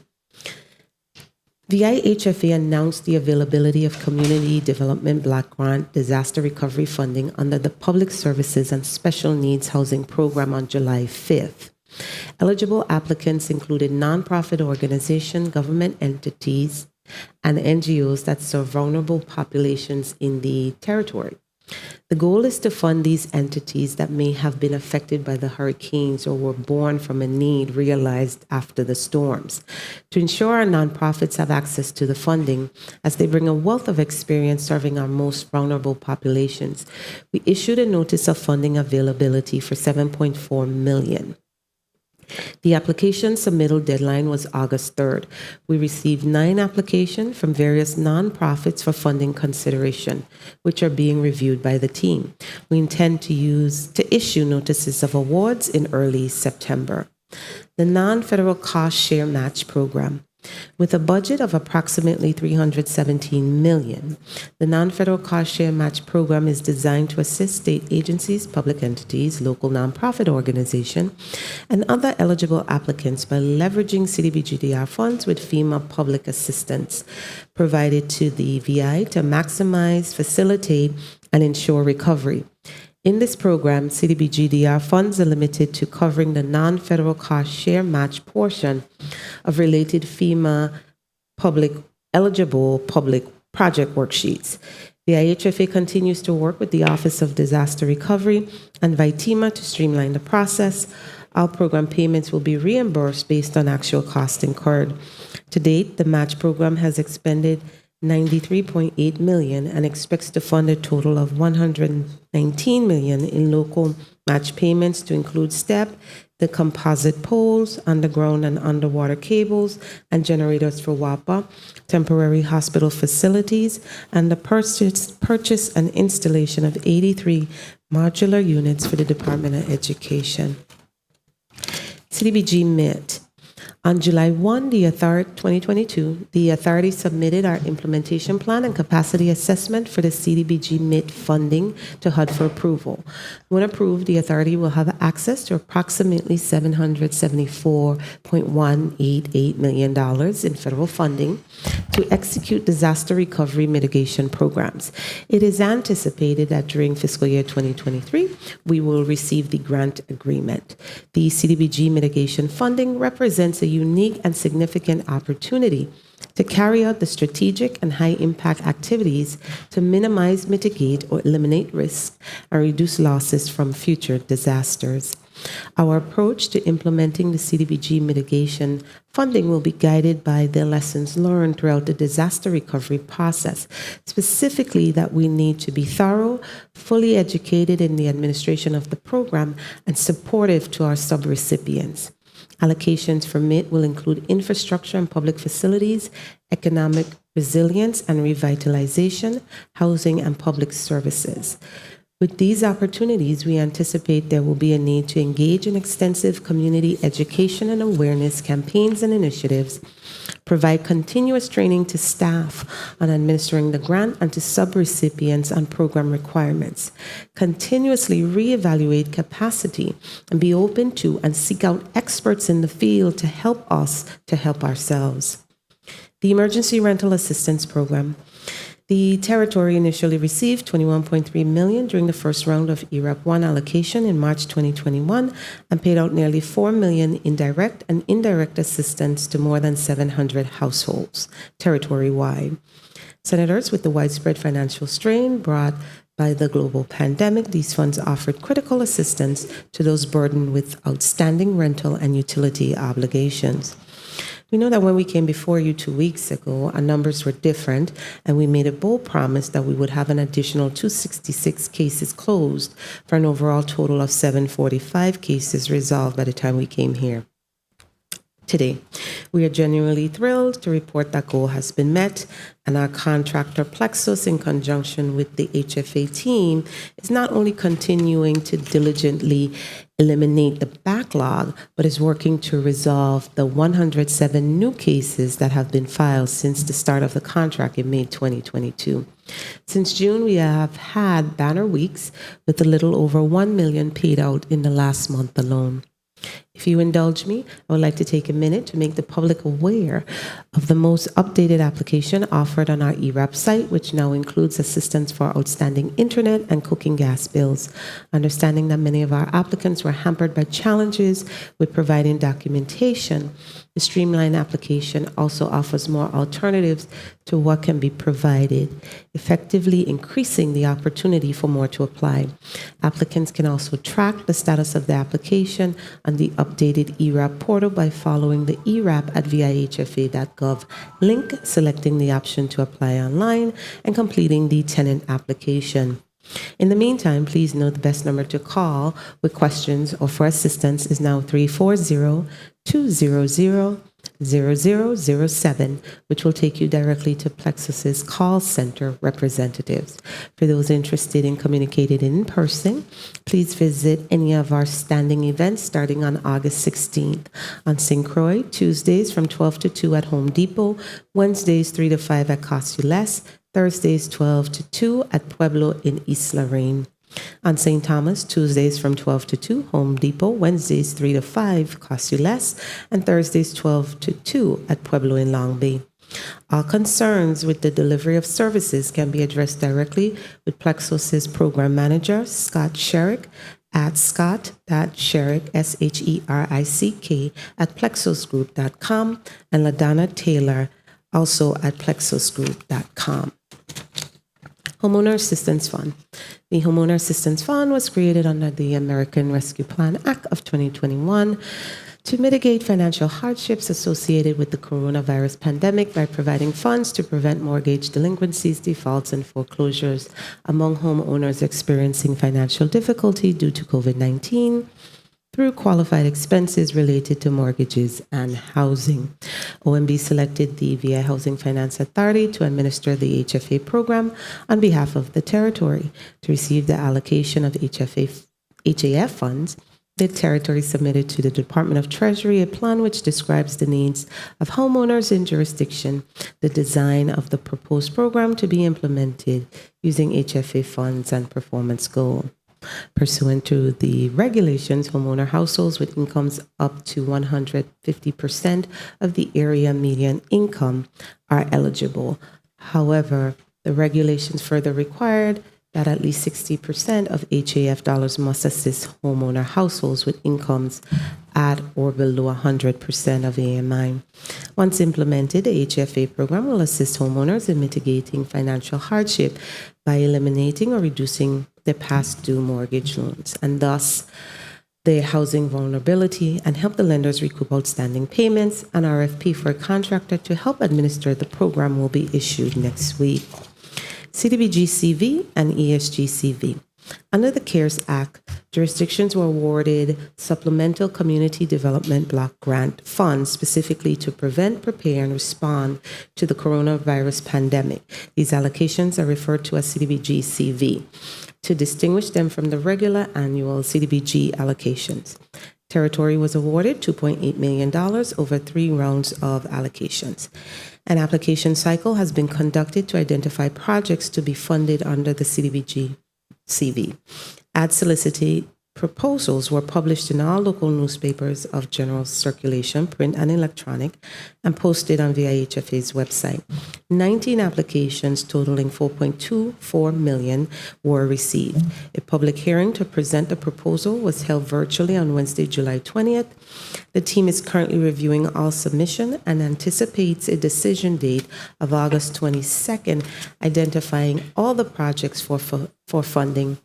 If necessary, a second application cycle will be held beginning in September. The deadline for the use of CDBG-CV funds is September 2026. Funding allocation for ESG-CV program total $2.2 million. The amount of the allocations are based on a formula as determined by HUD, which recently released new guidance extending the grant deadline to September 2023. ESG-CV funds may be used to prevent, prepare for, and respond to COVID-19 crisis, specifically for persons who are homeless or receiving homeless assistance, or to expand homeless assistance, homeless prevention activities to mitigate the impacts of COVID-19. A total of 6 organizations were funded for 9 projects implementing various activities ranging from emergency shelter, operations and essential services, homelessness prevention, rapid rehousing, street outreach, HMIS, a data management system, and program administration expenses. Additional eligible activities include vaccine incentives, portable bathroom showers, and laundry services. Total ESG-CV funds obligated to date are a little over $1.7 million. Senators, this concludes my testimony, but before I end, I would like to especially thank the entire VIHFA team who has worked tirelessly to continue the mission of the authority while simultaneously working through hurricanes, pandemics, and more. Your hard work and dedication are noticed and appreciated. I would also like to thank the VIHFA Board of Directors for its guidance and wisdom, along with members of this body for their continued support of our initiative as we endeavor in unlocking the door to affordable housing and disaster recovery. My staff and I are available to answer questions you may have.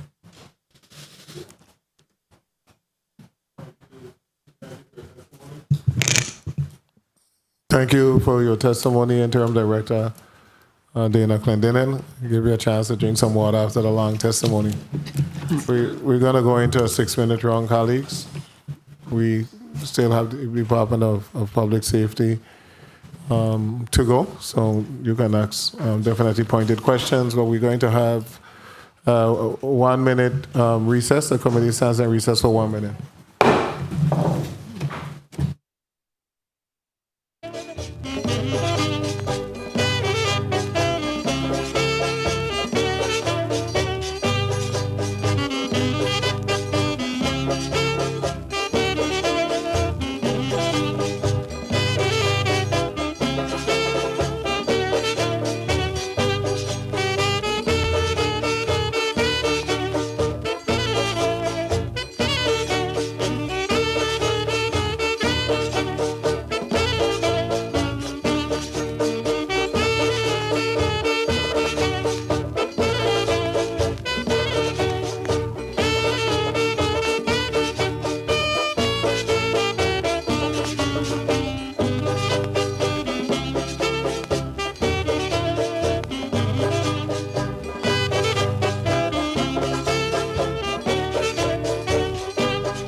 The Committee of Finance is back on the record. We're going to go to a 6-minute round, beginning with Senator Blyden.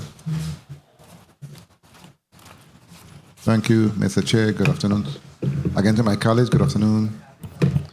Acting Director Clendinen, and thank you so much for your testimony, and good afternoon to your supporting management team there with you. Let me ask, in respect to your testimony, let me start there right quick before I go to the post-audit report. You mentioned in the testimony that you have 115 positions, and they're all exempt, but there are 26 vacancies. There have been 36 separations, 31 resignations, and 3 terminations. Let me ask you quickly, in respect to your positions, how many of those positions are dedicated to the core or assigned to the core mission of the Housing Authority, the Virginia Housing Finance Authority? Of the 11547. 47 is assigned to the core mission? Mm-hmm. Yes. Okay, very well. And in respect to the 26 positions, what's being done to fill those positions expeditiously? Because I know they're all critical based on your mission and the amount of work you have to do in that department. Well, as indicated in the testimony, Senator, we are advertising not just locally but nationally as well, and taking every opportunity to participate in job fairs. Thank you. I don't know how that slipped me. Career fairs, and we are about to participate with one with the Department of Personnel as well. Okay, with the shortage and the challenges that you're facing, what does the morale look like on a scale from 1 to 10? What does the morale look like? It's about a 5 or 6. 5 or 6? Mm-hmm. Okay. Colleagues. Let me ask you, in respect to the post-audit report, on page 11 of 21. It speaks to the different grant and grantor agency. You have first you have the Emergency Rental Assistance Program. 11. You have the grantor agencies, the U.S. Treasury Department. You have the Homeowners Assistance Fund, U.S. Treasury again. Let's go to the Emergency Rental Assistance Program that gives rental assistance for up to 18 months. How many folks do we have in that program at this time? Do you know? For the EREP program, I believe there's a little over 900 persons that applied. Okay. And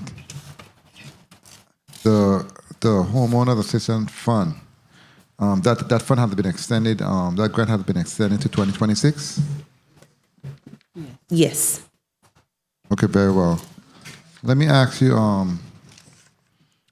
in respect to your testimony again, we're going to go back to your testimony. You have CDBG DR, you have ESG funds, and you have the Home Fund. The CDBG DR and the mitigation fund, I forgot to mention the mitigation funds. I know in terms of the MID funds, and you mentioned it in your testimony, in respect to the Waterline Extension Program, I've been championing that for some time now. Where are we at with that? Because I know that we spoke to WAPA that came here, and they said they were waiting on you guys to actually, they're waiting for you guys to do your part in terms of those funds in respect to the repair of the underground water line. Where are we at, and when can they expect to see those funds? Senator and Ms. Hanley will go ahead and elaborate further. However, that poses at this time not to be an eligible activity. Ms. Hanley? Excuse me? Ms. Hanley? Senator Blyden, Ann Hanley. The project is not eligible under DR funding because it's an expansion project. It's not repairs to the existing infrastructure. The system did not exist prior during the storm. So it's not Mitigation. eligible under mitigation portion, under the MIT? We have not moved that particular project to mitigation. Correct, because I know it's supposed to be under MIT, not the other portion. I know it was not eligible, but under the mitigation fund, I think it was. Can you verify that for me, please? Because my understanding is it is eligible under the mitigation funds. Also, in respect to the MIT funds, I know there was another entity that's trying to do blighted communities, etc., and revitalize downtown, etc. Tech Park. I know that they approach you in terms of mitigation funds also. CDBG-DR funds. The Tech Park did approach us with the for DR funds. So I do have a letter responding to them that, again, with disaster recovery, the expenditure of those funds must be tied to the 2017 storms, and what they're requesting isn't necessarily tied. But I do have a letter going to them as to some ways we could help them, perhaps with other funds. Okay, we'll have further discussion on that also. And let me ask you in respect to your plan. You mentioned in your testimony you have a long-term plan in terms of human resources and dealing with those retaining your employees. What's the time frame of completing that plan? Well, we've started about 6 months ago, and it will be an ongoing plan. So not just a hard and fast stop date. We are going to send another survey out the 15th of this month just to check our progress. How are we doing? What can we be doing more of? So that will be ongoing. And your first-time home buyers program, that's in your testimony also. How many individuals have applied for that thus far, and where are we at in terms of implementing a plan, and what does the plan look like? I am hoping it does not look like your other plan, because it's local funds. What does that plan look like? Time. How many folks have applied, and where are we at in terms of the output? Darren Richardson. Senator, we haven't received any applications for any of that funding as yet. However, we've been in contact for the down payment assistance and the 20% assistance and closing cost assistance with the banks. So they are well aware of the program. They just have not had anybody to apply for that program as yet. Additionally, the authority has fielded numerous calls, and we've taken the time to additionally inform people when they do call. However, no one has applied for any portion of that funding as yet. No one has applied, you say? No one has applied for any of the funding. We have one person, I think, applied for under the land, but besides that, we haven't had anybody apply. But me and my colleagues, every of us have been inundated with calls in respect to that program, so I find it hard to believe. Senator, I don't understand the statement. Senator, I'd like to tell you, and you feeling your calls, the processes for the portion that goes to home repairs and purchase of land, they would contact the authority, and we'll go through that application process. For the down payment assistance or the closing cost assistance, that would first go to our local lenders, and then they would be referred to. And Senator, I have no reason to lie. Nobody has applied for it. No, I didn't say a lie. We're going to have to have a sit down. We will be sitting down tomorrow. We have engaged in some heavy advertising for the program via our website, I think, radio, and other social media. Mr. Chair, I honestly find it hard to believe, but nonetheless, I digress. Thank you so much for the time. Thank you for your responses. You're welcome, Senator. Thank you. Point of information, Senator Sarong. Thank you, Mr. Chair. It's hard to see nobody apply for the program when it's hard to even contact your office. I think that is part of the problem. Speaking as a person who does qualify for the first-time home buyers program, and we've had numerous people, I don't know what's happening with callbacks. I think you have so many projects going on that people do call, And I don't want to circumvent the process because I know Ms. Clendinen and I know you could call your cell phones and harass you. But the issue really is answering the phone and being able to leave information. And that's me as a primary source telling you that's the issue. That's fine, Senator, but I could go to the director, Ms. Webster of the Home Ownership Department, because I know they feel numerous calls on a regular basis. Ms. Webster, you want to put something on the record? Sure, Frida Webster. In reference to your comment, Senator, I too find that hard to believe that you're saying individuals are not getting through. I have personally answered numerous phone calls. The problem is a lot of individuals may have an interest in utilizing the program, but they're not prepared to submit their application to the lenders and or to us so that we can move forward with the process. A lot of people are finding out that before they go to the lender, they have to have certain documentations in place and they do not have them readily available, and or the individuals who are querying do not have a property that they can purchase at this time. So it's not for lack of interest. There's a lack of interest in the community, but they're not prepared to move forward with the next steps. I have personally answered numerous phone calls. So I'm not sure exactly where they're calling, but I could tell you that the Home Ownership Division is fielding the phone calls. Okay, thank you so much. A question on page 7. I'm glad we're having this discussion. Page 7 of your testimony, you said that we had 159 participants enroll in the educational classes. 116 completed the classes. And then the next line, you said there are 417 mortgage-ready applicants. What does that mean? Throughout the program. Go ahead.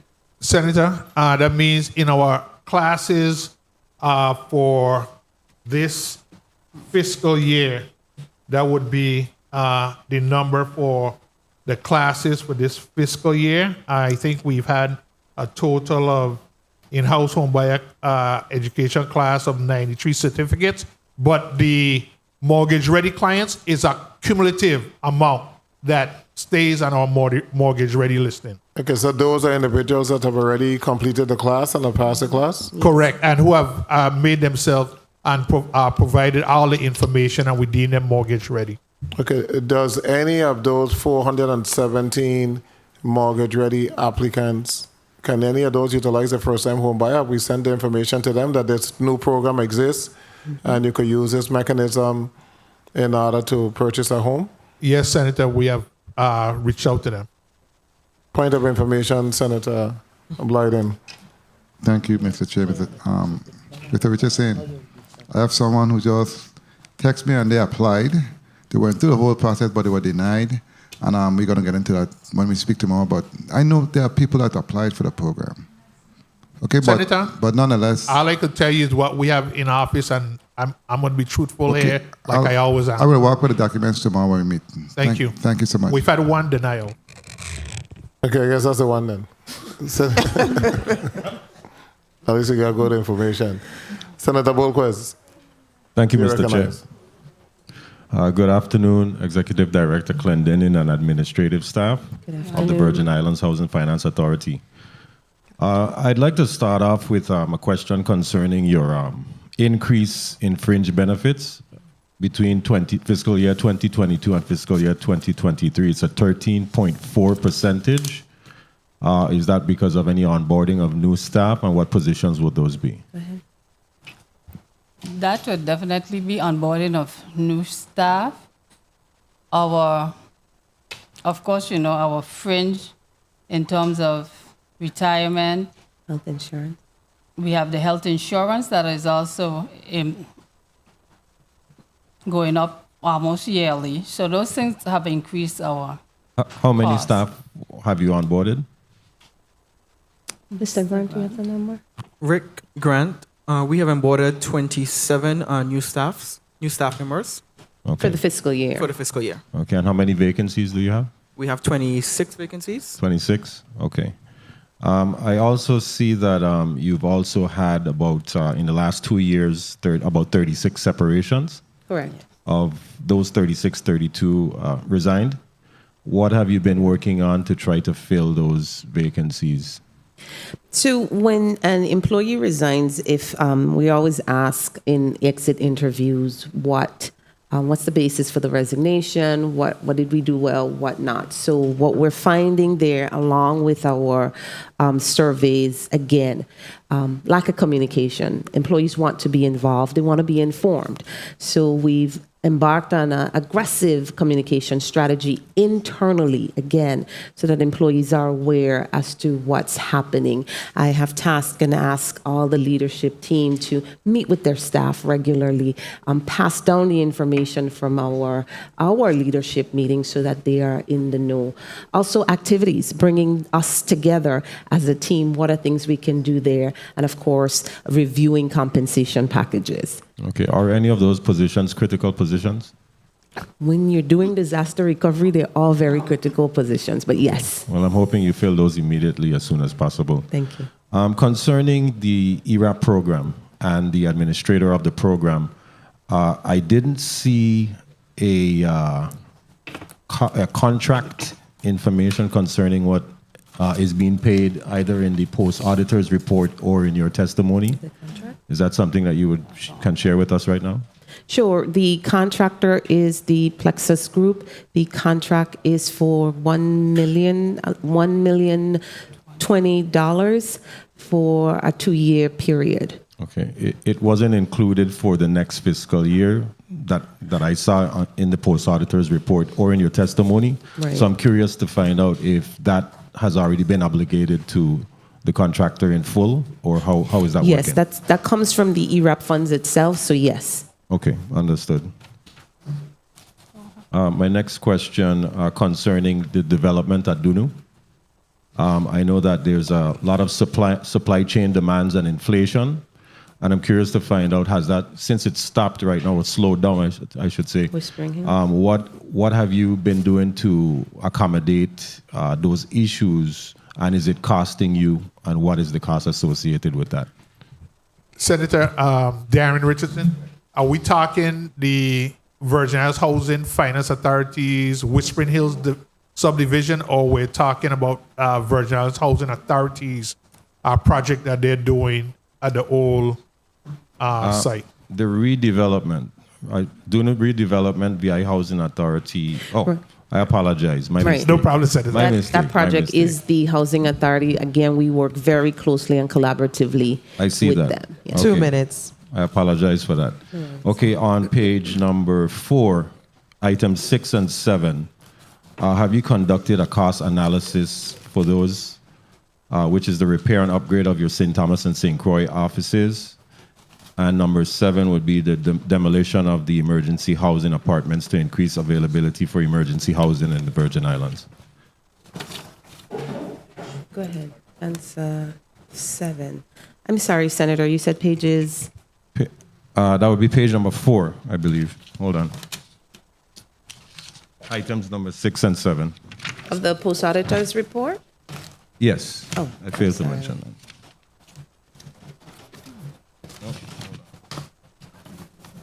Yeah, page 4 of 21.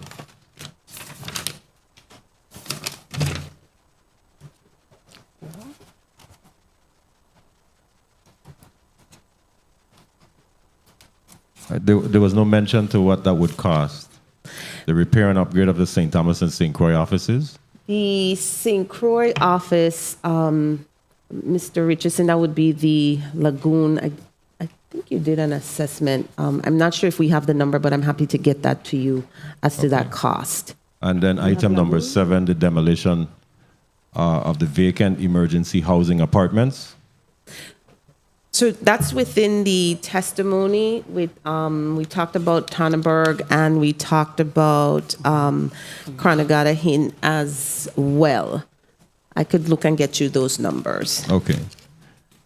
In addition to the issuance and execution of the CMS contract, I'm unfamiliar with the CMS contract. Could you please elaborate? Sure, that's under our disaster recovery program. That's our construction management services contract. And what it really is, it's a staff aug. We cannot move these projects by ourselves. And we don't have the internal expertise capacity to do it. So we've contracted, or we're in negotiations to contract with a team to come in to do architectural designs, engineering services, consultations, etc. Mr. Chair, may I have one more question, please? Yes, proceed. Thank you. And the last time you were here, I don't know if you recall, I indicated Act number 7321 concerning Water Island and the appropriation of property there to Virgin Islands Housing Finance Authority for veterans. Senator, I apologize. We have not. So Mr. Richardson can elaborate, but I do believe he's indicating we reached out, but we haven't gotten a response yet. Okay. I'm happy to do some further, we're happy to do some further investigation and get back to you. Okay, I appreciate it. Thank you. You're welcome. Thank you, Mr. Chair. Thank you, Senator Bolquez. Senator DeGraff. No, Senator James, I'm sorry. Looking at yesterday's sheet. Hello. Yes, today is skip day. Good afternoon to the people of the U.S. Virgin Islands. Thank you, testifiers, for being here. Page 7 of 21 of the post-audit report, it references the Virgin Islands Housing Finance Authority contract listing. So I'm just going to mention several of them, and you can just tell me what is the status of those. I know that we have here the demolition of the Queen Louise apartments and the funding sources from the Virgin Islands Housing Finance Authority.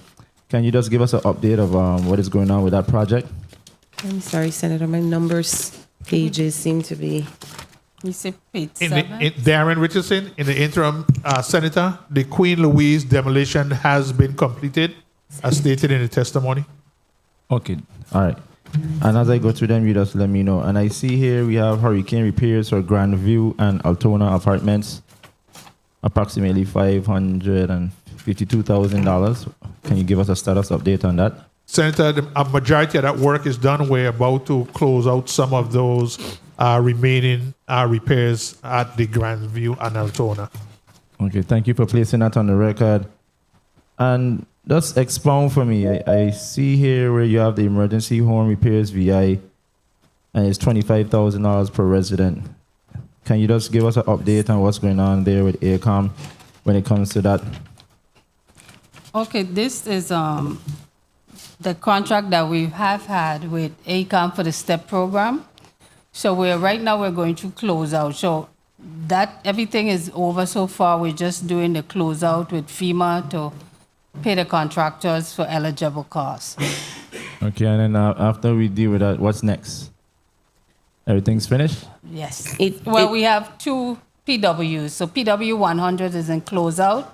PW 273 right now is on the appeal, and we're waiting for the FEMA's determination, which should have been out about 2 weeks ago.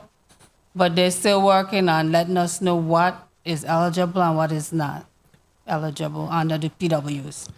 Okay, thank you for placing that on the record. And I see where you mentioned that you have 4 temporary employees hired to assist the emergency rental assistance program. Where in the budget can I find? Is there something else? That's Siri acting up. My apologies. No Siri. That's Siri. Oh boy. Anyway, Go ahead. The 4 temporary employees hired to assist the emergency rental assistance program. Where in the budget I can find the breakdown of those employees, and when do we plan? How long do we plan to have them on board with us? So it's in the post-auditor's report, it's page 11, but it just tells you the dollar amount. We don't break down the, I don't think you have here, trying to see, in our of it. So you won't have it because it's temporary. We don't anticipate, we anticipate keeping the temporary employees maybe for another 2 years while we have the contract. And the funding source to pay those employees, of course, that would be what, federal? Yes. Federal dollars? Yes.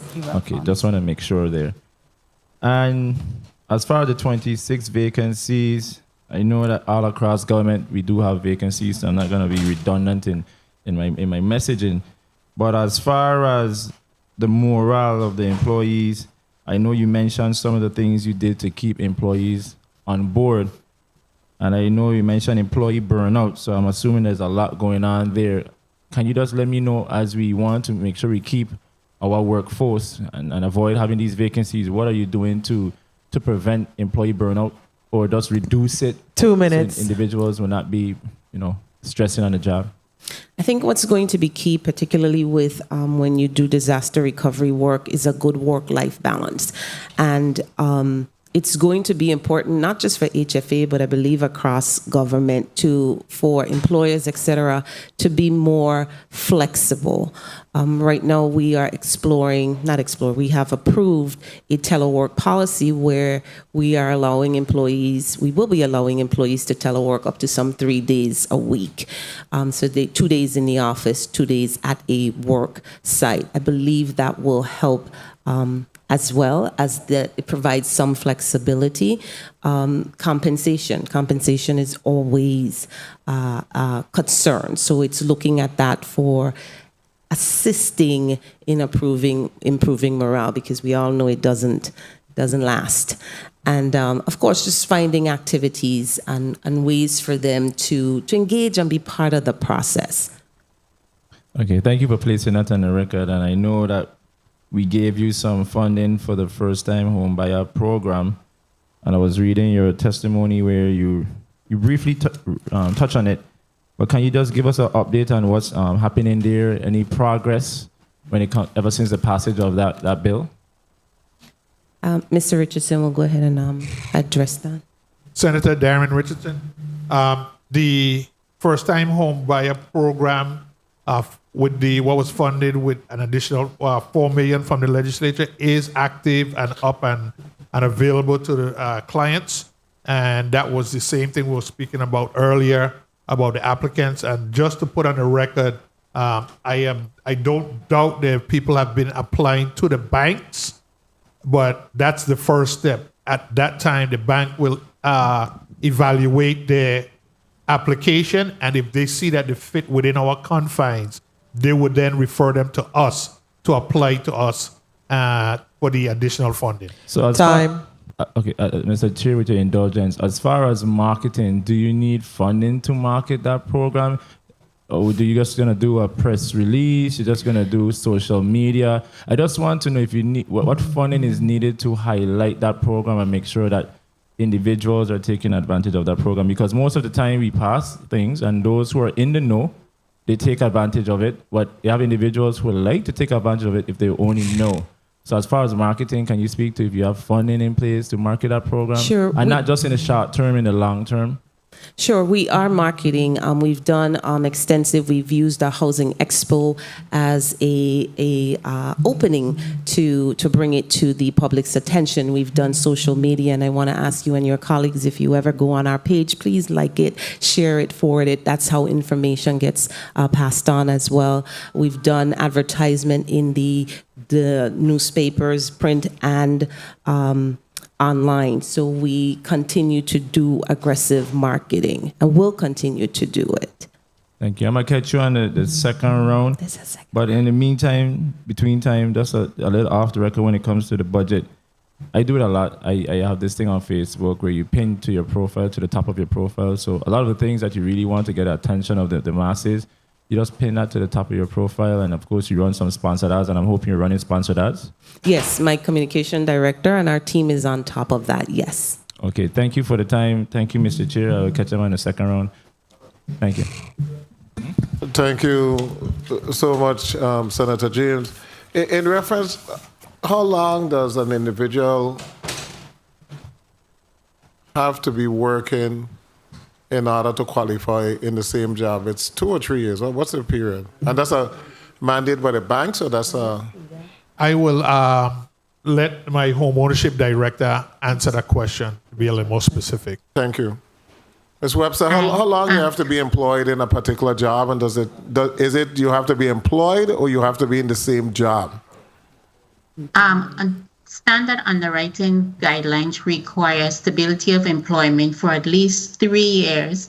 We look to see if it's the same industry or that you've changed industry for upward mobility. Individuals that are less than that 3-year guideline, we look to see what are the other compensating factors. So stability of employment is a key, and that's standard throughout the mortgage industry. Okay, so if you're able to show 3 continuous years of tax return, and you show that the job that you switched to in the last year and a half was for upward mobility or for stability, would you be eligible? It depends on a lot of factors, Senator. If the client moved from a job where they were, let's say, an entry-level position to suddenly they're in a management position, you look at that's, raises a red flag. It's questionable. So it's not a cut and dry case. It's based on various factors, and we look at them case by case. But it's standard in the industry. The same thing would happen in the financial institutions. Okay, and before they come for the First Time Home Buyers Act, they must go to the bank first, correct? Correct. So the First Time Home Buyer Program is a lender-driven program. Correct. The clients should go to the lenders. They should get qualified with the lenders. A determination needs to be made. So stop there 1 second. Stop there 1 second. Sorry. I know that's what it was. I'm happy to hear the answer. Hence, if you're approved from the lender, are you automatically approved from the Home Buyers Program? If they want to get Not necessarily, sir. Okay, why would it be not necessarily if they have met all the guidelines of the bank, the income, everything else of the bank, they qualify for a $300,000 loan, but they're having trouble with the down payment and now they come to the first time, why would they not qualify? Because the bank is only going to approve them based on their underwriting policy. The client will still have to be approved under our underwriting policy. So and remember, this is a loan program. Okay, hold up. So is your underwriting policy more stringent than the bank underwriting policy? Well, for instance, the bank is not going to look at residency requirements, whereas the authority does. The bank is not going to look necessarily at household income requirements because they don't have for their programs, but we do. No, Senator, I could clarify just a little bit. And it's more than likely, based on what the underwriting criteria is, but Director Webster is correct. We do have residency requirements that the bank they are aware of, but if they don't follow it, they funnel it to us. The residency part I can see, but if the maximum household income is more than what is allowed through us, then that would be another one. Okay, but I'm looking at the first time home buyers and the maximum, the min max a very good range. It's 50 and then 200,000. So if it's close like that, I don't see a reason why we wouldn't approve them. Okay, So I just want to make sure that we are not creating an extra layer, like being really more stringent than even the bank policy. The residency I could understand clearly. But the other areas that we're just not being more stringent than the bank. We want the $4 million to be spent.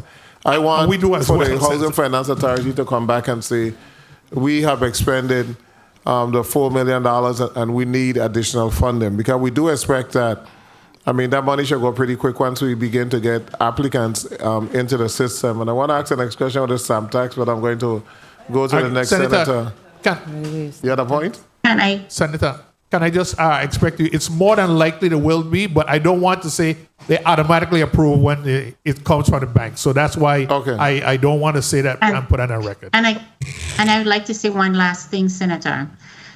What I have seen so far, the clients are not coming in with an actual approval from the lender. What they have is a pre-qualification document that's based on a verbal communication with the lender and not an actual credit review. So there's a difference.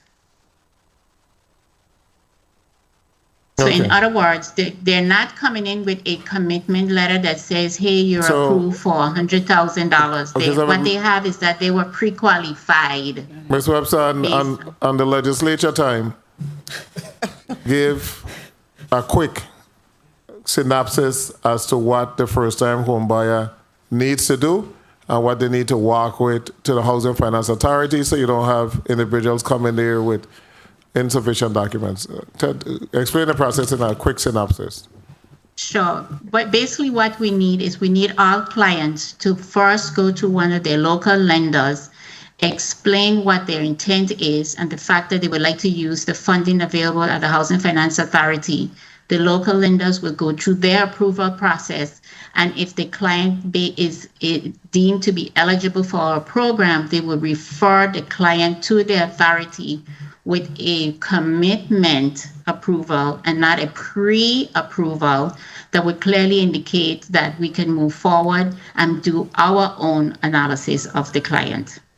That is what we need. We do not need a pre-approval that's just based on verbal information. We need an actual underwriting. So you need an actual commitment document from the bank or the lending institution. Okay. So my next question: if an individual goes to the bank, they qualify, they have a commitment letter, but they haven't taken the home buyers class. When they get to the Housing Finance Authority, you're not going to tell them to take the class, right? Because they already qualified through the bank. Well, we're going to require them to take the class, and that's where eHome America platform comes in, because it's a self-based program, and they can do it in a day. So it's not a deterrent. It's something that we could done quickly. We require all of our clients to participate in either our in-house or our eHome America platforms. And a lot of our local lenders is also requiring that also. Senator, that would be beneficial to the client. So it's not a hindrance. It's something that they could do within 8 hours. So it's the time it takes us to really go ahead and process the application, they could do it. It actually is a benefit to the client. So just want you to know that. Senator Fred Gregory point. Thank you. Just to follow up on the same conversation very quickly. So on page 7, you have your minimum household income and maximum for the program. But do you have a required household size per so it's just one person, it's just maximum income. I need to understand this. Yeah, right. It's based on maximum income, not by the number of people in the household. Minimum and maximum. Minimum and maximum. All right. Mm-hmm. Okay, thank you. You're welcome. Okay, and this particular program, when we did pass a bill and design it, it wasn't based on all number of individuals in household. It was based on the fact that these middle-income individuals don't make enough to afford the down payment, etc., and salary isn't small enough that they qualify for the other program. So this is to bridge the gap for that middle income. So many people have been calling us, complete the process, go to the bank, get that commitment letter, take the class, and go to Housing Finance Authority so that we can get this program going. The $4 million is there. Do you have it in an interest-bearing account? You get the $4 million? No. Make some money on it while we're waiting. You have it in an interest account? No? Yes, we do. You sure? We do as local funds, yes. A local bank? Yes, everything is local. It's in Banco Popular. Okay. I'm hearing, not for this, but I'm hearing some rumors about an agreement that has just been signed with a bank that is off island. And possibility of government funds being moved from Banco Popular and First Bank to this off island bank. And I do have the documents for that particular bank. So I just wanted to say that I know that it has officially been signed. Point of inquiry, Senator Joseph. Thank you so much, Mr. Chairman. My point of inquiry goes along with your definition of a first-time home buyer. What would you qualify as a first-time home buyer? I'll let Ms. Free, our Director of Home Ownership, Ms. Webster, speak to that. Hi, good afternoon, Senator. A first-time home buyer is an individual who has not acquired interest in real property within the past 3 years. This would be their first home. They don't have any legal interest and not even in inherited property. It's an individual that's truly trying to acquire home ownership for the first time. Okay, thank you so much. Senator DeGraff, you go ahead. Thank you, Mr. Chair. Good afternoon, colleagues. Good afternoon, testifiers, all viewing, listening, and present. I was wondering, too, in regards to stamp tax, how much money you receive from stamp tax? We haven't received any money this fiscal year. It usually would come at the end of the fiscal year. We already reached out. I know. How much are you supposed to get? It's whatever they receive for stamp tax, and since the law was changed, we get 50%. Okay, because I thought there was an increase to that too. So the 50% is it. Okay, they just haven't told you as yet. So do you have a projection in your budget where you're budgeted now for 23 to include that? We have it at 3.5 last year, and that's just being conservative too, because last year we did get 5.4 at the end of the fiscal year. So we got it like 9/27, 2021. So you're estimating 3.5, is it? Yes. Okay. That's conservative for real. Okay. Now, for me again, let me go back to employees first. Wait, do you owe any outstanding vendors?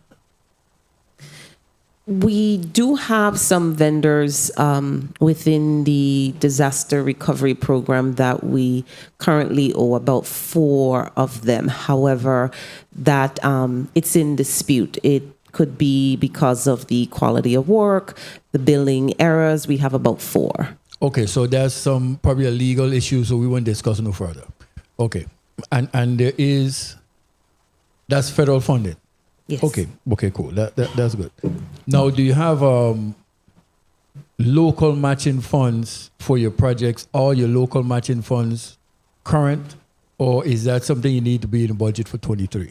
No, so our matching funds are federal funds that matches the FEMA projects. So that's going through the process. So we don't need local funds. Okay, good. Okay, and in Savannah, we have the basketball court project that has not had a vendor, I shouldn't say a vendor, a contractor, I guess, sign on to it. Are the funds still there for that project?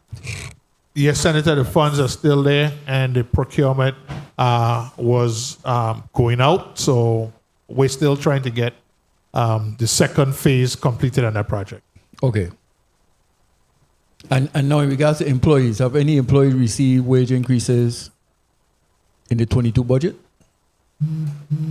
The 2022 budget, yes. Okay, and are those increases still referred to, passed on to the 23 budget? Yes. For sustainability? Okay, good. Let me see, any unionized employees in your sector? we're a No, right? non-unionized Okay. shop. Okay, I just checking on that. Now, your infrastructure, I know where any issues in regards to needing funding, capital outlay also to address the facilities that your employees are working in? No, Senator. No issues? No? Okay, so no funding needed for thing. Okay, because I hear in separate, but I want to put you on the spot if you're the boss, say no. Okay, so now at the, oh man, I lost my, vehicles. Yeah, money. Did you receive any new vehicles for going forward for the 2023 budget? Well, no. Do you receive any new vehicle in the 22 budget? Yes. Okay, are you put in for any for the 23 budget? No. Okay, you don't need any. 2 you have minutes. the full complement of vehicles. Okay. In terms of revenue, do you generate revenue? What's your total number Yes, we do. of revenue you generated for the year? Okay, in terms of revenue, We get revenue through our mortgage payments, but the revenue is not. If you pay a mortgage, the interest comes to us as revenue that we can use. So we budget like $350,000 based on our mortgage portfolio. Okay. We have leases. And how much from leases or rentals? Give me a second. Give me a quick second. Yeah, 12,000. 12,000.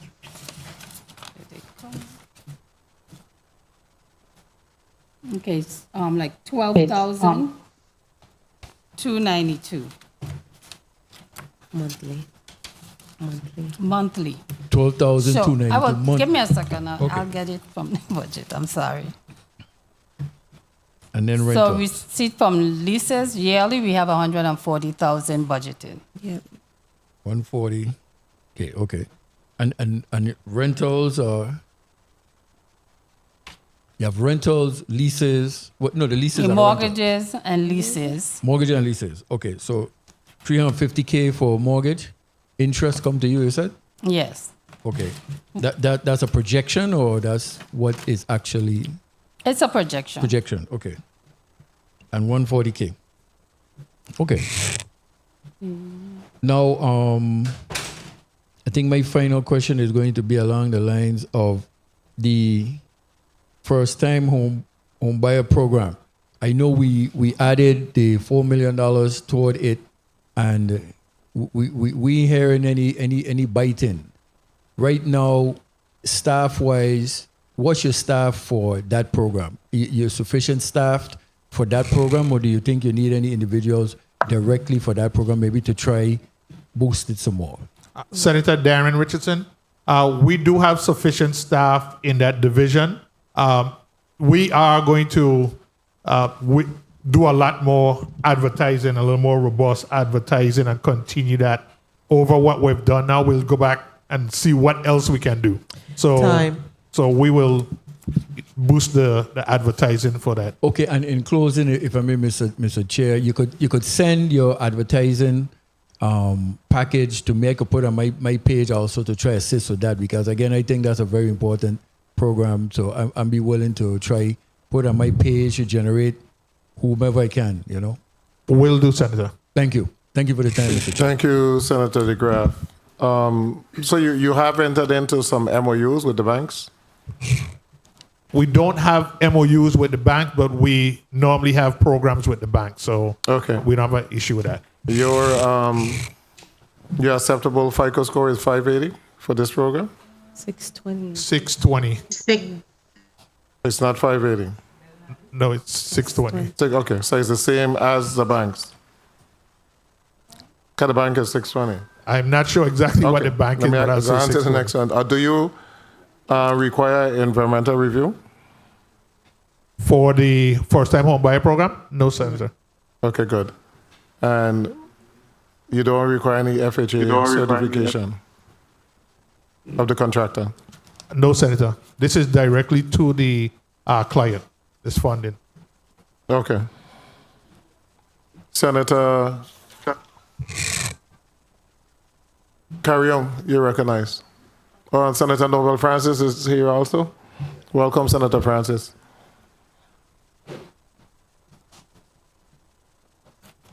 Good afternoon, Mr. Chair, and good afternoon to the Virgin Islands Health and Finance Authority team that is here with us this afternoon, sharing or presenting their justification for their budget requests. And we had opportunity to have we had opportunity to have the team before us not too long ago and inquire about some of their programs that they have available. Acting Director, Executive Director Clendinen, good afternoon to you, ma'am. How are you today? Good afternoon, well, and yourself? Thanks for asking. Good. What are your main concerns budget-wise? What are you most concerned about? What I'm most concerned about really is the work we're doing truly under disaster recovery and getting folks into their homes. That's what really concerns me. I think the financial team at HFA really does a good job with the budgeting. Do you have anything you want to add? No. Everybody, the biggest concern, of course, is personnel services, fringe benefits, and making sure that we pay our employees. So with the increases in that area, that's our only concern that we do have once in a while. Okay. So I see two different concerns here. Regards to the one you presented, Acting Executive Director Clendinen. What from that particular subject area are you most concerned about?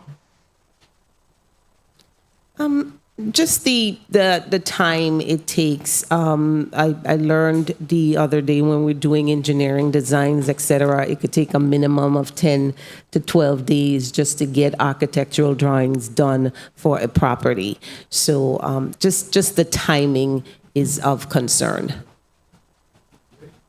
I got you. In regards to personnel issue that was presented by one of your team members, you have, according to your testimony, 114 filled positions currently, and the number of vacant positions that you have is how much? 26. 26.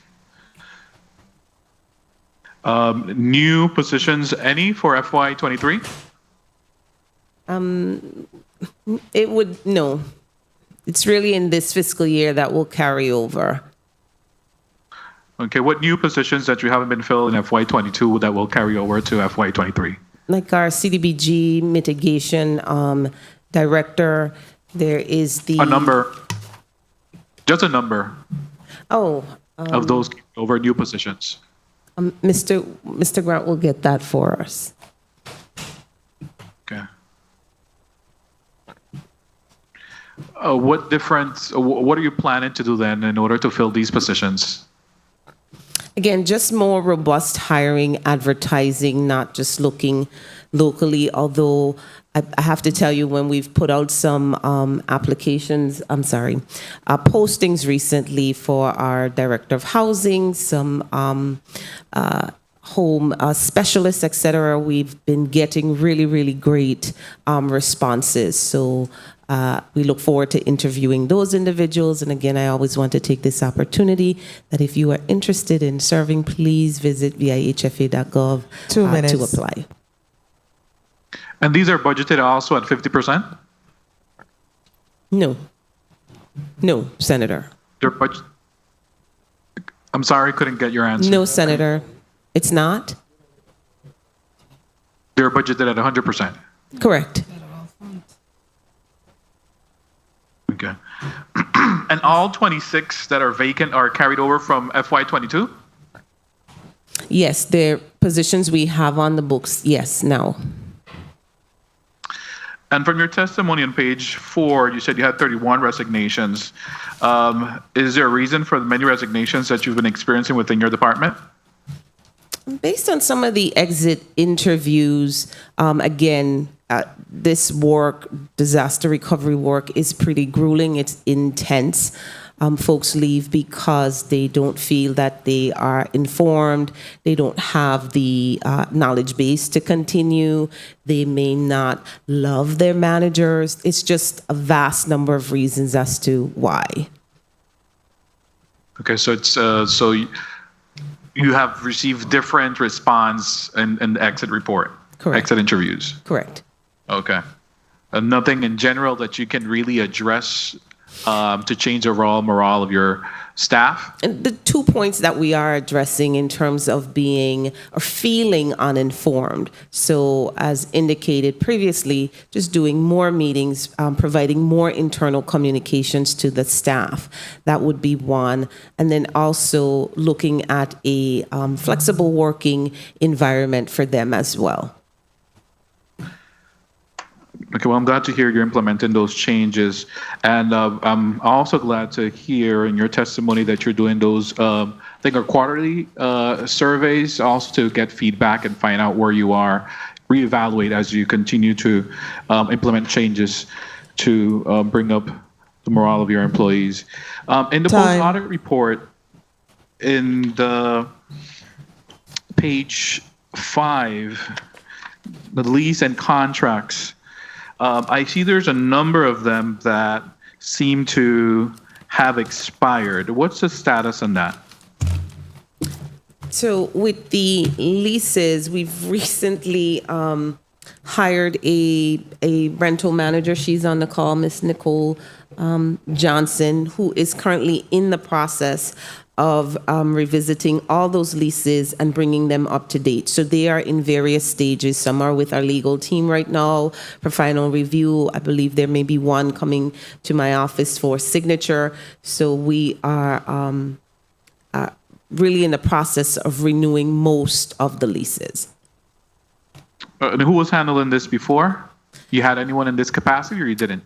We did, but that person left separated sometime last year. Okay. All righty.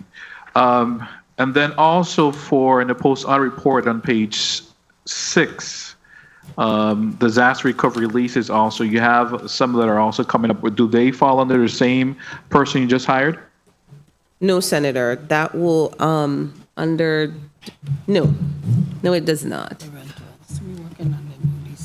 We are working on the new leases with the team, but it doesn't fall under the same person because it falls under recovery. What about, with regards to the leases also, what about outstanding payments?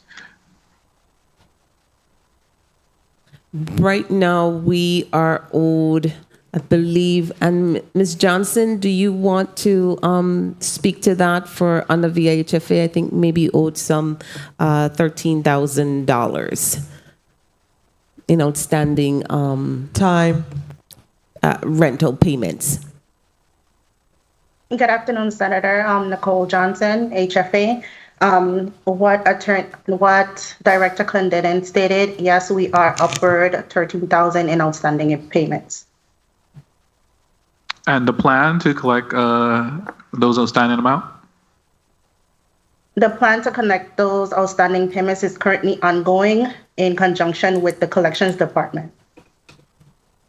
Very well. Mr. Chair, if I may, I just had last question in regards to outstanding vendors. You may proceed. Acting Director Clendinen? I'm sorry, Senator, the question? Outstanding payments to vendors. Where is your agency in regards to that? As previously stated, we have about 4 vendors that are owed payments, and again, that is due to internal to a dispute. It may be quality of work, it may be billing errors. So they're just about 4. Okay, and you're currently working to solve that dispute so it just don't drag along? Absolutely. Okay. Good for that. So I'm just waiting for the information in regards to the personnel, and if you could tell me by district where would these individuals be stationed. Thank you very much, Mr. Chair, for the leniency of the time, and thank you, Interim Director Clendinen, for your work and your team. Thank you. Thank you, Senator Carrion. Mr. Richardson, you have the answer for Senator Bolquez's question? Yes, Senator Bolquez, Darren Richardson, Senator Bolquez, in response to your inquiry about the land on Water Island, the authority has no deeds for the property on St. John. That was in an act. Water Island. And it's also $800,000 for the St. Croix office repairs. Senator Bolquez. I will come back to you. Senator Fred Gregory, then Senator Sarro. Senator Sarro. I really had skipped you last time, okay? So I was just fixing it. No, go ahead, Senator Sarro. Senator Sarro, go ahead. Thank you, Mr. Chair. Let's go to page 6 of 21, post-audit report. How many employees are stationed in the ICMC building?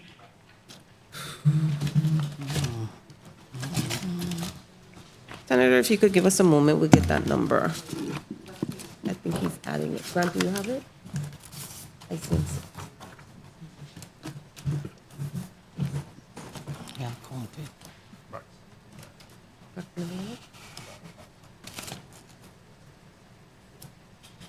My time. 47? Approximately 47. So 47 employees on the first floor occupied on the second floor, correct? It's 2 floors, first and second, yes. So in total, you're paying $45,000 a month in rent? Roughly? Yes. Correct. So you're paying $45,000. Where is this funding source coming from? The federal government? Yes. DR, because it houses the CDBG DR employees, yes. So because it's federal funds, we pay $45,000 a month in rent? No, Senator, it's because we need to administer the program and we have to have some space to put the employees. We are constantly looking for other areas and have not been successful. Okay. Now let's go to the funding through HUD to the vendors. You owe 4.3 in one project worksheet and 102.3 million in another worksheet. What's the bottleneck in making those payments through HUD? What page are you on, Senator, or referring to? Some page. You know, you bring me a lot of pages here today. Of the testimony, or? 12 or 21 post audit.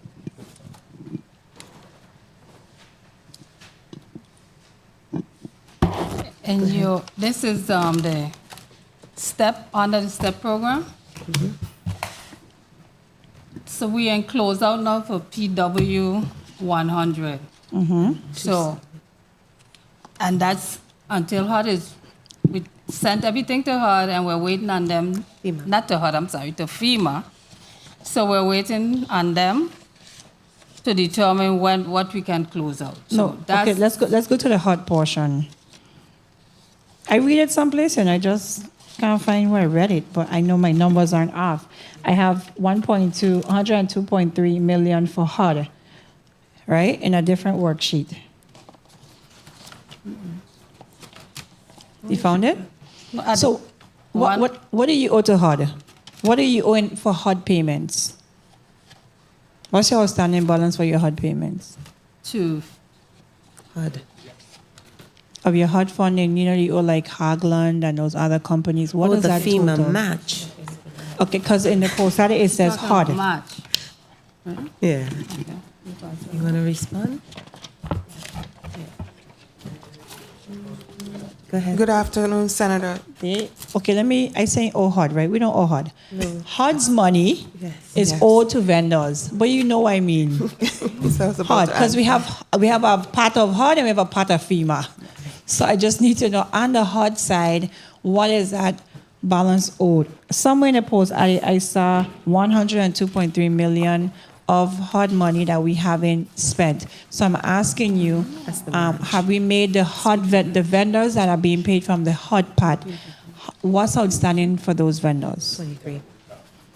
Senator, that is based on the applications that are submitted by the agencies. Once the application is approved, then the payments is made to the vendor. Let me pick a vendor, Hagland. Has Hagland been paid? 2 minutes.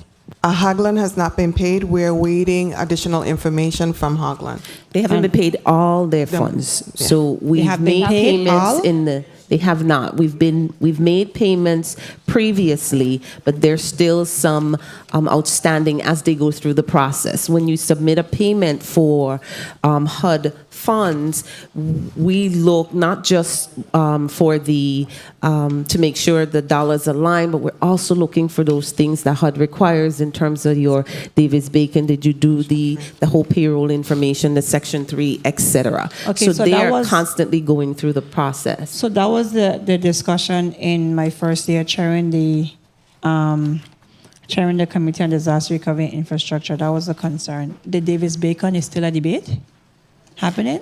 Because that was the same reason why payments weren't going out. No debate, Senator. It's just a matter of and I talked about the support to the subrecipients, such as WAPA, continued support, so that they understand as a subrecipient what's required to be able to pass that information on to Hagelin as well as to when they submit their billings, what must be included in order for us to move forward. Okay, so let's go quickly to page 4 of your testimony.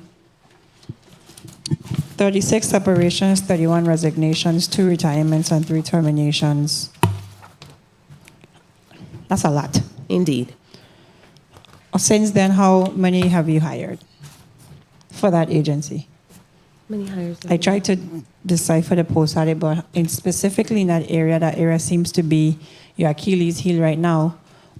What's happening in that area? Well, as stated, within any disaster recovery, not just locally, but nationwide. I understand it nationwide. I just want to know, of that large number of people that left, how many have you been able to hire? Of the 36 separations, 31 resignations, 2 retirements, and 3 terminations. So as I say the number 2, and it may sound small, 6, but understand we are always reevaluating positions. So let's say a specialist might quit, but that position may not be required, and we may retool it and call it something else and combine it with other positions. Now, I spent a considerable amount of time trying to elaborate on my question because I thought if I say HUD, you would know, what I was asking, but my bad. So I want to just wrap up on the Envision program. So on these numbers, I see 25 million divided by 172 homes would lend you or would yield $145,348 per home, doing the math. Now, the question I have is, through the duplication of benefits escrow agreement and the escrow refund withdrawal form, a homeowner is not allowed to make an emergency repair on their home. Correct? Senator, applicants have been making repairs to their homes, and the invoices are provided to the agency, and they are included as a part of their duplication of benefit, which reduces their duplication of benefit. Okay, so who's advocating for our locals? Because if your home has sat from 2017 with no roof and weathering has occurred, and you have to make an emergency repair in this area because of no roof, and that's deducted from your overall amount, then it kind of defeats the purpose of the program. So let's take, for example, we have one person that have a high water bill, and their water bill is exorbitant because there is a leak within the wall for that home, correct? So we're paying an exorbitant water bill to WAPA, and then you need to fix it immediately, and then that's deducted from the overall amount. Is that program not really, don't you find that the program is structured in an unfair manner? And who is our advocate to HUD to say, listen, to the government's file, because we have some culpability. We did not move in a timely manner to repair the homes of the people of this territory.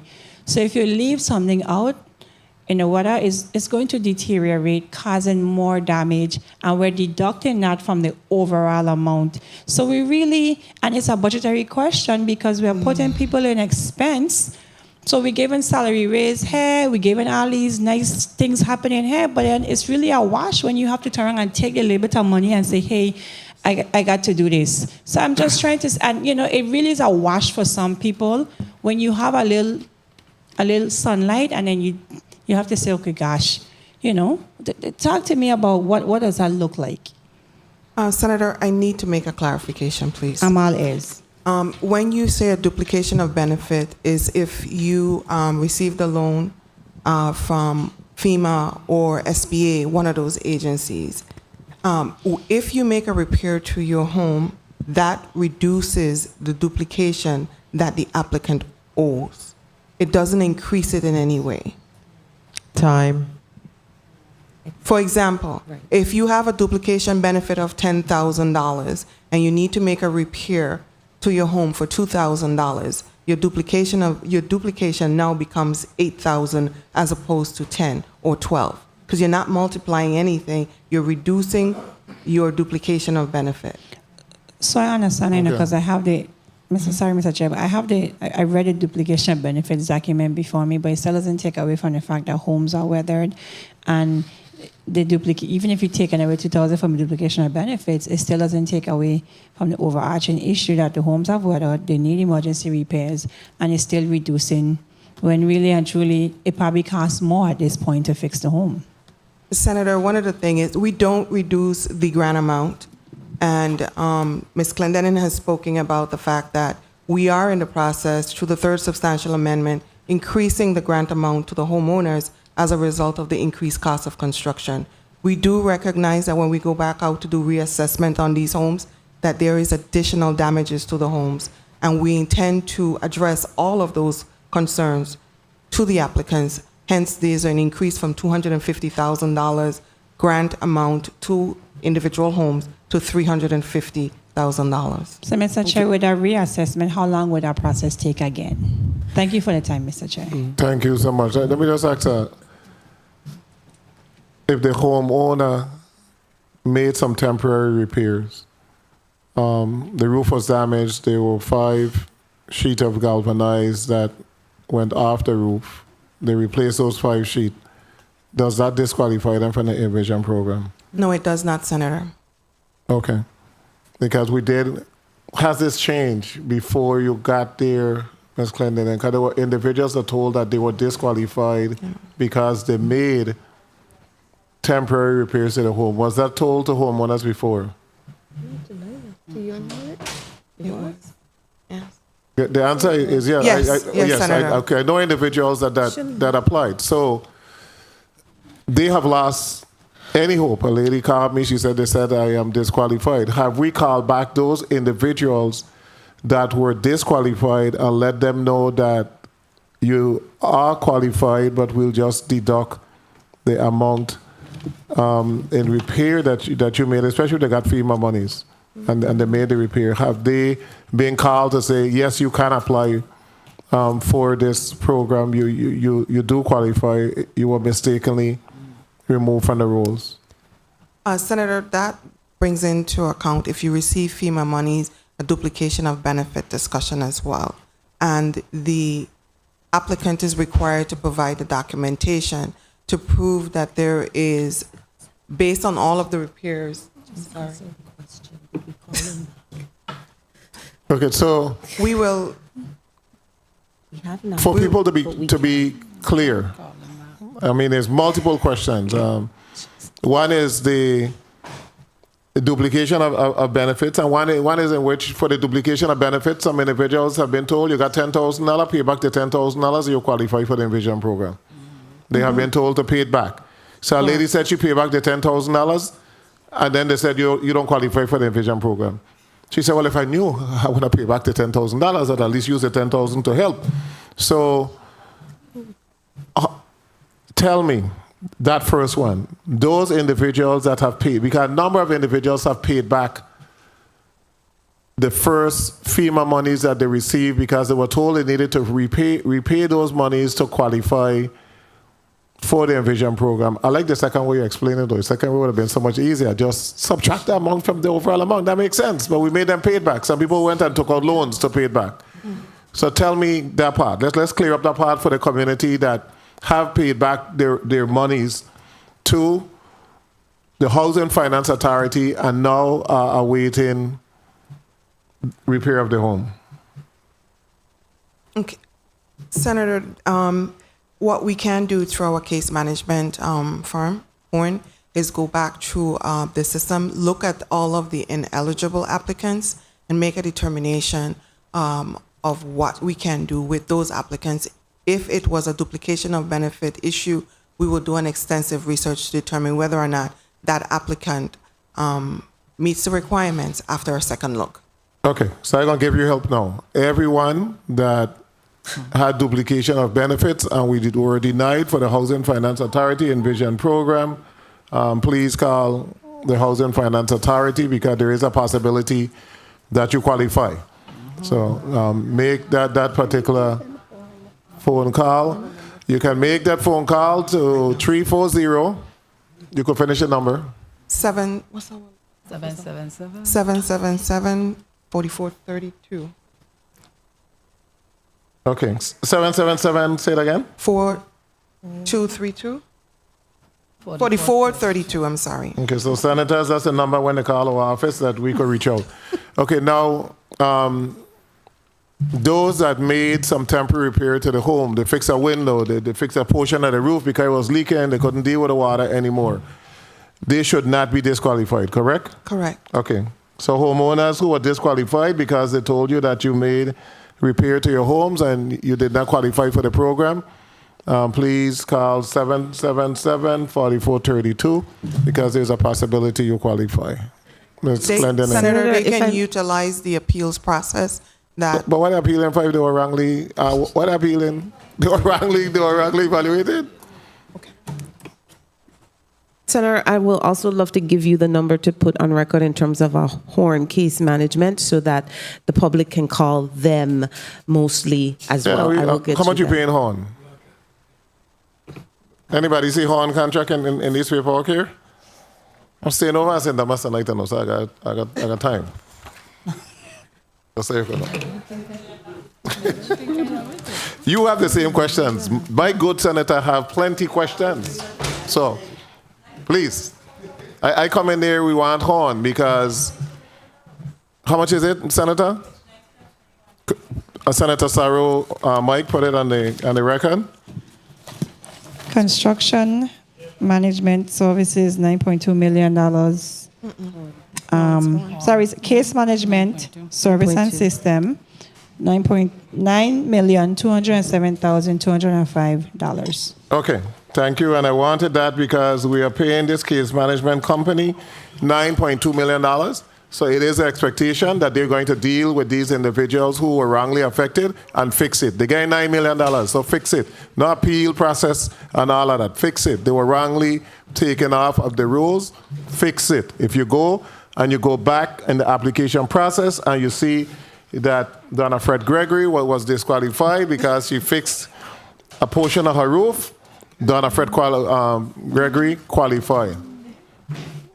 Senator Blyden spent the FEMA money and he didn't pay it back. He qualified because you could deduct it from the overall amount. So this is the best information that I have received today. So whoever came up and thank Miss, tell me your name? Miss Hanley, Ann Hanley. Miss Ann Hanley, thank you for that good information. Point of what? Who it was? Senator Blyden, Senator Saro? Everybody? Wow. Senator Blyden. Mr. Chair, that was my point, but at the same time, what is Plexus responsible for? ERAP. Okay, very well. But that was my point. Thank you so much. 9.2. Thank you, Senator Saro. You said you had to go back and reassess the homes. I want to know what is that time frame and how long would that delay this whole process? Because we've been waiting. I say we, right? Like I have a roof, but we, I hope to get a roof soon. We've been waiting for roofs to be repaired. So if you have to reassess, does that cost more to reassess? Are you adding additional funds to whoever's contract it is to reassess? And what does that time frame look like? Senator, that time frame varies. We're waiting on the staff augmentation to assist us with the reassessment of the homes. Staff augmentation, more staff? The contract. Okay. Right now, internally, our DRCMs are in the process of reassessing homes. So it's a continual process. Correct. So you don't have to amend any contracts? No. Okay. I could keep talking, you know. Thank you, Senator. Senator Boquist, point. Thank you, Mr. Chair. Mr. Richardson, you provided an answer for me, and I just wanted to provide you with some information. Go ahead, Senator. Initially, I inquired about Act number 7321, of which you answered that there is no property on Water Island that Housing Finance Authority owns, correct? Senator, I stated that the Housing Finance Authority doesn't have any deed for any property on Water Island. Okay, to be specific. Okay, good. So let's go back to another act in the 26th legislature. Senator, you're taking action wrong. It got to be relevant to the discussion. I know, but that we were having. Because that's like you're going in the next, and we have 2 or 3 more. But okay. Go ahead and finish that question. So I appreciate it. So in Act 6751, which was passed in the 26th, it was to conduct a survey for land use on Water Island. It was passed in Act 7321 in the 29th legislature of the Virgin Islands after the study was done, whereas that the properties on Water Island would be handed over to the Housing Finance Authority to be sold to veterans of the United States Armed Forces. If that's something that's fell through the cracks, I'm begging this authority to pick it back up and find out what's going on with those properties and how we can try to potentially sell them to these individuals who are veterans of the armed forces. Thank you so much. But we have 3 more senators, and we have an next entity to go. So we go ahead and answer the question. You going to answer the question? No, no, Senator. I wanted to give you the number for Horn immediately so the calls could go to Horn. Good thing. It is 888-239-3387. 888-239. Say the last 4 again. 3387. Okay, and Horn contract is for ERAP plus Envision. What are they? No, it's only for the case management for the Envision program. Okay, and then we hiring. So we hiring a next company for the Envision program, though? No, for Envision, what we need is a staff augmentation. We don't have the personnel on board to go out and do the inspections, do the drawings. Okay. So similar to what Aman was doing? Correct. Right? Yes. Yes. Okay, so Horn doing the case management, and then the next company can be doing the architectural, the inspection, all of that type of stuff. Correct. Okay. Let me go to the next senator. Okay, I got too much questions. Senator Fred Gregory, go ahead. Thank you, Mr. Chair. Senator Carrion, get a point? Yes, sir. Go ahead. Point of inquiry.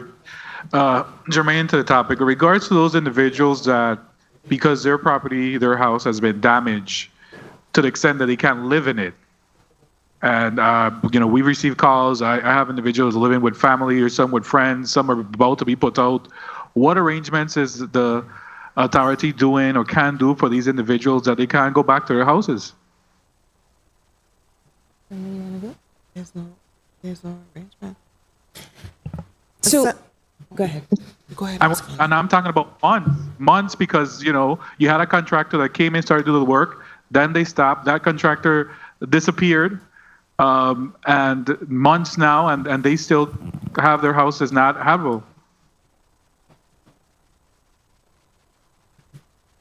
Go ahead. Senator, we are in the process of trying to assist some of the residents who have difficulty finding residents through utilizing our not-for-profits.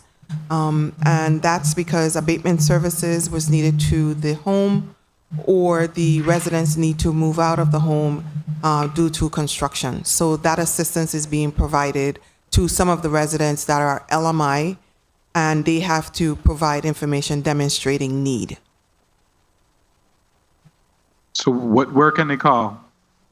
You can call the Horn office, the number that Ms. Clendinen just provided. 888. Thank you. 239-3387. Thank you. Thank you, Senator. The only thing, individuals are asked to leave their home because construction was going to start. And our individual in St. Croix, she was asked to leave her home because the construction was supposed to start. The construction did start, but then they left the project. So the home was literally demolished. They left the project, and she's been living with somebody else for a year and a half. Wouldn't that person automatically qualify for ERAP? I don't know. I don't know how they... They don't even know.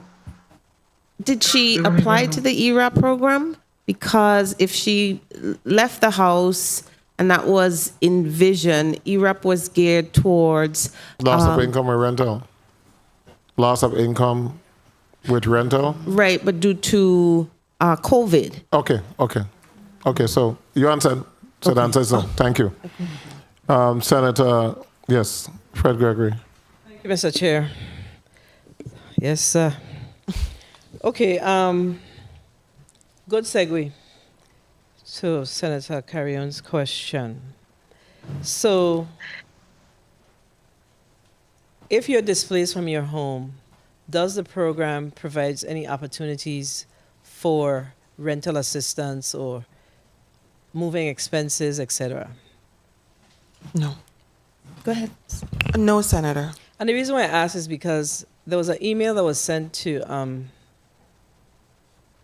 HFA by a resident of St. John. And of course, we know we have a housing stock issue in the Virgin Islands. So if folks are asked to leave their homes, I didn't see where there was a response to, I saw that the governor responded, but I didn't see where HFA responded to that question. Y'all need to respond to the emails that these folks are sending. People are in a bad place, and our job as public servants is to, give them some level of relief or some ideas to what they can do. I will send the email. I will forward it to you. Who should I be forwarding this email to? Because it was sent to HFA. You can forward it to my attention. Okay. So the no is based on the federal requirements?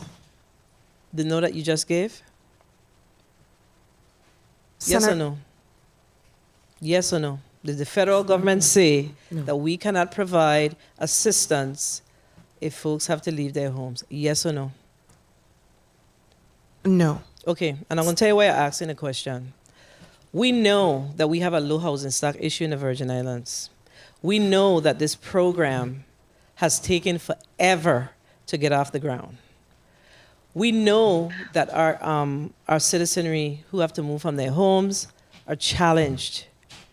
We got to provide assistance. If it's not a federal mandate, then why is it that we ain't carving out money to support them? Why? I mean, our job is to make sure that we assist our citizenry when we have these types of challenges. Why? This conversation is not new.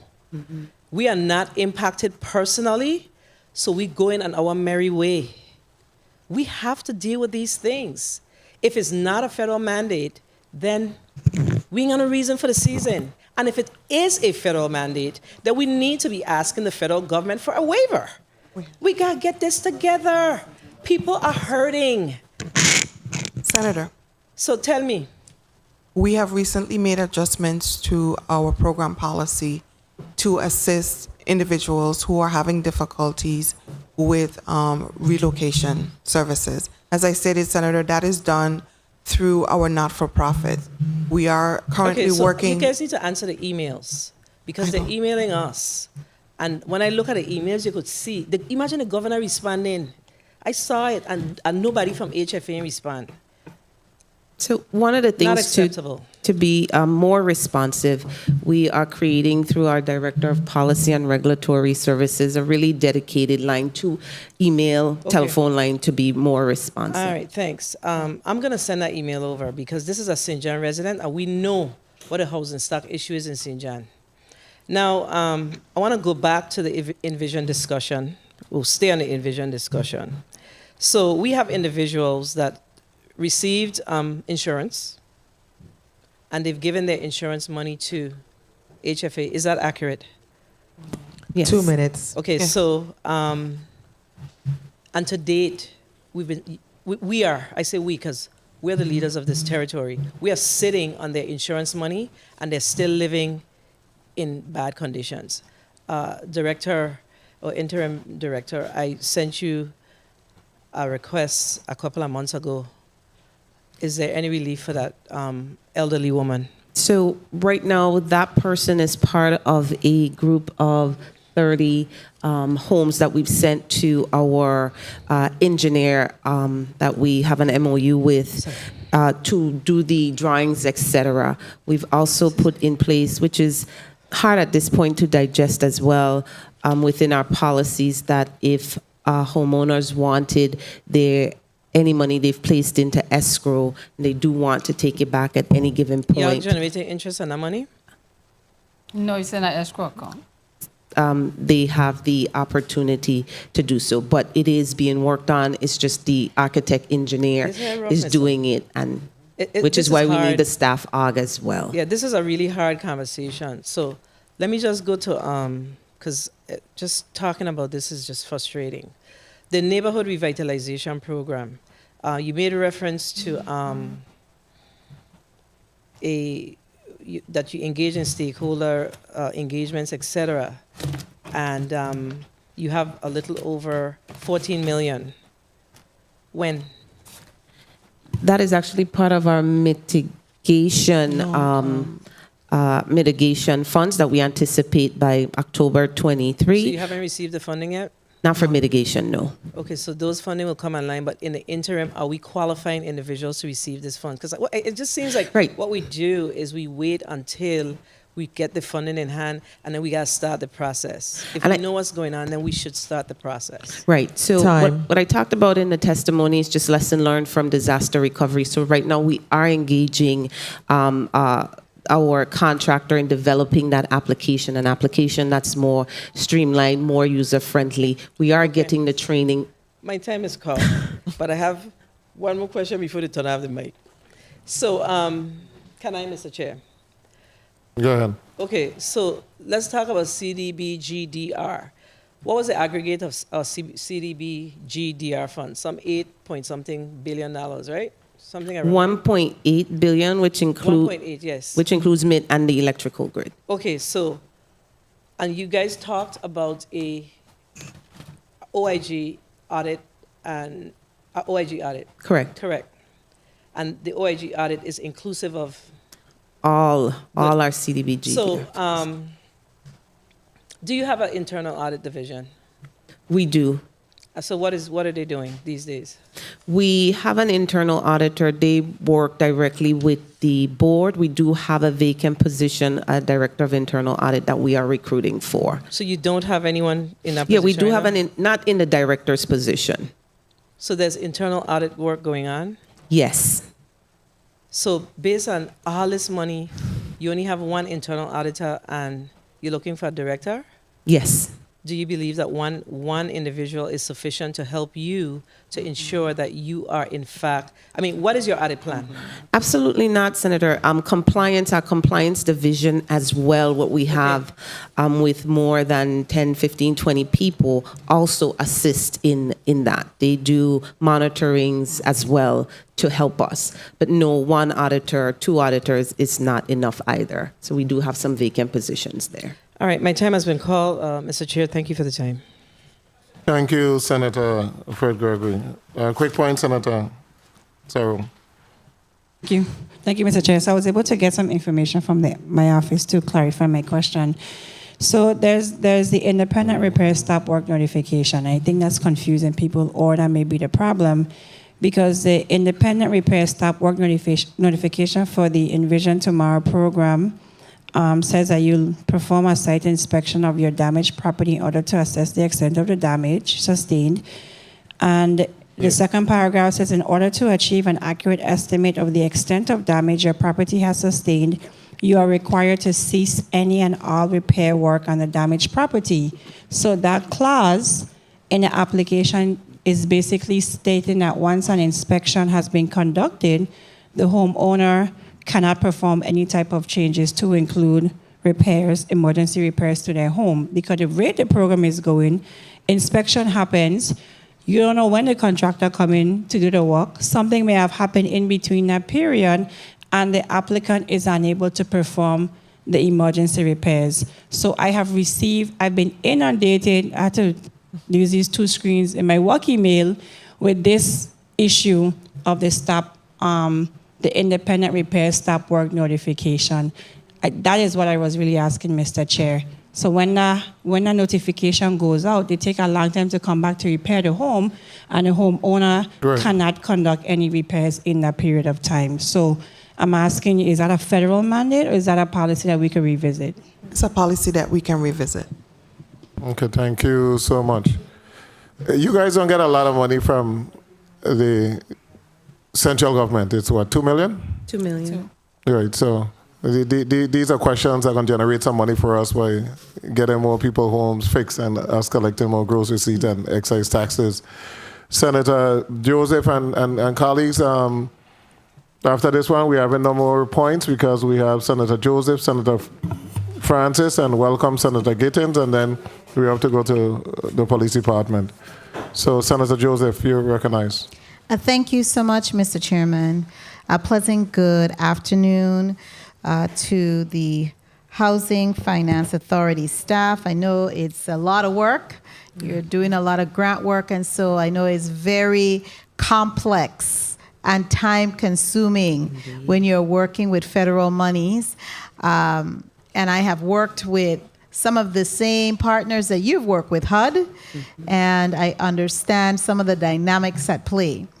So my questions are going to go towards mostly your personnel. We do have the post-audit report here from page 14 of 21 to page 16 of 21. However, we're going to need to see which of these persons are actually their salaries and fringe benefits are being absorbed by the general fund, and those that are going to be absorbed by your HUD funds, because we can't see it, and I didn't see it also in your presentation. So that needs to be bifurcated for me and clearly delineated. And if you could submit that to the chair. Senator, certainly we can separate it out, but just for a quick review, anything marked CDBG-DR, that's federal funding in terms of personnel, and fringe, where you just have accounting and there's no DR tied to it or or anything tied to it. But we could delineate it out for you. It needs to be a little bit more detailed and broken out because we're just having the annual salary and we don't have the fringe that is attached to it, especially from the government side, the general fund side. So break it out for us, please. Bifurcate it. I know Ms. Shelford knows exactly what I'm asking for, and I'm sure you're clear on it. And also for those individuals who are on your vacant positions, okay? Just separate it for me so we could have that. And then I would need also to get your actuals just for your personnel, just for the personnel from the general fund. I don't need to deal with the federal. Your actuals as far as your personnel and your salary and the fringe benefit to date, if it touched the general fund. Are you following me? Yes, but Senator, we get $2 million from the general fund. Okay, and some of those, that $2 million absorb salaries, correct? Yes. So okay. You want to know whose salaries and the fringe, or that's what we use the $2 million from. For the salary personnel and the costs. fringe, and just break it down for me, okay? I know you would have, because we don't have that to work with, and just as of date. So now I wanted to ask a question, and it goes towards your development side of your business that you're into. Do you have a nonprofit housing development organization? We do, Darren Richardson, Senator, we do have a nonprofit housing division that was set up just for a low-income housing tax credit project. Okay, what's the status of that? It's still active. It's active. Are you receiving any dividends from that entity? As far no. from the developments that have occurred in the past? I don't think we're getting any dividends from that development. Okay.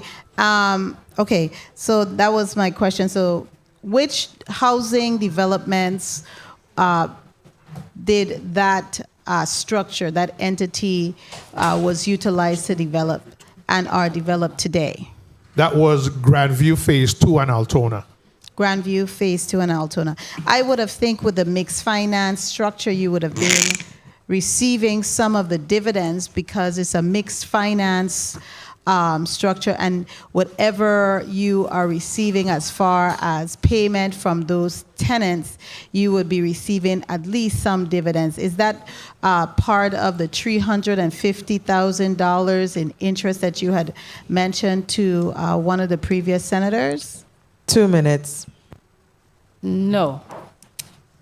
Those developments are managed by outside entities. So we have someone that property managers that do that, and they do the collections and they do everything to run the And so you need to put your name on the record, Ms. Shelford. I'm sorry. That's my Valerie bad. Shelford. Okay. CFO.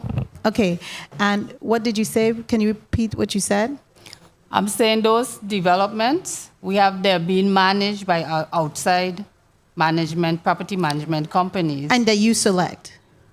Yes, we have contracts with them. Okay, you have a contract. And how are they paid? They're paid from the rent collected? Yes, and they run the... Okay. Now, are any, and you didn't have the nonprofit housing development corporation also part of the development of Love Inland? No, Senator. No. Okay, so it's only Grandview and the Altona, and they haven't reached the benchmark 15 years yet No. to sell any of the apartments based on the mixed finance, mixed income structure. They have not. Okay. How much? And okay, I'm not going to go further with the mixed finance, mixed income, because I still would have thought that the nonprofits that were used were receiving some dividends based on my knowledge base. But if you say you're not, you're not. It's going to come out eventually if you are, if you're not. Okay, so I wanted to also ask you some questions regarding your presentation, Ms. Clendinen, page 16, specifically surrounding the Duno redevelopment. Time. Mr. Chairman, I'll wrap up with this one, if you allow. Thank you kindly. A straight wrap up, okay? Yeah, I am. Yes. So the Duno redevelopment, kindly indicate when was the pause date. That's all I need to know.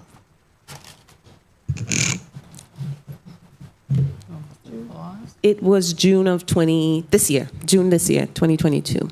June 2022. And what was the reason for the pause? Is it 2022 or 20? Okay, what was the reason for the pause? That's the last. Go ahead and answer. Thank you so much, Senator. Answer. I'm sorry. This is a VI Housing Authority project, so they are working with their contractors just to go through some concerns the contractor has. Okay, thank you so much, Mr. Chairman, for the leeway. I appreciate it. Thank you, Senator Joseph. Senator Frankie Johnson. Good afternoon. Thank you very much, Mr. Chair. Good afternoon to my colleagues. Good afternoon to the listening and viewing audience. And good afternoon to the testifiers.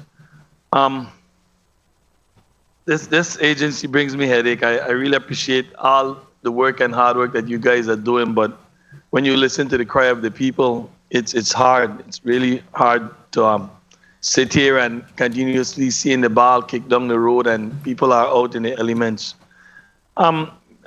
Ms. Clendinen, those 36 employees, did you get exit NOPA for them at this time?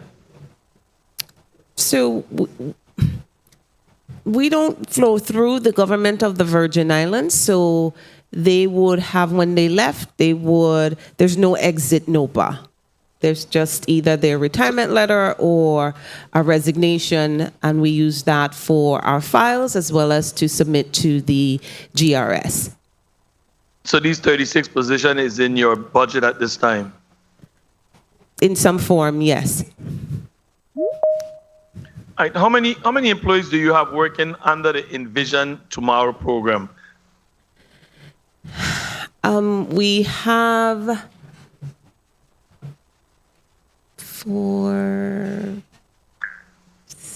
10, 12, maybe about around 12 to 13 territory-wide. And who is the person directly over that program at this moment? Right now, we recently hired a new manager, Mr. Gregory Miller, who is on the call virtually, as well as Ms. Hanley, who really oversees the program until such time as we hire a director of housing. So at this time, any one of those two should be my contact for my constituents when it comes to this Envision program? That is correct. Thank you very much. I needed to find someone because my constituents continuously calling and I am lost right now. Who is the contractor that is facilitating the ERAP? The contractor is Plexus. And how much is it costing the authority to pay any outside vendors to facilitate that program? And give me the name of that contractor again, please. Plexus, Plexos, Plexus, and they have a contract for $1,040,000 or $1,020,000. And by chance, do you know how many applicants are pending with their ERAP?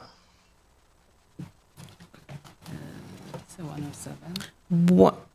Around about 107, and they're mostly made up of new applicants that we would have received around about May or June of this year. You say 107? Correct. All right, and then on the Envision program, you said you had 34 homes that are under active construction on St. Croix and 10 on St. Thomas. You completed 13 homes, 13. Where are these 13 homes that completed at this time? How much on St. Croix, how much on St. Thomas? I believe we actually, as of today, maybe have 44 homes under construction. The completed homes are throughout the territory. Ms. Hanley or Mr. Miller, if you have the numbers as to where they are completed. 11 are on St. Croix. Hi, good afternoon. Go ahead, Miller. Hi, good afternoon. Greg Miller, Senior Manager of the Envision Program. We have 9 completed on St. Croix and 4 on St. Thomas. You came in a little muffled. Can you repeat for me, please? 9 on St. Croix, 4 on St. Thomas. 9 on St. Croix, 4 on St. Thomas. What is the contractor doing differently that the previous staffing at the agency was unable to do, which created the backlog with this ERAP program? 2 minutes. With the help of the contractor, they are able to process the applications at a faster rate than we could internally. They also bring with them an electronic system, which has proved to be very helpful as well for the public.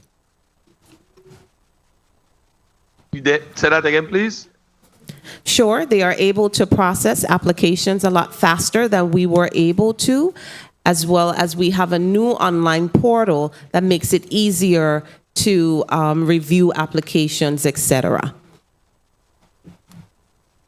No, with most of these homes that I heard you guys saying that you're gonna have to go back out and do this reassessment, and I as I said, I've been going to a lot of constituents, and I think 2 days ago I went to a home and the tiles was down now because of the element. These tiles are risen, and I think you guys said there's going to be an increase. What's the increase based on this reassessment for these that will be available to these homeowners?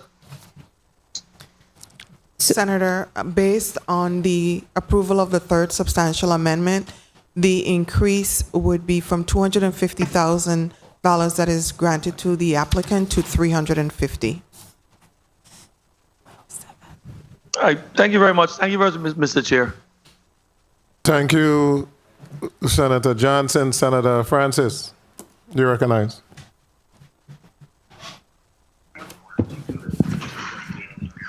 Thank you. Thank you very much, Mr. Chair, and good afternoon to everyone. Interim Director Clendinen and your staff, obviously you have a number of programs, quite a bit of programs that you're currently working on. I wanted to ask you in respect or response, though, to the WAPA mitigation question. There was an indication that the WAPA does not qualify for that mitigation program. Can you tell me, notify them of it? That, Senator, just to clarify, we were speaking about disaster recovery and not mitigation. So they would... So can you clarify? Sure. So the projects under disaster recovery has to be a direct or as a result of the storm. Under mitigation, the projects need to be able to mitigate any future disasters, anything that could happen. So it's a project that would be better suited and fit under mitigation as opposed to disaster recovery. Want to add anything, Ms. Henley? Okay. They were notified of the fact that you'll be switching programs and that they'll be qualified under mitigation versus disaster recovery? Correct. And we anticipate, again, having the mitigation funds by the first quarter of 23. Very well. So we don't have a void in that area. They do, in fact, qualify under the mitigation, correct? Correct. Very well. Well, tell me, Interim Director, what instrument is used to evaluate the effectiveness of HFA? Do you practice performance-based budgeting? How do you evaluate the programs? How do we evaluate the programs? Very good question. So within a lot of our programs, there are certain measures that we have to meet, whether it's what we agreed to do in our action plans, our implementation plans. So that's how we measure that. When we talk about performance-based, not necessarily budgeting, as we only receive $2 million from the central government, and we spend the revenues we make. I have tasked the HR department to do, however, is to look at performance-based increases for staff. If we, I think that would be a great segue into having, we'll see a lot of changes in terms of what we produce. Okay. Yeah, I'd like to evaluate that a little bit, because I'm sure that you're required, at least on the federal side of the house, to at least do performance-based budgeting and respond based on the evaluation, based on your ability to track your key performance indicators and make sure that you're at a standard level. Is that correct? There are some measures within the federal government grant that we do have to follow. Okay. All right, let's switch gear a little bit. In regards to Krongata Inn, and I saw that you were talking about a status of the timeline, that you'll be able to provide a better status in September. But I went back and looked at testimonies from going back to 2019, and Krongata Inn has been on it was purchased back in 2019, 3 years later. Can you speak to what's creating a delay in being able to get the Clendinen emergency homeless shelter up and running? Senator Darren Richardson. 2 minutes. One of the issues that we actually have to go in there and do the engineering review and also get that engineering done. That's been delayed some, as you may know. We truly do have a capacity issue in the territory when you talk about structural engineers. So we're doing our best to get that completed and assessed so we could put out a true scope of work so we could actually get the structural repairs done. Okay, so you're saying there's quite a possibility that perhaps it might not even be structurally sound for you to move forward with that project? Right now, we know we do have to do some structural repairs. So we are actually going out with a RFP for A&E services. So we know that building as is needs to have some structural work and repairs done to it. So it's not structurally sound right now to move forward. Okay, understood. And in respect to technology, I saw in your testimony, of course, you spoke to technology and the need to move that forward. Can you speak to what work is being done to ensure that cybersecurity is maintained, cyber threats is ward off? Do you have a written policy or protocol in place in respect to cybersecurity at HFA? So we have a wonderful MIS division headed by Ms. Tressa Seville, who is actually working to develop those policies. We continue, one of the first things we have done, as stated in the testimonies, begin to upgrade our systems, because the more dated they are, of course, the more susceptible we are to threats. So we have aggressively pursued those upgrades, and we continue to do so. Time. Very well, so that is a priority for you. Mr. Chair, my time was just called. Just have one quick follow-up question, and I'll be done. You may conclude. In respect to infrastructure commitment with the number of developers that you have, the private partnership that you've developed with various developers, can you speak to what is the discussion in respect to infrastructure build out beyond your initial involvement with them, i.e., or for example, roads and lighting? A lot of times we find that we have to go back then and either enter into petition or transfer these properties over to the government of the Virgin Islands in order for us to do road repairs. Can you speak to what is the discussion in respect to either at the time making sure that these developments is turned over to the government, so that the repairs could continue, or hold them accountable for those necessary repairs? And again, I'm speaking to roads and lighting and the like. Senator Darren Richardson, in all our communities, I would say, I think since I've been here at the authority going on 10 years, we have required those developments to be developed to DOT standards, but we have not turned over any of those roads in those communities to the central government. We make sure that we do the roads to that standard and also include the infrastructure such as lighting and power to those communities.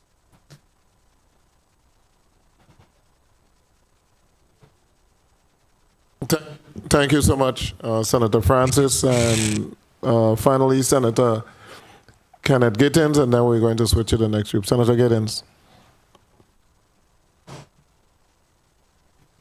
Thank you, Mr. Chair, and good afternoon to all. I apologize for my tardiness as we commence the territorial tribute for the Honorable Charles Wesley Turnbull, former governor. May he rest in peace. Good afternoon to the Virgin Islands Housing Finance Authority team. I just have, I saw in your testimony, page 14 and 15, where you spoke about the Envision Tomorrow program. And you stated that the program has some 44 homes under active construction, 34 of which are on St. Croix and 10 on St. Thomas, and have completed 13 homes. Where are these 13 homes that were completed? 9 on St. Thomas, 9 on St. Croix, and 4 on St. Thomas.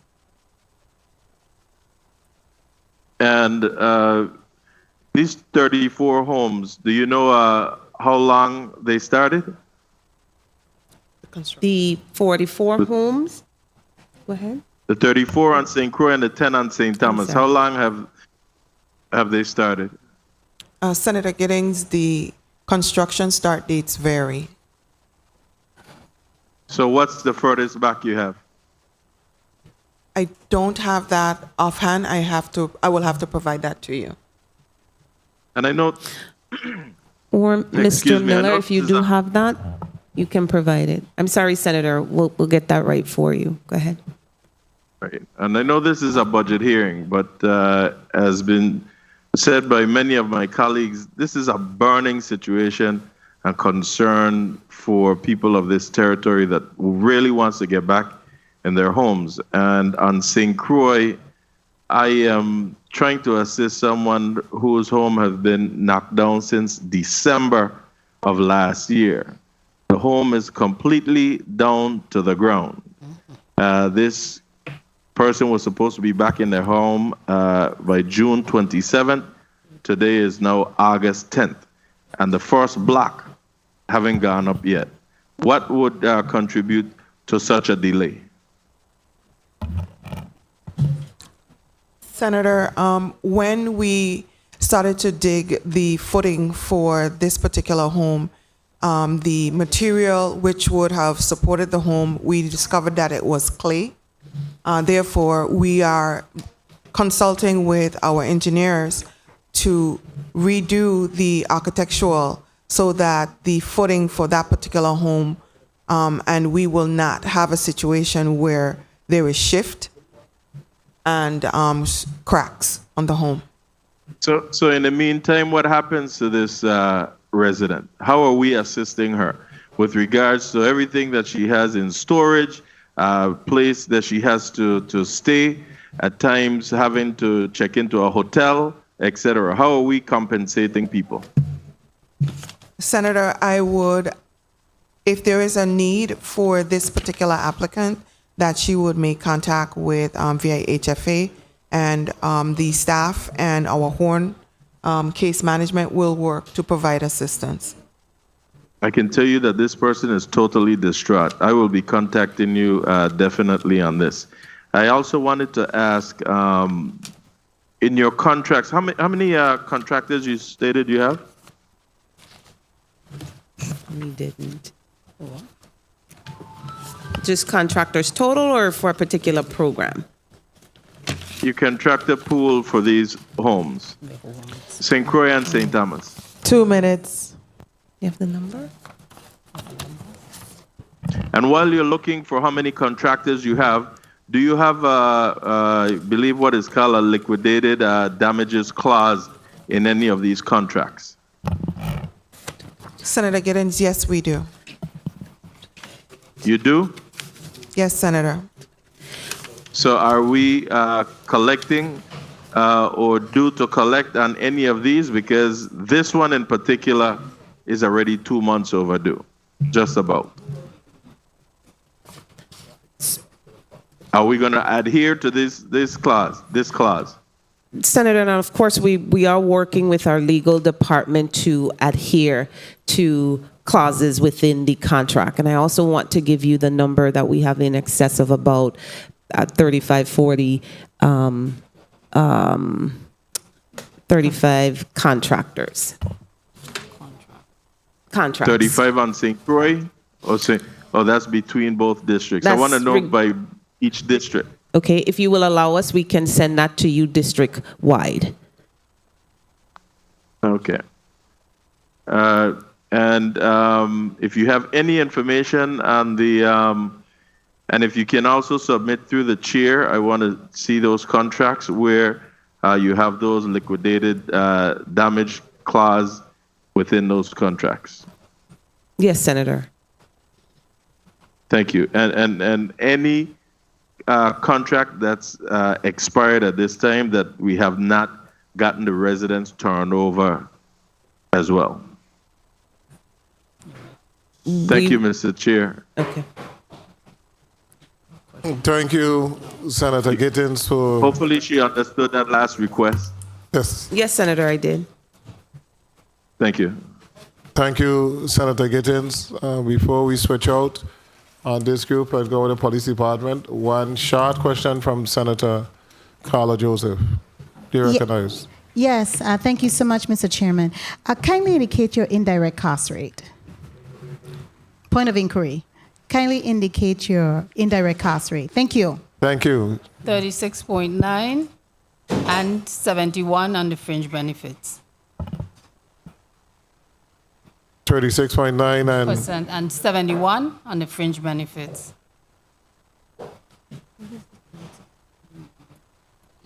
Colleagues, thank you. It's been some good information today from the Housing Finance Authority. I think we found out some really important stuff that could assist the members of our community, especially in reference to the Housing Finance Authority Envision program. So I am very, very happy for the changes that you have made in reference to individuals who are eligible for the program. And I would encourage you to look at all of the local requirements that we have that have hindered individuals from being able to receive assistance. It's not too late to change them, to tweak them, so that we can be able to spend a lot more of those monies. We saw with, we had a large pool of monies for the ERAP program, monies that we know we couldn't utilize all of it, but if we could just try to be as creative as possible to ensure that individuals get those monies, then we're going to be solving this community. So I thank you, Ms. Clendinen, and you can have a short closing statement, and then we'll switch in the next group. Sure, Senator. Thank you so much. And I really want to thank the wonderful men and women at the Virgin Islands Housing Finance Authority. We recognize your hard work and are just super, super grateful for you. I do want to encourage the public to attend our third substantial amendment on our public hearing on August 23rd, of which we will be sending that information out so that they can give comments. It really has been our great fortune to be before you today to give testimony. Thank you so much. Thank you so much, Interim Director Dayna Clendinen. The Committee of Finance will take a 3-minute recess.